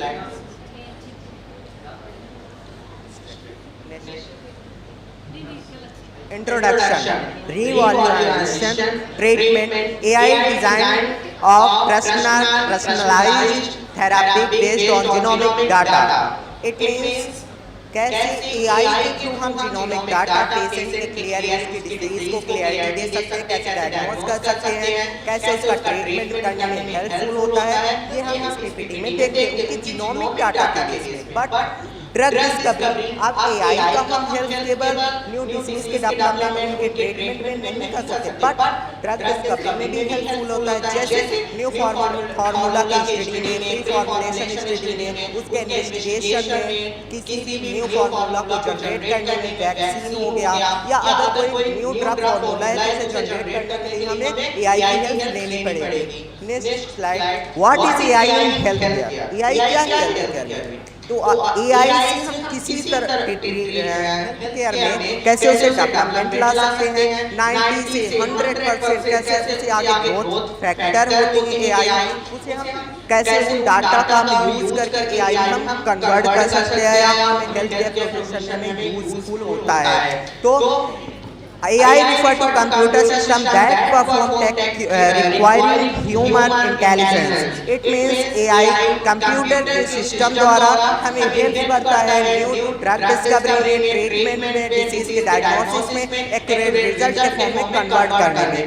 That main AI technologies, machine learning and deep learning, natural language processing, NLP, computer vision. It means आप मशीन के लर्निंग की डीप लर्निंग किसी भी ट्रीटमेंट को या किसी भी डिसीज को पर्टिकुलर ह्यूमन में होने वाली डिसीज के बारे में आप डीप लर्निंग डीप स्टडी कर सकते हैं। बट नॉट आपको ह्यूमन के इफेक्ट डालना पड़ेगा, बट हेल्थ AI क्या करता है, आपको हेल्प करता है कि आप उसे हेल्थ AI से आप हेल्प लेकर न्यू फार्मूला को जनरेट करके कैसे आप ट्रीटमेंट कर सकते हैं। इससे पेशेंट के बहुत सेल्फ लाइफ आगे होती है या उससे इन्हेंसमेंट होती है, ग्रोथ फैक्टर्स होते हैं जो कंप्यूटर में।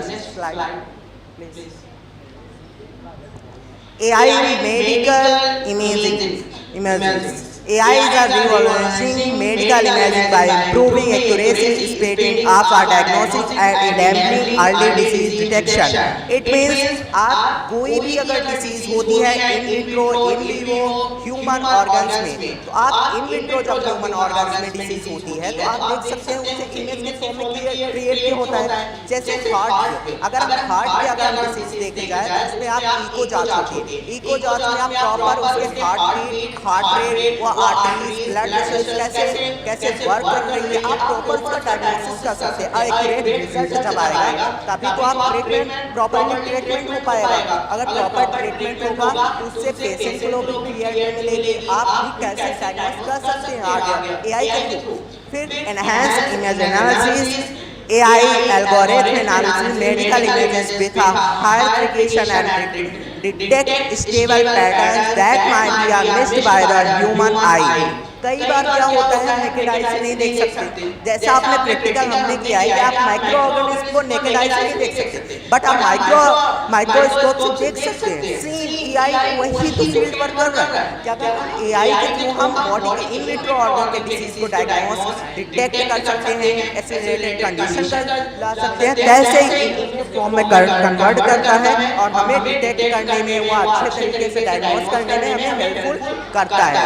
फिर improve diagnosis accuracy, reduce human errors and provide consist reliable and accurate diagnosis result. हमें रिजल्ट भी एक्यूरेट प्रोवाइड करता है, जिससे हमें हेल्प मिलती है क्या हम उसे ट्रीटमेंट कैसे करें, किसी भी पेशेंट के लिए कैसे हेल्पफुल हो, ये हमें दिखाएगा। Next slide. एआई इन कैंसर डिटेक्शन। अब हम देखते हैं कि एआई कैसे कैंसर को ट्रीटमेंट करने में कैसे हेल्पफुल होता है। तो सबसे पहले कैंसर की हम अगर डेफिनेशन देखें तो unwanted uncontrolled growth of cells. It means AI helping detect cancer earlier and more accurately by analyzing medical data, image and patient information. Cancer किसी भी पेशेंट के इंफॉर्मेशन को डिटेक्ट करता है, एनालाइज करता है, उस पर्टिकुलर एआई की हेल्प से ही आप डिटेक्ट करके उस इमेज के फॉर्म में और उस सेल्स की ग्रोथ को अगर हम रोक सकते हैं तभी हम कैंसर का ट्रीटमेंट अच्छे से कर पाएंगे। फिर आता है higher accuracy, algorithm reduce human errors and improve that accuracy. Sorry to interrupt, आप बेटा कंक्लूड करिए इसको, है ना।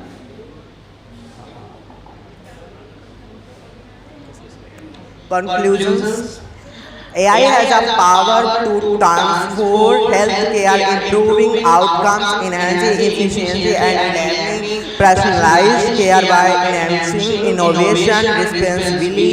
We can build and smarter, safer, more equitable healthcare future. It means conclusions में हम यही बताना चाहेंगे कि जो AI है वो हेल्थ केयर में 100% अपना ग्रोथ दे रहा है, कैसे ग्रोथ कर रहा है, जो हेल्थ केयर में बहुत ही इंपॉर्टेंट रोल प्ले कर रहा है। अगर एआई के थ्रू हमें हेल्थ केयर में नहीं होता तो हमें इतनी ग्रोथ नहीं मिलती, कैंसर का ट्रीटमेंट नहीं हो पाता, कार्डियक विट्रो ऑर्गन्स का ट्रीटमेंट नहीं कर पाते, एक्यूरेट रिजल्ट नहीं ला पाते। और हमारा मेन टॉपिक भी यही है, detection, diagnosis, analysis and accurate result. अगर हेल्थ केयर में हम प्रोफेशन में हैं या हेल्थ केयर से रिलेटेड एआई का रोल प्ले हो रहा है तो हमें मेन यही है, इसका मेन ये थीम होगा कि हम उसे प्रैक्टिकली मेथली पेशेंट को हम फिजिकली उसे हम pro self life production, drug formulation के स्टडी या अदर कोई एक्टिविटी में उसे हम आगे करें, हेल्थ केयर में इंप्रूविंग करें। Thank you so much. Question है ना पीछे, कोई क्वेश्चन? चलिए मैं पूछ लेता हूँ, आप लोग पूछ लेते हैं। आपने अभी एआई का बहुत बताया है, एआई में आपने डीप लर्निंग की बात की, फिर आपने कंप्यूटर विजन की बात की, एनएलपी की आपने बात की। मैं बेसिक पूछ रहा हूँ, ज़्यादा डीप में नहीं पूछ रहा हूँ, अगर चाहो तो मैं डीप में भी जा सकता हूँ। तो इन जो कंप्यूटर विजन, एनएलपी और आपका एक और क्या था? एनएलपी हो गया, कंप्यूटर विजन और मशीन लर्निंग, डीप लर्निंग, तीनों का रियल लाइफ में क्या एग्जाम्पल है? सपोज अभी आप खड़े हैं तो हमारे दैनिक जीवन में एआई टेक्नोलॉजी का रियल लाइफ में किस तरीके से यूज कर रहा है और वो कहाँ पर हमारे लिए बेनिफिट हो सकता है? यस सर, ये सर बेसिकली ये मोस्ट इम्पोर्टेंट है। देखा जाए तो ये चैलेंजेस एआई के लिए हेल्थ केयर में चैलेंजेस में आता है। यस सर, कंप्यूटर विजन में सर हम देख सकते हैं किसी पेशेंट की इंफॉर्मेशन को, पेशेंट की अगर इंफॉर्मेशन देखा जाए तो पेशेंट की इंफॉर्मेशन बहुत ही इंपॉर्टेंट और बहुत रेयर केस होता है जो हम एक पेशेंट से दूसरे पेशेंट तक नहीं दे सकते। तो ये सब हम उसे डाटा में रखेंगे तो सॉर्ट आउट करेंगे। यस कंप्यूटर विजन में कौन सा मैथोलॉजी यूज कर रहे हैं, टेक्निक्स क्या है? सर सबसे पहले कंप्यूटर विजन में हम उसके डाटा प्राइवेसी देखते हैं, उसे डिटेक्शन देखते हैं, वह उसके डाटा में जो उसके मेडिकल डाटा होते हैं उसको सेव करके। डीप लर्निंग की हम बात करें उसमें हम एल्गोरिदम्स यूज करते हैं। यस हर चीज़ के लिए एल्गोरिदम्स यूज होते हैं। तो कंप्यूटर विजन के लिए जैसे सपोज दैट कि हम कैमरे से कोई इमेज को कैप्चर कर रहे हैं तो ये किस टेक्नोलॉजी का अंतर्गत आ रहा है? सर ये तो डीप लर्निंग हुआ था। आपके क्वेश्चन न्यूरॉन्स, न्यूरॉन्स आपने पढ़े होंगे, हमारे ब्रेन में कितने न्यूरॉन्स? सर हमारे ब्रेन में कितने न्यूरॉन्स होते बहुत हैं? न्यूरॉन्स होते हैं। बहुत नहीं होते। अप्रॉक्सीमेट एक डेटा है, वो जानना चाह रहा हूँ। सर अगर कंप्यूटर विजन की मैं बात करूं तो न्यूरॉन्स तो आपकी फील्ड है। हाँ न्यूरॉन्स मेरे हैं, बट अगर न्यूरॉन्स के क्रिएट किया जाए तो वो तो कंप्यूटर विजन में फिट होता है, सेट होता है डाटा कि कितने न्यूरॉन्स होते हैं। अब अगर उसमें एग्जैक्ट नहीं होते, अप्रॉक्सीमेट डेटा है, तो वो मैं जानना चाह रहा हूँ हमारे ह्यूमन ब्रेन में how many neurons approximately, just I want to know. No synapses क्या होते हैं?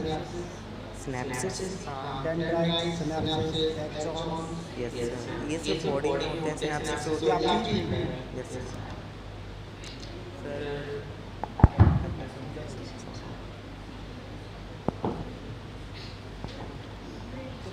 Thank you.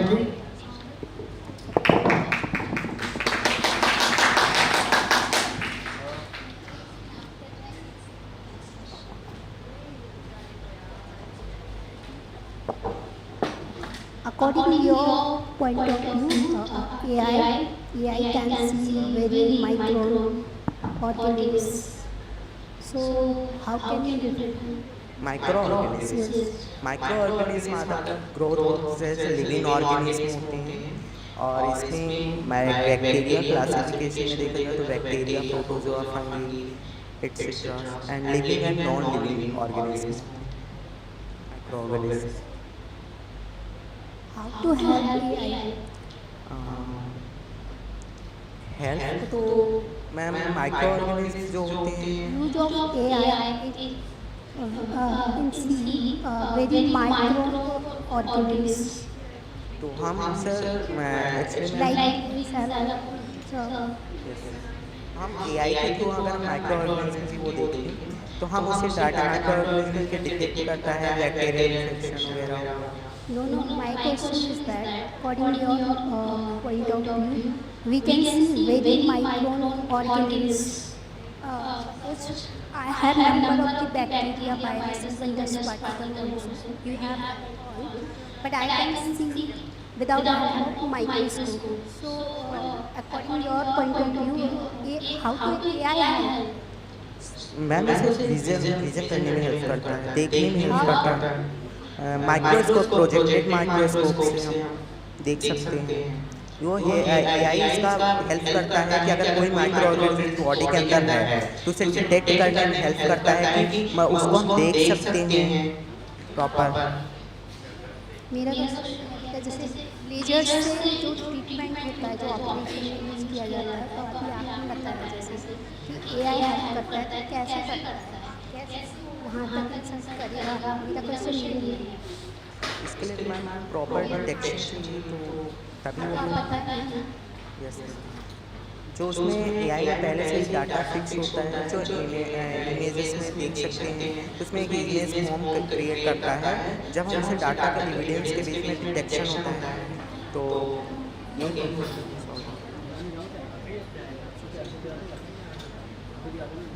कैसे करेंगे?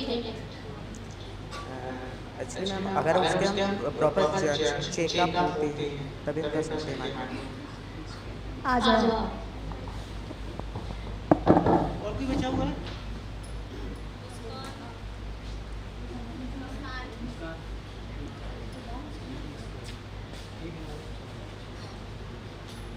इसका 2:41 है, 5 मिनट। आपका भी है? अभी तो 4-5 सबका 5 मिनट हुए, आप आ जाए। तो पहले आए तो उनको तो 15-20 मिनट दिया गया था। जो पहले किया तो उनको तो 20-20 मिनट आधे घंटे में दिन किया। हम इतने टाइम में कैसे अपने फॉर्म जॉब रिव्यू कर सकते हैं?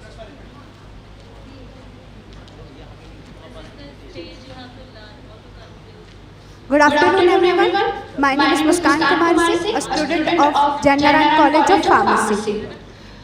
In today's rapid changing healthcare environment, digital technologies have made work more efficient, but also introduced new challenges and cause of stress.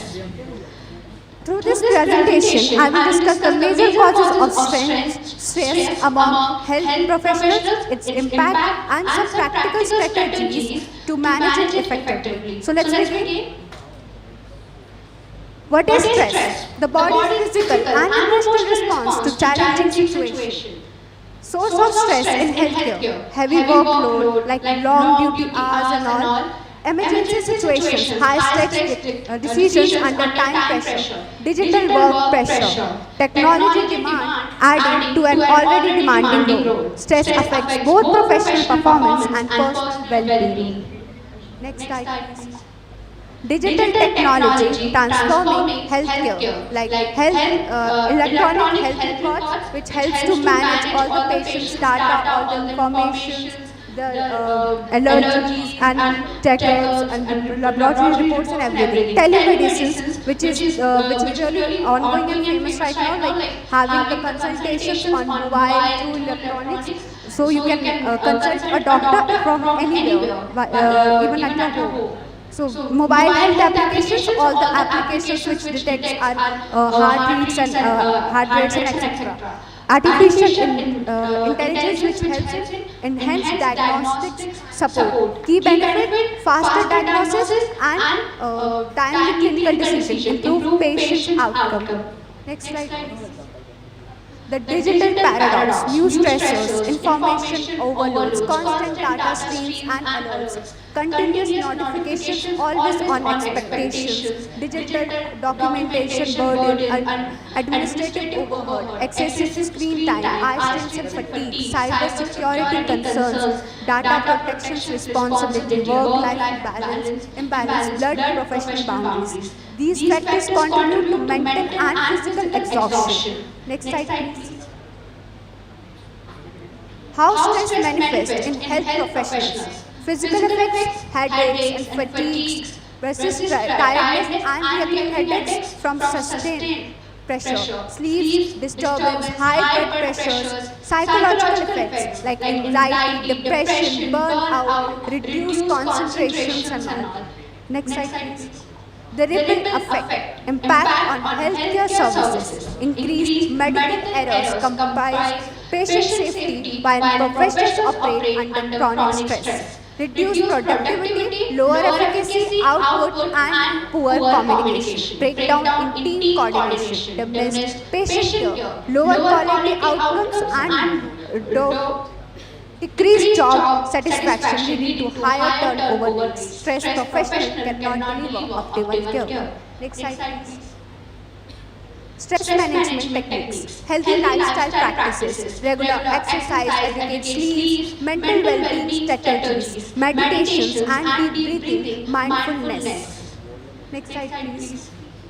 Digital wellness and organizational support, schedule screen breaks, regular posts to reduce strain and fatigue, limit notification, fewer alerts to protect focus, wellness apps, tools for healthier digital habits, digital detox, clear boundaries between work and personal time. Next slide, please. Innovative solution for the digital age, modern wellness tool, AI workload management tool that optimize clinical tasks, mindfulness application, accessible wellness support anytime. Key recommendation: first, practice mindfulness daily. Second, maintain work-life balance. Third, seek professional support. Next slide, please. Thank you. Thank you so much.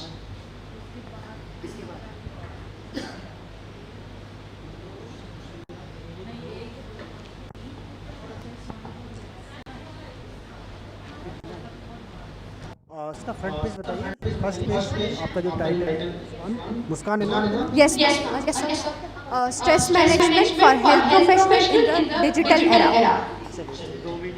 अच्छा आप ये बताइए, मेरा सामान्य question user, आज के समय में लोग मोबाइल के इतने ज़्यादा एडिक्टेड, यहाँ पर मैं खुद देख रहा था अभी बहुत सारे प्रेजेंटेशन चल रहे हैं, सभी लोग है ना मोबाइल में लगे है ना, तो इस अब मोबाइल का कहीं ना कहीं आपके माइंड पर असर तो पड़ रहा है और चिड़चिड़ापन सबसे ज़्यादा आज की युवाओं है ना, है कि नहीं?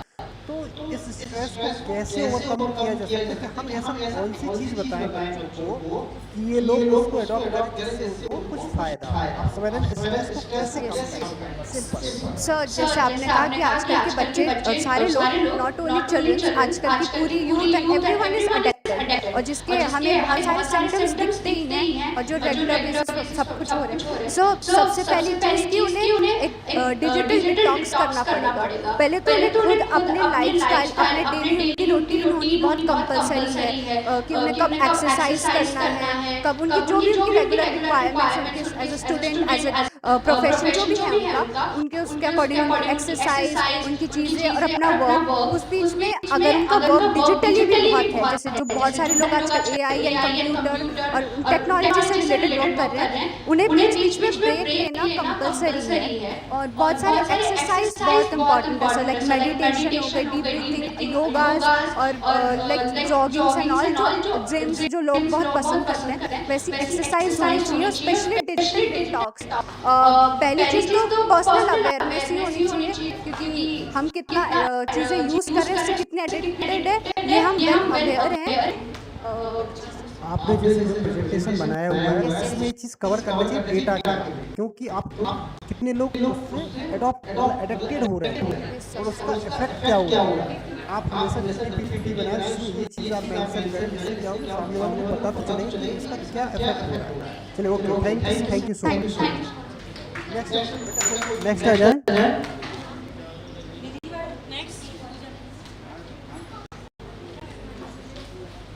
I'll invite Nancy and Pooja for the next discussion.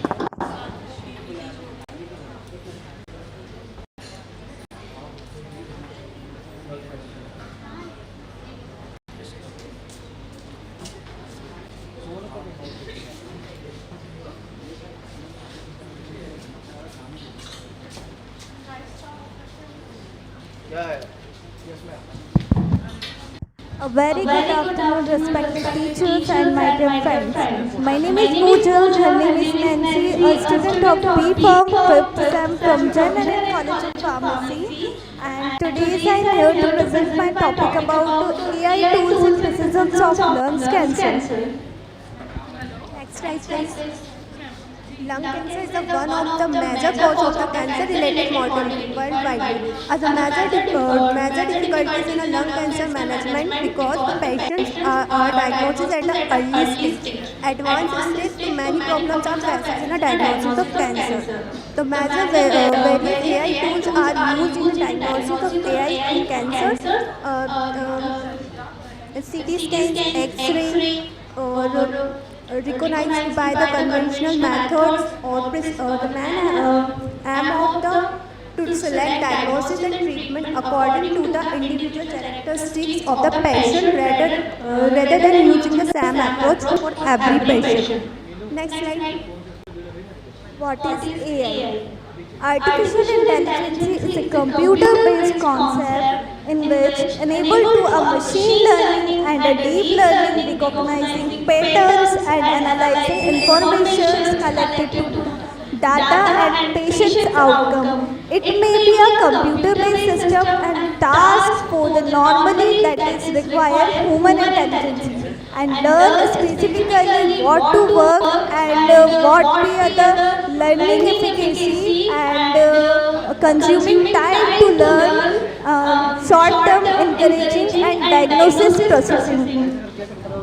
Maybe an artificial intelligence can learn and recognize with patterns like analyzing images, like patient history and data outcomes. This may be identically pattern to recognize and difficulties in learning of patient identity. So it will be helped with this learning of cancers and it may be predict the disease prognosis and decisions making, but not be the final decision. It may be depend on doctors that will be helped to immerse and known about diagnosis. Next slide. AI in lung cancer. Deep learning, the various tools are used in our deep learning, convolutional neural network and other is automatic nodule detection. The convolutional neural networks, these are model are trained to of the thousands of animated image to detect the patient and environments associated with the lungs cancer, such as the nodules, tumors, and other suspicious lesions. AI is a help in identify the difference in image that may be challenging to human radiologists. Next one is automated nodule detections. AI system होता है autonomically detect the nodules and segments them, classifying the basis on the nodule size, shape, and density. Cancer density help in identify cancer at the early stage. AI models are help in a detection and diagnosis of the cancer. It reduces the human error and improving the accuracy of diagnosis. Next slide. How to identify lungs cancer? Lungs cancer is a rare case in which it is not to be identified with naked eyes. AI will help in recognizing with symptoms. Symptoms in which identify both of images, learning about this patient's outcome with the help of pathology and histopathology, CT scan, MRI and X-rays. That would be help to learn to identify lungs cancer with symptoms and medical histories. This may be a molecular testings, biopsy symptoms and recognizing cytologies and position estimations, chromatography, CT scan. This may be help to learn images and find out the location, density, size. Next slide. Next slide. Conclusion. AI improve lungs cancer detection and diagnosis with the help of AI. AI helps to learn and analyze CT scan, identify suspicions nodules, support risk predictions and treatment processing. It may be challenging to know about lungs cancer. It can be easy with the help of AI and image learning, deep learning. It may be relatable and recognizing patterns to detect lungs cancer and know the types of cancer, stages of cancer. That may be easy with the help of AI and early stages risk predictions. Thank you.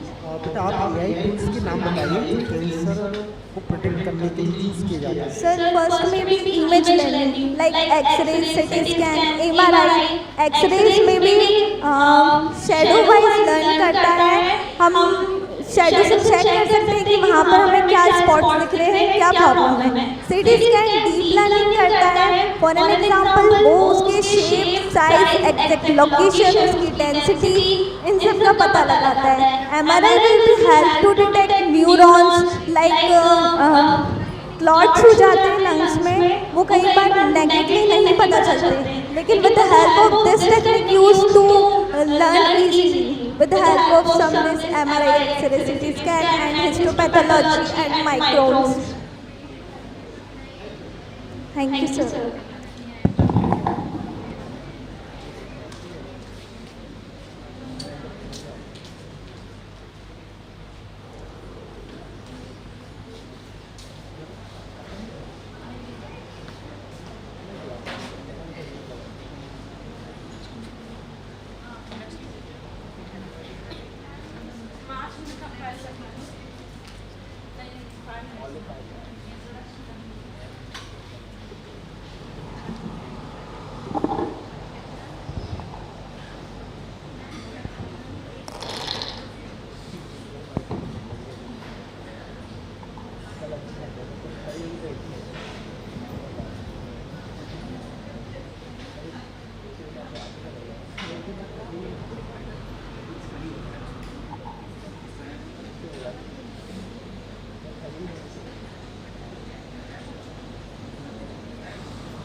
Good afternoon, everyone. Present over here, I am Kritika Pal and with Ravindra Singh Rathod from B Farm branch, JNCT College of Pharmacy. Today, I am here to present our topic: integrated smart nano platform for precise diagnosis and target drug delivery in TNBC, which is triple negative breast cancer. What is breast cancer? Next. Breast cancer occurs when cell in the breast grows uncontrolled form which cause malignant tumors. There are major three receptors which are responsible for the breast cancer are estrogen receptors, progesterone receptor, human epidermal growth factor receptors. If we see the Glucon 2020 reports, where 20 millions of women were diagnosed worldwide with breast cancer, and among them 6,85,000 deaths were recorded. And approximately 10 to 20% of breast cancer are triple negative breast cancer. According to data, breast cancer the second most commonly diagnosed cancer globally after the lung cancer. Second, this is the chart of analysis that in India, if we talk about in the first chart, breast cancer is the most diagnosed cancer in the women right now currently in India. And in worldwide also, if we will see, there is the breast cancer is the major cancer we detect in women. And in every chart, there is a proof that breast cancer is now currently is very aggressive cancer in women right now, which is non-detectable in the case of TNBC especially. Next page. Now let's move forward in TNBC. What is TNBC? So triple negative breast cancer is basically a cancer which doesn't have both all the three receptors, this estrogen, progesterone or human epidermal receptors. It makes it more difficult to treat with HER targeting treatment cannot be used against these targeted cancers. TNBC is considered one of the most aggressive and heterogeneous form of breast cancer. It is a high tendency to recurrence in early stage metastasis. Median survival after metastasis is approximately 3 months, and there is a 25% of chances to recurrence after the surgery. Next, please. There are subtypes of TNBC which are basal 1, basal 2, immunomodulatory, then mesenchymal stem cells and human endocrine receptors. First, in this,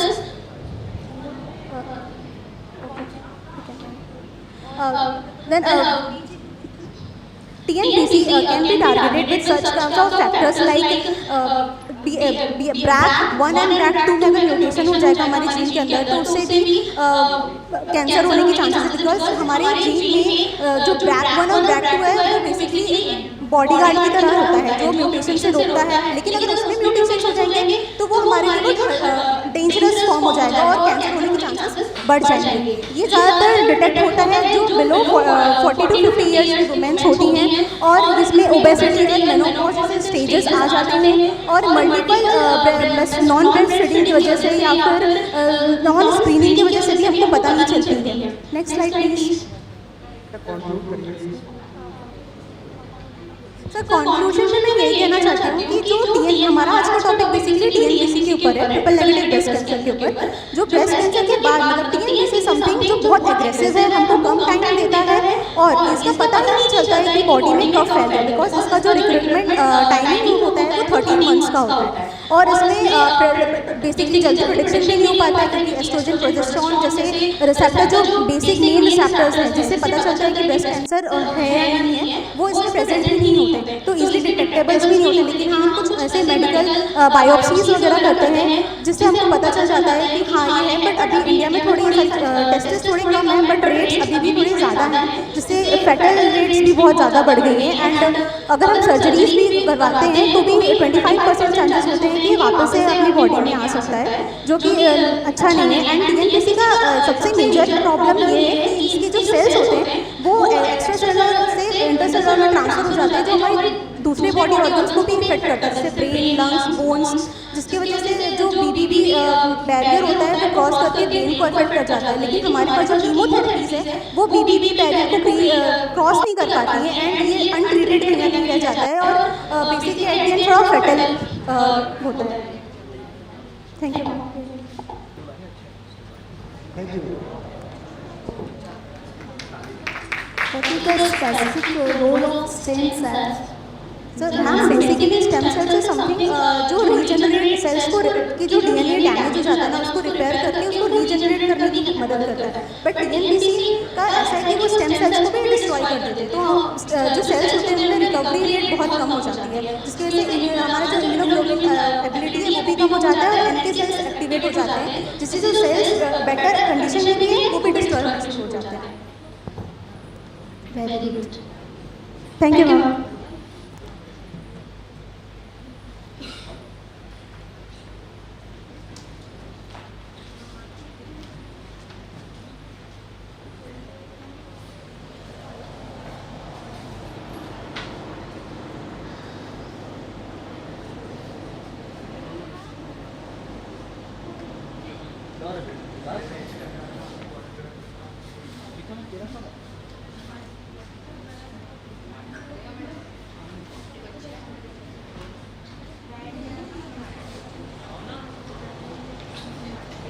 Thank you for the presentation. Here comes to end of the presentation.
Students आगे आ जाइए, आप छोड़ दो, skip कर दो। कहाँ है PPT? PPT में भेज दिया, मैं सबका फॉर्मेट आगे आ जाओ, सब बच्चे आ गए।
बेटा आगे आ जाओ।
Good afternoon and a very warm welcome in today's valedictory ceremony of SmartCon International Conference.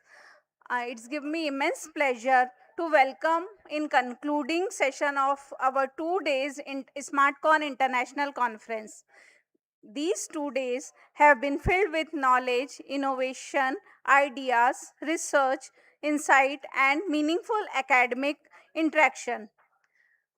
So let us begin the auspicious program by the seeking of blessing of Goddess Saraswati, the symbol of knowledge and wisdom. Now I request all the dignitaries to kindly join us for lamp lighting and Saraswati Vandana.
Thank you, everyone.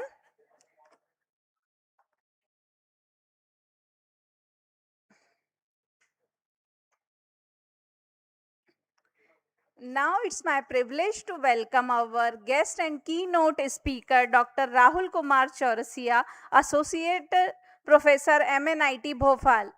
Now I'll request our director, Dr. Ravi Shankar Mishra, to welcome of Dr. Rahul Kumar Chaurasia. Welcome you, sir.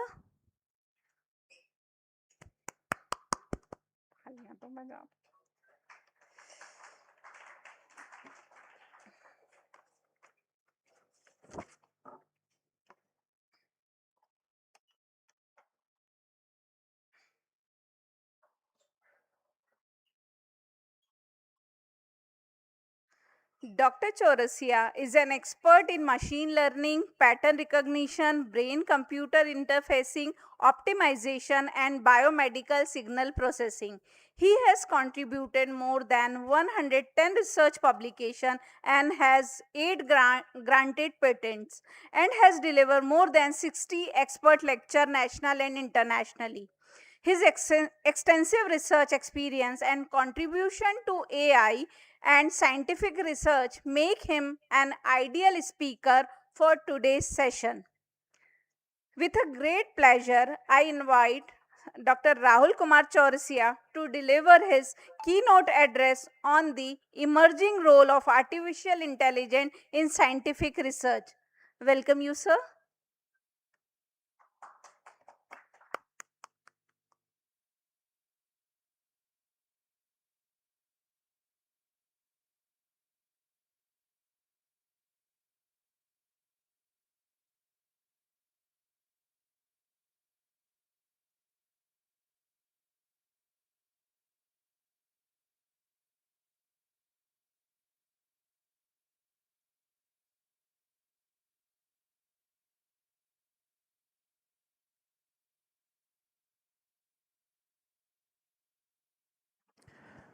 I will just introduce the basic terminology which students need to know in this current time of AI, like what is machine learning, what is deep learning, what is transfer learning, what is generative AI, what is explainable AI. Okay, all those kind of what is agentic AI. So all those terminologies I have tried to cover in this within 30 minutes of time.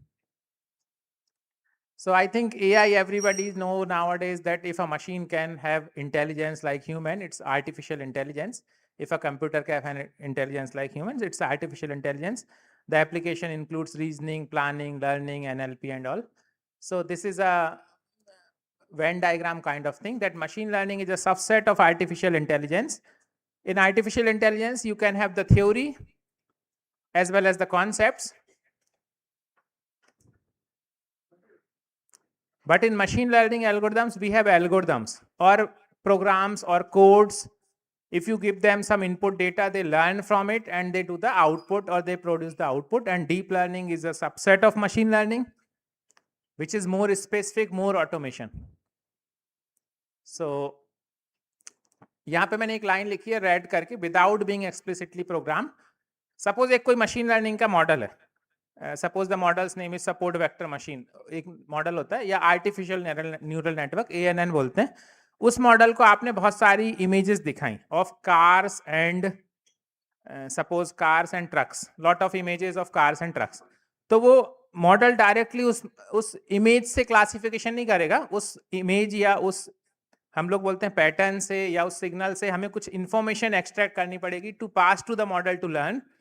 तो वो information क्या हो सकती है, जैसे कि anyone like what kind of information can have the distinguish between car and truck. For example if I say the length of the vehicle और height of the vehicle, है ना, तो ये दो फीचर्स ले सकते हैं हम लोग. तो हम मशीन लर्निंग मॉडल में बहुत सारी कार, बहुत सारे ट्रक्स की लेंथ और हाइट को पास कर देंगे. तो वो मॉडल उनकी वैल्यूज देखेगा कि कार की लेंथ कितनी रह रही है, ट्रक की लेंथ कितनी रह रही है, कार की हाइट कितनी और ट्रक की हाइट कितनी, और उससे वो एक मॉडल लर्न कर लेगा. So without being explicitly program का मतलब है कि आपको जस्ट डेटा पास करना है. अलग अलग टाइप के डेटा सेट के लिए क्या लर्निंग करनी है वो मॉडल खुद डिसाइड कर लेता है. You need not to tell कि इतनी हाइट पे कार है या इतना ट्रक है. जस्ट पास द इंफॉर्मेशन कि ये कार का डेटा, ये ट्रक का data, it will learn itself. So this is what is machine learning is. So any kind of application you can apply it. In fact, I have written a lot of them.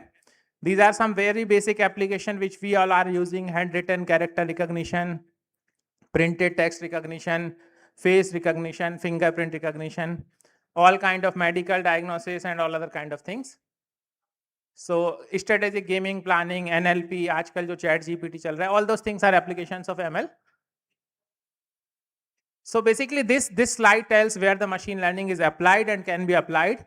Automation of all the repetitive procedures where there is a data set. If you have data set, then you can apply machine learning.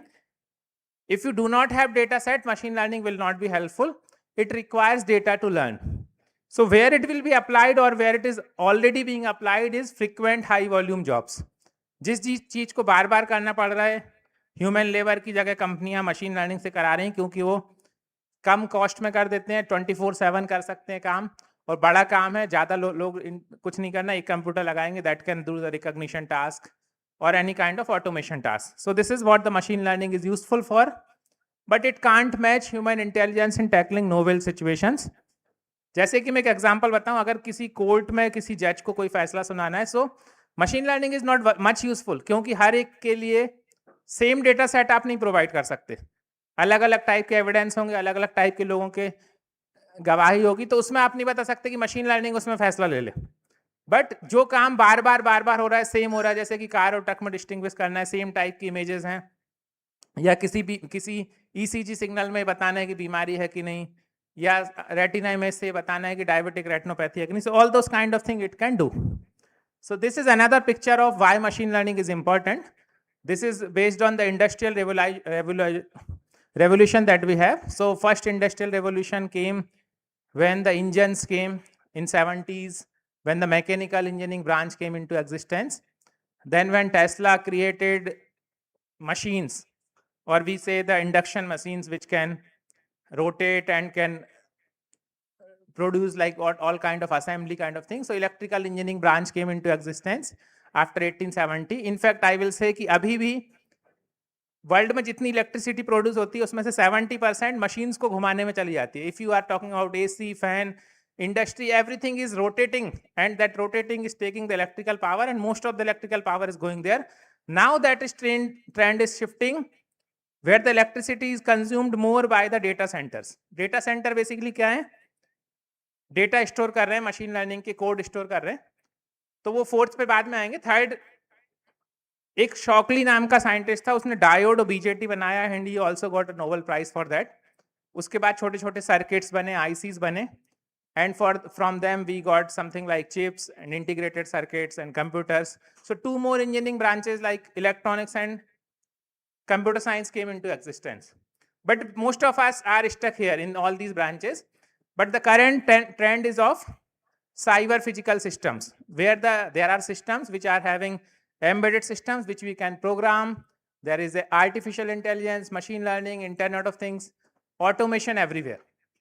जैसे कि अगर आप example देखते हैं, cars जो नई आ रही हैं मार्केट में, तो वो उसमें कभी ये ज़्यादा बात नहीं होती कि हमने ये मैकेनिकल पॉइंट ऑफ व्यू से अच्छा कर दिया, या बहुत अच्छी इफिशियंसी ला दी, या इंजन में कुछ ज़्यादा अच्छा कर दिया. Mostly they are talking about more number of sensors, ADAS आ गया है, एडवांस ड्राइवर असिस्टेंट सिस्टम आ गया, ये वाला नया फीचर आ गया, ये वाली नई फैसिलिटी आ गई. Most of them are based on this IoT network, sensor networks and cyber physical systems. Mostly automation and AI and ML. सारी नई कंपनियां ऑटोनोमस कार और इस सब पे ज़्यादा फोकस कर रही हैं. So, okay. So, ये 2 स्लाइड हैं for students to understand what is human learning and what is machine learning. तो ह्यूमन लर्निंग में जैसे हम बोलें कोई नया बेबी के बर्थ हुआ है, तो उसको अभी कुछ लर्न नहीं, उसने लाइफ में कुछ नहीं देखा है. He will see lot of patterns. So patterns basically come through our sensory organs. Sensory organs are like our eyes can see images and videos, our ears can listen to the audios, our tongue can taste the food, our nose can smell the things, our skin can have the texture, pressure, humidity, and all those things we can have as input as pattern. So pattern recognition system in our brain is a very complex neural network, which we call as brain neural network, connected through lot of neurons, millions of neurons we say. that learn from those images, those data sets, those audios, those signals to categorize the things. जैसे एक example है, learn to read facial expression. 1-2 महीने की as में आते आते बच्चे को इतना सिंपल टास्क है कि वो समझ जाता है कि कौन हंस रहा है, कौन रो रहा है. देन रिकॉग्नाइजिंग स्पीच, तो 2-3 साल की उम्र तक काफी सारा ऑडियो सुनने के बाद the kid can understand what you are saying. यहाँ पे एक और बहुत इंपॉर्टेंट चीज होती है रिलेवेंट डेटा. रिलेवेंट डेटा क्या होता है? जैसे किसी बच्चे को हम जिस लैंग्वेज में बात कर रहे हैं, हम लोग मोस्टली हिंदी या इंग्लिश में बात करते हैं, दे कैन रिकॉग्नाइज हिंदी और इंग्लिश. अगर अचानक से आप चाइनीज में कुछ बोलोगे, he will not be able to understand or recognize what you are saying because the training of that particular kid has not been done on that data set. Same happens with machine learning model. जिस type के data set पे आप train करते हैं वो उसी type के data set के रिकॉग्निशन में यूज होता है. फिर डॉक्यूमेंट रीडिंग की बात करते हैं तो हमने काफी सारी चीजें सीखी. पहले अल्फाबेट सीखा, छोटे छोटे वर्ड्स सीखे, फिर सेंटेंसेस सीखे, paragraphs. Then we understood what is like how to do all those things and all. फिर फिंगरप्रिंट रिकॉग्निशन वाला जो टास्क है वो बहुत स्पेसिफिक पुराने साइंटिस्ट करते थे, अब तो क्योंकि एआई से हो गया तो कोई करता नहीं है. और मेडिकल इमेज देख के, जैसे एक्सरे देख के डॉक्टर बताता है कि यहाँ पे फ्रैक्चर है, या ईसीजी देख के बताता है आप कोई बीमारी है, he has been trained for that. So actually in machine learning what happens, the patterns are all those things which you can convert into electrical signals or numbers. For example, if you take image is nothing but a collection of pixels. Each pixel has an intensity value which is a number. Or if you talk about audio signal, at different time you have different amplitude written. You can have humidity sensor, you can have pressure sensor. Can somebody tell me which patterns we cannot convert into signals? Which human can do but machines can't do? For example, if I tell smell, है ना, smell को ऐसा कोई तरीका नहीं है कि हम उसको कन्वर्ट कर दें एक मशीन वाली लैंग्वेज में, या उसको कोई ट्रांसड्यूसर लगा के कन्वर्ट कर सकें एक फिजिकल वैल्यू में. सिमिलरली टेस्ट में भी यही होता है. इसलिए टेस्ट और स्मेल के लिए कोई ऑटोमेशन नहीं होता, सब खुद ही लिखना पड़ता है कि इसका खाना अच्छा था, खुशबू ऐसी थी. So basically those patterns are basically all those things where we can convert them into numbers. Images, videos, signals होते हैं. अगर स्टॉक मार्केट का डेटा मूव हो रहा है वो भी है, ऑडियो सिग्नल है, कुछ टेक्स्ट लिखा हुआ है, आप कुछ टाइप कर रहे हो, all those things can be your patterns.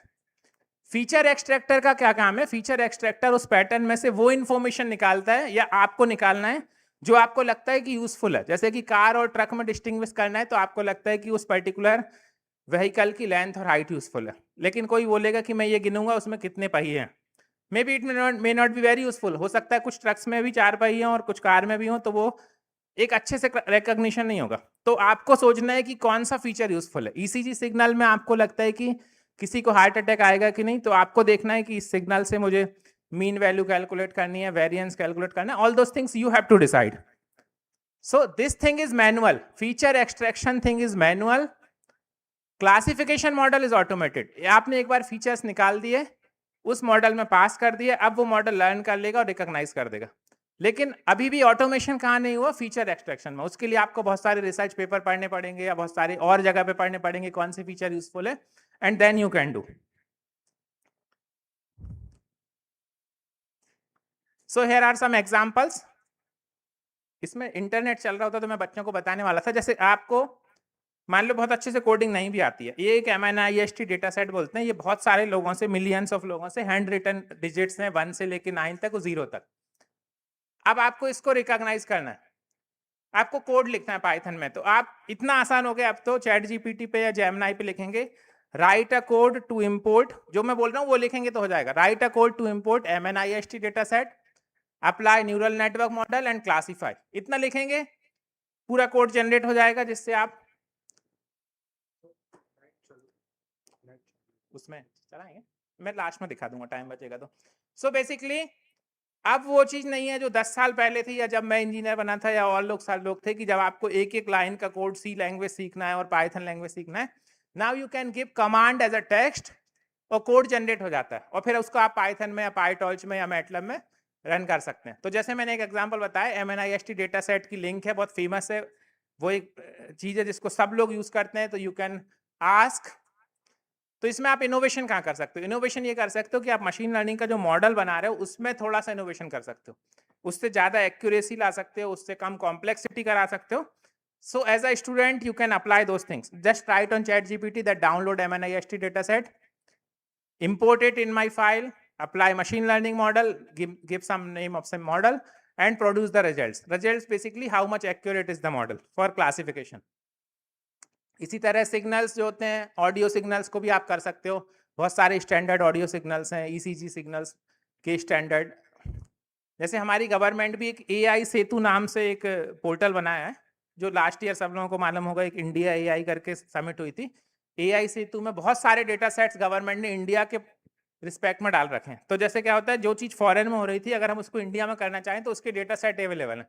So if you want to do some work for your project, for BTech, for MTech, or for PhD also, you can download the data set, train your model on that and produce the result.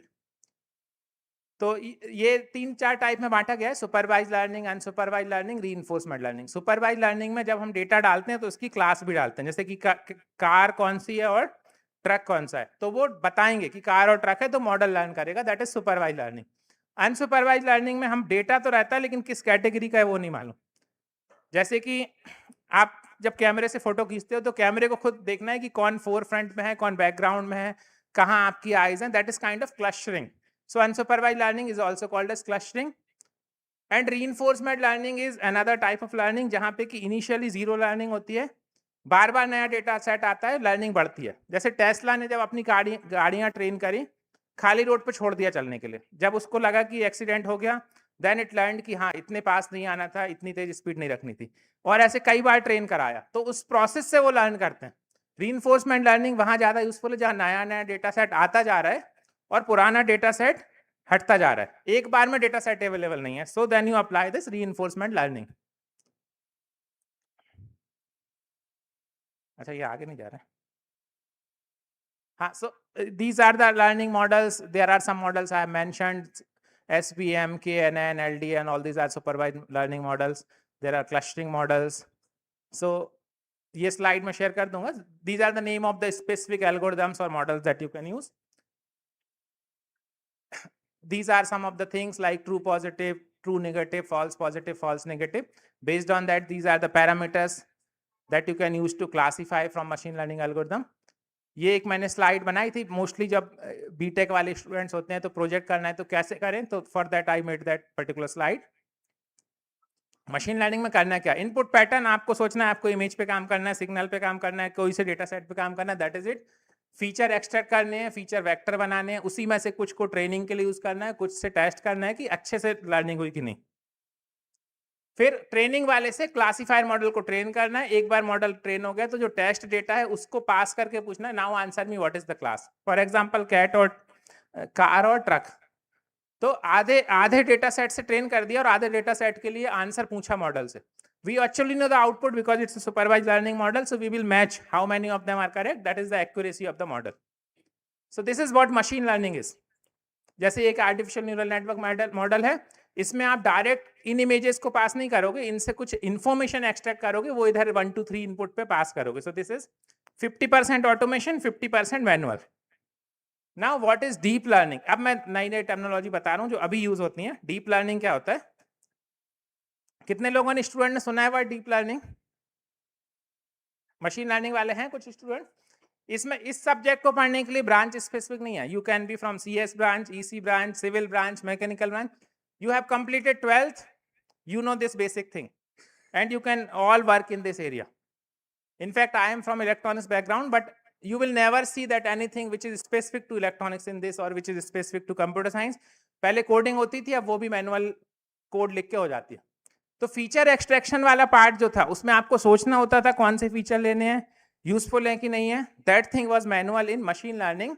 Deep learning में क्या होता है, input जो होता है वो as it is image pass कर दो. आप कैट और कार और ट्रक की image as it is pass कर दो विदाउट टेलिंग कि ये वाले फीचर एक्सट्रैक्ट करो, और मॉडल फिर भी बता देगा.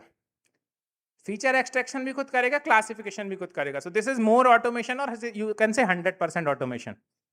बेसिकली हाउ इट वर्क्स, सभी लोगों ने थोड़ा बहुत वर्ड सुना होगा, कॉन्वोल्यूशन. कॉन्वोल्यूशन मतलब होता है एक सिग्नल पे दूसरे सिग्नल को कॉन्वोल्यूट कराना. कॉन्वोल्यूशन का सिंपल फंडा है, जहां पे दोनों सिग्नल सेम होते हैं वहां आउटपुट ज्यादा आ जाता है. जैसे मैं एक इस तरह से एक ये वाली जैसे ये एक सर्कल है, या फिर एक ये इस तरह की एज है, या इस तरह की एज है, तो इस चीज को अगर पूरी इमेज के ऊपर ऐसे इस तरह से ले जाता रहूंगा, ऐसे करके कॉन्वोल्यूट कराऊंगा। तो जहां कहीं भी इमेज में सर्कल होगा वो इन्फॉर्मेशन एक्सट्रैक्ट होकर हाईलाइट हो जाएगी। तो अलग अलग circles, triangles, all those kind of information they extract. In the initial phase they extract very basic information. अगर आप फेस रिकॉग्निशन की बात कर रहे हो, देन मे बी नोज और आईज और ईयर, और कुछ लेयर्स के बाद they extract very deep information. So this convolution operation is performed to extract the information from the depth of the images without any feature extraction. Just apply those convolution filters that will extract the information. So that logic is called deep learning. तो feature learning जो होता है वो convolution से होता है, classification फिर standard neural network model से हो सकता है. So here you need not to extract feature, just have a large data set, pass it, model will learn.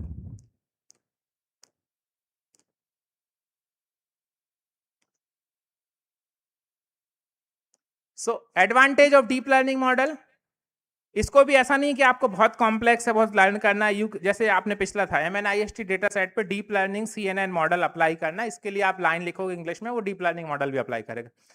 Feature extraction अभी ऑटोमेटिक हो गया, लार्ज और कॉम्प्लेक्स डेटा सेट भी हैंडल कर लेता है, एक्यूरेसी भी बढ़ गई, स्केलेबिलिटी हो गई. लिमिटेशन इसकी है कि इसमें बहुत बड़ा डेटा सेट चाहिए डीप लर्निंग मॉडल में, और बहुत देर लगती है लर्निंग में. अगर आप मॉडल को ट्रेन करते हो कई घंटों तक लर्न होता है. अगर आप छोटे से कंप्यूटर पे करोगे, पीसी पे, तो वो 2-3 दिन बाद ये भी बोल सकता है कि मेमोरी इज इनसफिशिएंट. तो जीपीयू बोलते हैं, ग्राफिकल प्रोसेसिंग यूनिट. कई जैसे नॉर्मल 32 GB 8 GB के कंप्यूटर है वो, और 100 GB में कंप्यूटर होते हैं, उस पर ट्रेन कराना पड़ता है. So that is the problem with the deep learning models. तो फिर इसका एक सोल्यूशन आया nowadays, it's called transfer learning. Transfer learning में क्या होता है, मॉडल जो बहुत बड़े थे उनको बहुत सारे बड़े डेटा सेट पर ट्रेन किया गया, लेकिन इररिलेवेंट डेटा सेट पे. जैसे कि मुझे एक्सरे इमेज पे काम करना है, जो इमेज नेट मॉडल है वो एक्सरे इमेज पे ट्रेंड नहीं है, वो दुनिया में जितनी इमेजेस इंटरनेट पे सब पे ट्रेंड है. तो फॉर एग्जांपल किसी कंपनी को, गूगल को एक बच्चे को हायर करना है, तो या तो वो उसको 12th से हायर करे, पूरी इंजीनियरिंग कराए और फिर उससे कुछ काम कराए, या फिर एक्सपीरियंस्ड बंदे को ले ले जिसको आता तो है काम करना लेकिन वो काम नहीं आता जो गूगल को कराना है. तो what he will do, it will train little bit more, या जो उसकी प्रीवियस लर्निंग है उसको अपने काम के लिए ट्रांसफर कर लेगा. That logic is called transfer learning. So basically जो मॉडल्स हैं वो बहुत बड़े बड़े डेटा सेट पे ट्रेंड है. जो आप लोग चैट जीपीटी देखते हो या फिर जेमिनाई देखते हो, बहुत बड़े डेटा सेट पे ऑलरेडी ट्रेंड है. Those kind of model if you are using for your specific task. अब आपके पास कार और ट्रक की 100-200 इमेजेस थी, आप उस पर उस मॉडल को रीट्रेन करो. उस रीट्रेन को हम लोग बोलते हैं फाइन ट्यूनिंग. तो वो उस पर फाइन ट्यून कर दिया आपने ऑलरेडी ट्रेन मॉडल को. इसमें आपको अब ज्यादा बड़ा डेटा सेट भी नहीं चाहिए और ट्रेनिंग में टाइम भी कम लग रहा है क्योंकि छोटी सी ट्रेनिंग हो रही है. That kind of training is called transfer learning. Okay, now I come to the next concept, generative AI. अगर मैं प्रीवियस वाले इस वाली स्लाइड पे जाता हूं अपनी,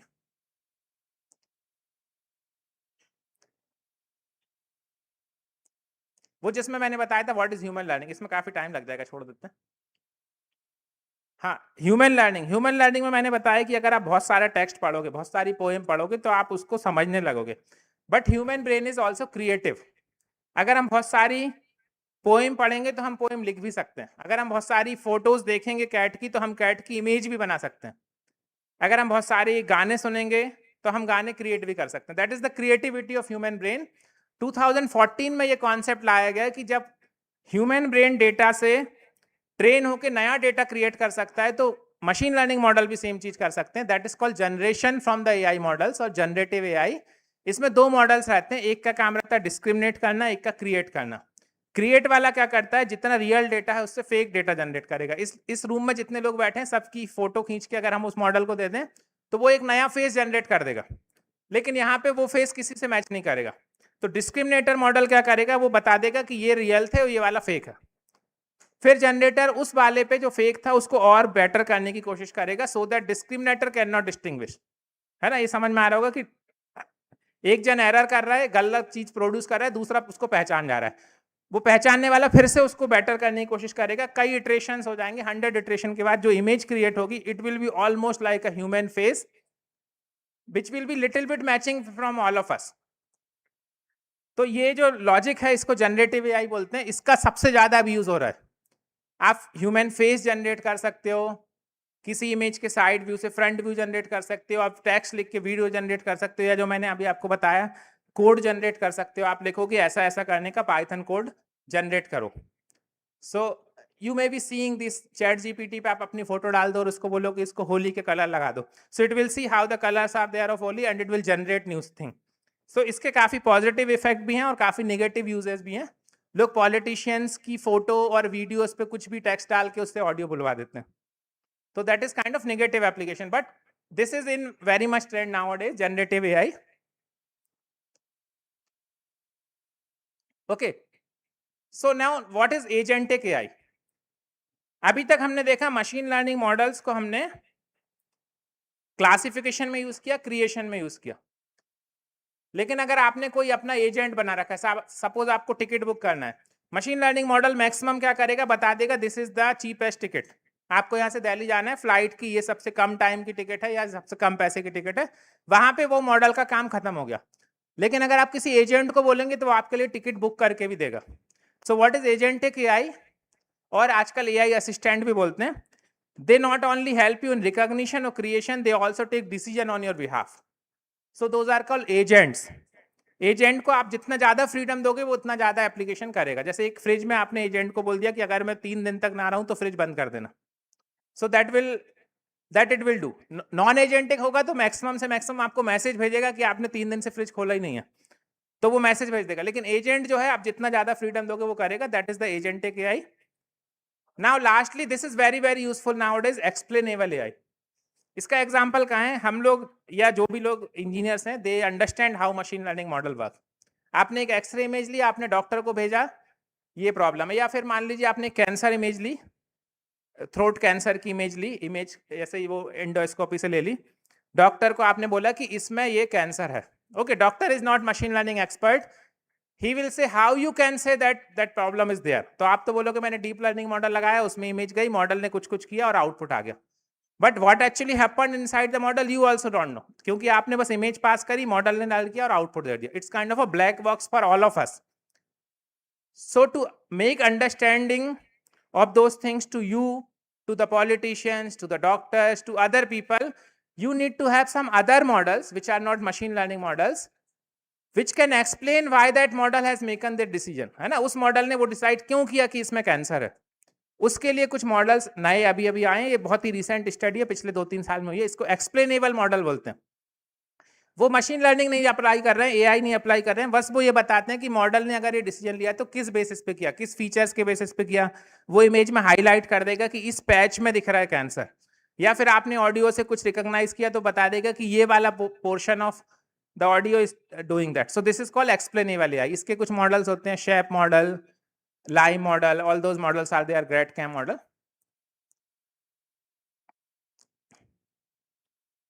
okay, this is the last slide, responsible AI. अभी जैसे मैंने बताया जनरेटिव एआई के बहुत सारे नेगेटिव एप्लीकेशंस हैं।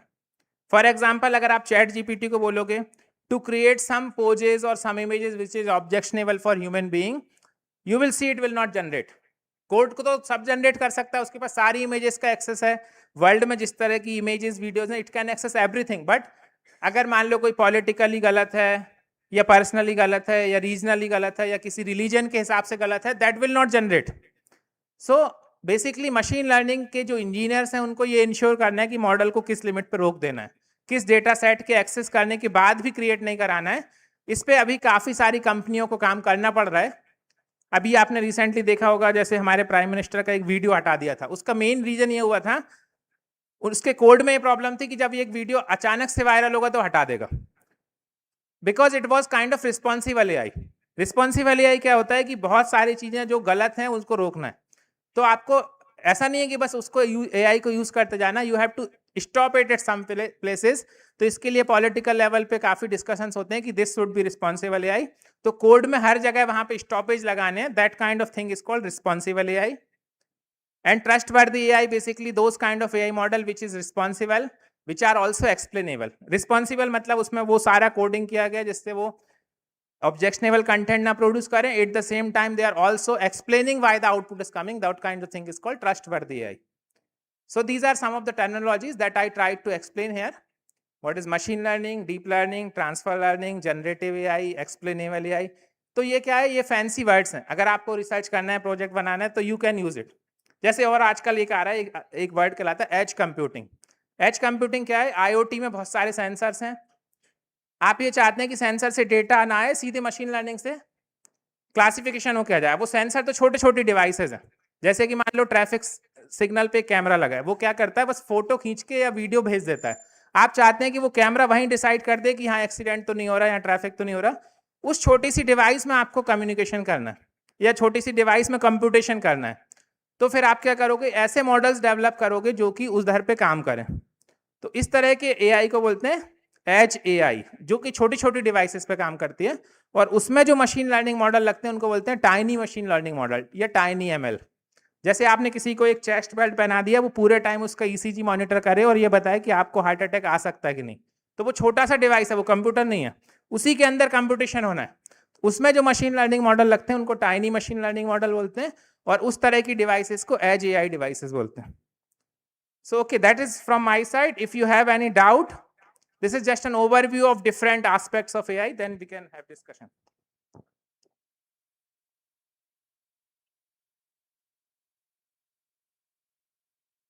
So, if I talk about my area, I generally work on telemedicine. That means either ECG signals from heart or EEG signal from brain. Then we apply machine learning models, try to classify them, try to find out the disease. एक ये area पे काम करता हूं मैं। एक दूसरा है प्रिडिक्शन मॉडल्स, करंट डेटा को देख के नया डेटा, जैसे इलेक्ट्रिसिटी फोरकास्टिंग बोलते हैं, कितनी बिजली कंज्यूम हो रही, कितनी जरूरत पड़ेगी, तो वो इलेक्ट्रिकल कंपनी के काम में आएगा। या अभी किसी कंपनी का शेयर क्या है और फ्यूचर में क्या हो जाएगा, तो that is kind of prediction models. इस पे काफी रिसर्च के स्कोप रहते हैं। कोई चीज या कोई सिग्नल अभी कैसा और फ्यूचर में कैसा होगा, तो वो जनरेट करके दिखाना पड़ता है। That is the generative models, and in that area I am working mostly. ठीक है सर, हो गया।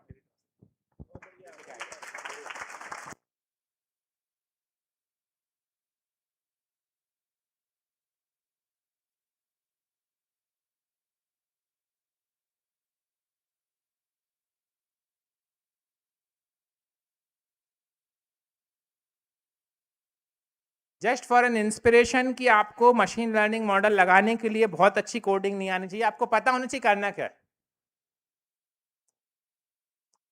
हमारे यहाँ भी जो बीटेक के स्टूडेंट आते हैं उनको बहुत अच्छी पाइथन नहीं आती, लेकिन वो पूरे के पूरे मॉडल डेवलप करके रिजल्ट निकाल दे रहे हैं, पेटेंट्स फाइल कर दे रहे हैं, पब्लिकेशन निकाल रहे हैं, all with the help of AI only.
जैसे यहाँ पे जो वर्ड लिखा है ना विजन ट्रांसफॉर्मर, आप लोग देख रहे होगे सेकंड वाला, ये इतना नया मॉडल है कि अभी हमारे यहाँ के जो पीएचडी स्कॉलर्स हैं वो इस मॉडल को अप्लाई करके रिसर्च पेपर लिख रहे हैं, तो वो 2-3 महीने में पब्लिश हो रहे हैं। Research paper publication is a very important thing in PhD. 2 paper publish करने से लोगों को पीएचडी मिल जाती है। तो ये इन्फॉर्मेशन बस होना चाहिए, काम ऐसा नहीं कि बहुत टफ है। Vision transformer is a very latest model. Transformer basically बनाए गए थे ऑडियो सिग्नल्स या 1 डायमेंशनल सिग्नल के लिए, जैसे ईसीजी सिग्नल है, ईजी सिग्नल है, और इमेजेस होती है 2 डायमेंशनल सिग्नल। तो ट्रांसफॉर्मर जो थे वो टेक्स्ट के लिए, स्टॉक मार्केट डेटा के लिए, जो 1 डायमेंशनल सिग्नल के लिए बनाए गए थे। तो किसी ने रिसेंट मॉडल बनाया कि इमेज पे ट्रांसफॉर्मर कैसे लगा सकते हैं, तो उसको बोलते हैं vision transformer. So this is a very famous model nowadays. सो ये उसने खुद जनरेट कर दिया, ये सबसे latest model. Similarly large language model लिखा है था, लार्ज लैंग्वेज मॉडल है एलएलएम बोलते हैं। ChatGPT is an LLM, Gemini, Alexa, Siri, all these are large language models जो बहुत सारे लैंग्वेज डेटा पर ट्रेंड है। आप ट्रांसलेट कर सकते हो, हिंदी में लिखोगे इंग्लिश में कन्वर्ट कर देगा, क्योंकि दुनिया में जितनी लैंग्वेज है उनने सब पे ट्रेनिंग कर दी है।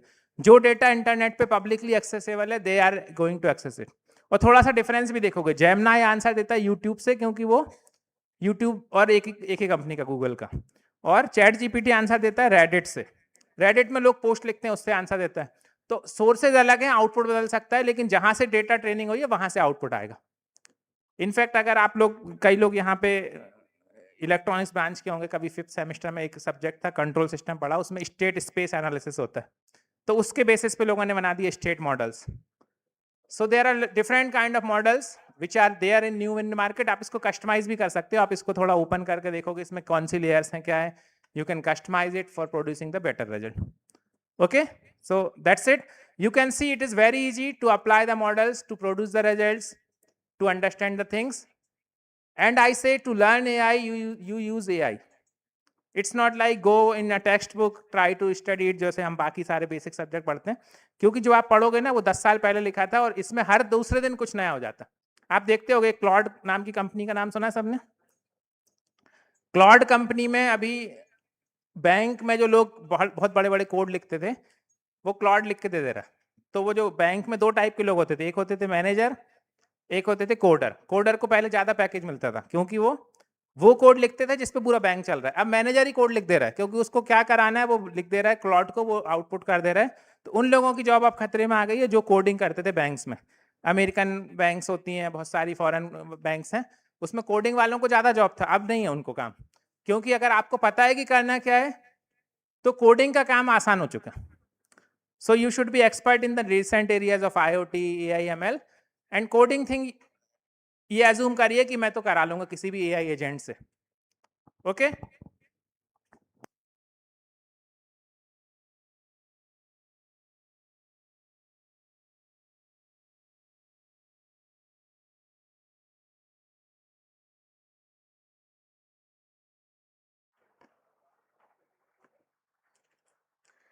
Thank you, sir, for such a insightful and enriching keynote address. Your valuable thought and AI and emerging research tool have certainly given our researcher new idea of inspiration. Honoring excellence is our way of acknowledging the knowledge, dedication, and vision that contribute to the advancement of society. For facilitating our today's guest and keynote speaker, Dr. Rahul Chaurasia sir, I'll request our respected Vice Chancellor sir, Dr. Govind Bhargav sir, for the facilitation.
Thank you, sir.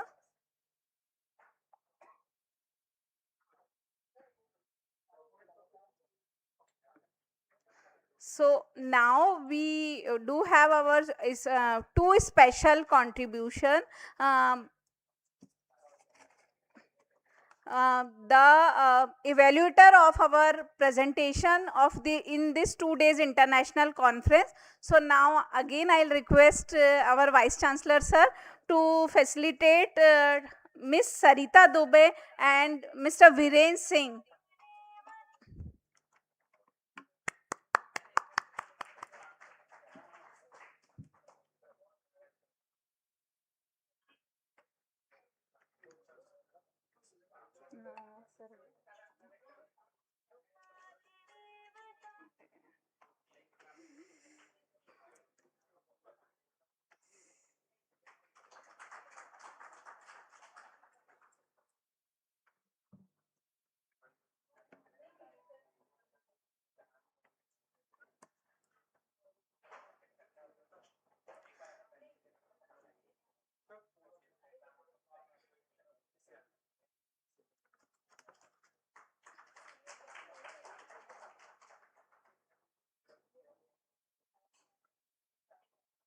Thank you, Sarita ma'am and Viren sir. Thank you, sir, for your support for the throughout the conference. Now we are come for the final and our valedictory ceremony.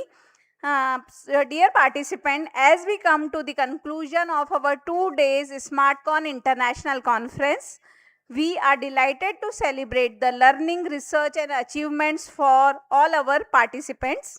This conference has provided a wonderful platform to explore how AI and emerging technologies are transforming scientific research.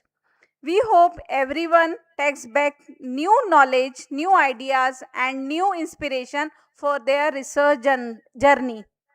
Now, it's time to recognize and appreciate our talented researchers. The award will be presented in three categories.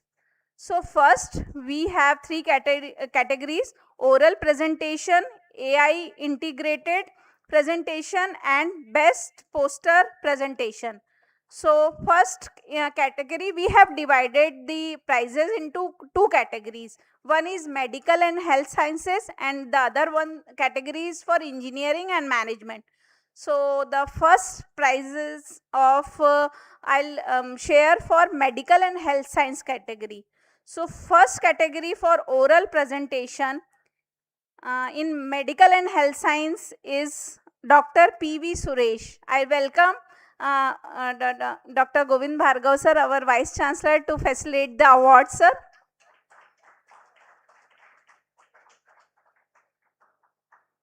Dr. P.V. Suresh, sir.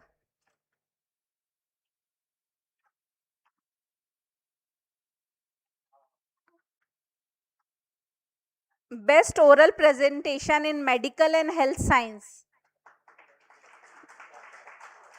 Thank you and congratulate you, sir, for this award. Our next category, sir, please be honest. Our next category in medical and health science is AI integrated presentation. May I call Miss Swati Rajput for this. Congratulations, ma'am.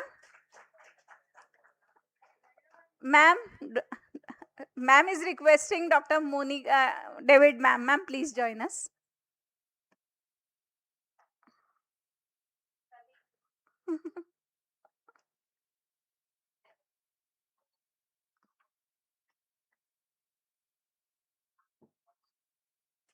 Congratulations, ma'am.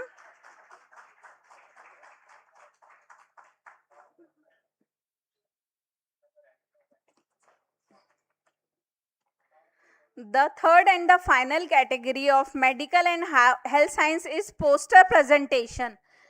May I call Ms. Shaista Nas for medical and health science category for poster presentation.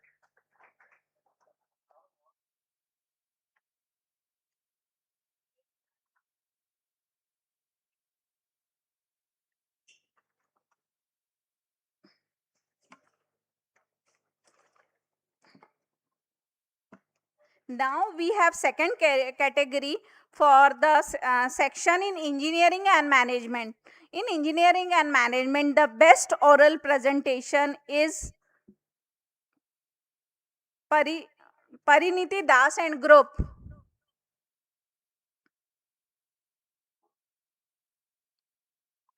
Pariniti Das and group.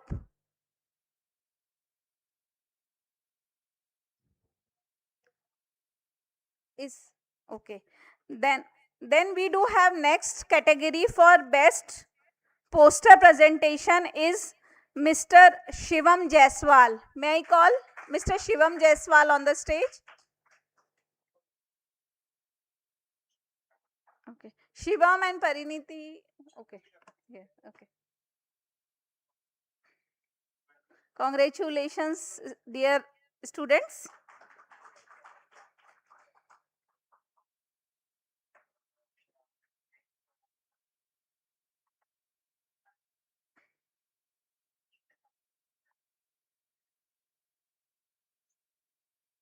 Pariniti?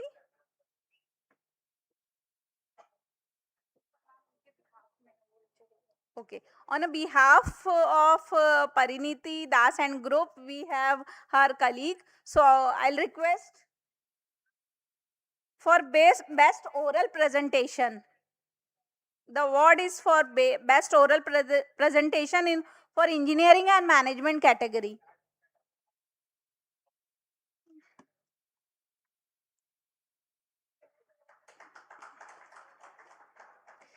Now we have final award for AI integrated presentation for engineering and management. May I call Nikita Raikwar. Nikita Raikwar. Congratulations, Nikita ma'am.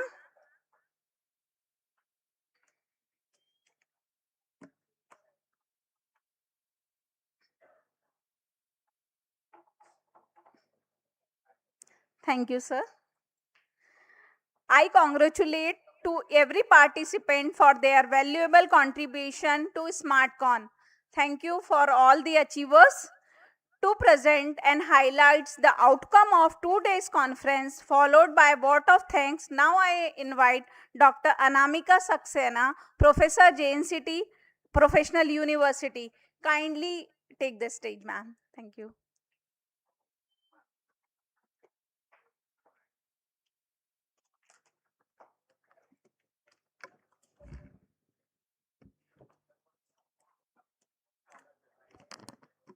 Good afternoon, everyone present here. JNCT Professional University, Bhopal successfully organized a 2-day international conference on role of AI in shaping scientific research, emerging tool, evolving trends, and transformative impact on 21st and 22nd August.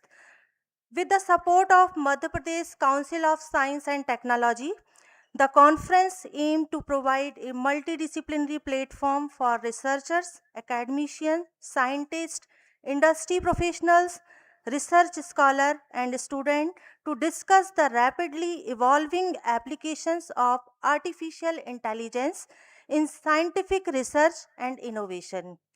The conference was inaugurated in the august presence of Professor Raghuveer Singh Tomar, Director in charge ISER Bhopal, along with distinguished guests, expert faculty member, researcher, and participant. The inaugural session highlighted the growing importance of AI in accelerating scientific discovery, data analysis, prediction, automation, and interdisciplinary research. The technical session features expert lecture, keynote address, oral presentations, poster presentation, AI integrated presentations, academic interaction covering emerging AI tool, machine learning, deep learning, data driven research, AI assisted scientific discovery, and the transformative impact of AI across various disciplines. The conference provided participants with an opportunity to present their research finding, exchange innovative idea, interact with experts, and explore possibilities for future collaboration. Special recognition was also given to outstanding participant through awards for best oral presentation, best poster presentation, and best AI integrated presentations. The second day continue with technical and interactive session, providing further opportunities for knowledge sharing, a discussion on emerging trends and future direction in AI driven scientific research. The conference conclude with a vote of thanks, expressing gratitude to the chief guest, invited speakers, MPCST, university management, organizing committee, faculty member, volunteers, technical team, researchers, and all participants for their valuable contribution. Overall, the conference served as a meaningful academic platform for understanding the transformative potential of artificial intelligence and encourage participants to adopt innovative responsibilities and interdisciplinary approach in scientific research. The successful completion of the conference reflect the collective efforts and commitment of JNCT Professional University and MPCST, Madhya Pradesh Council of Science and Technology, towards promoting research, innovation, and emerging technologies in academia. Thank you very much. Jai Hind.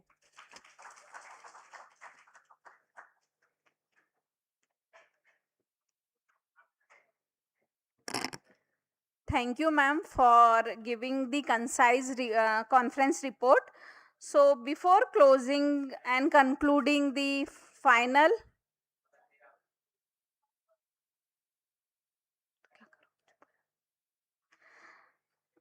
so before we officially conclude the SmartCon International Conference, may I request our today's keynote speaker and our Vice Chancellor sir and all the heads of the institute participants for the group photograph.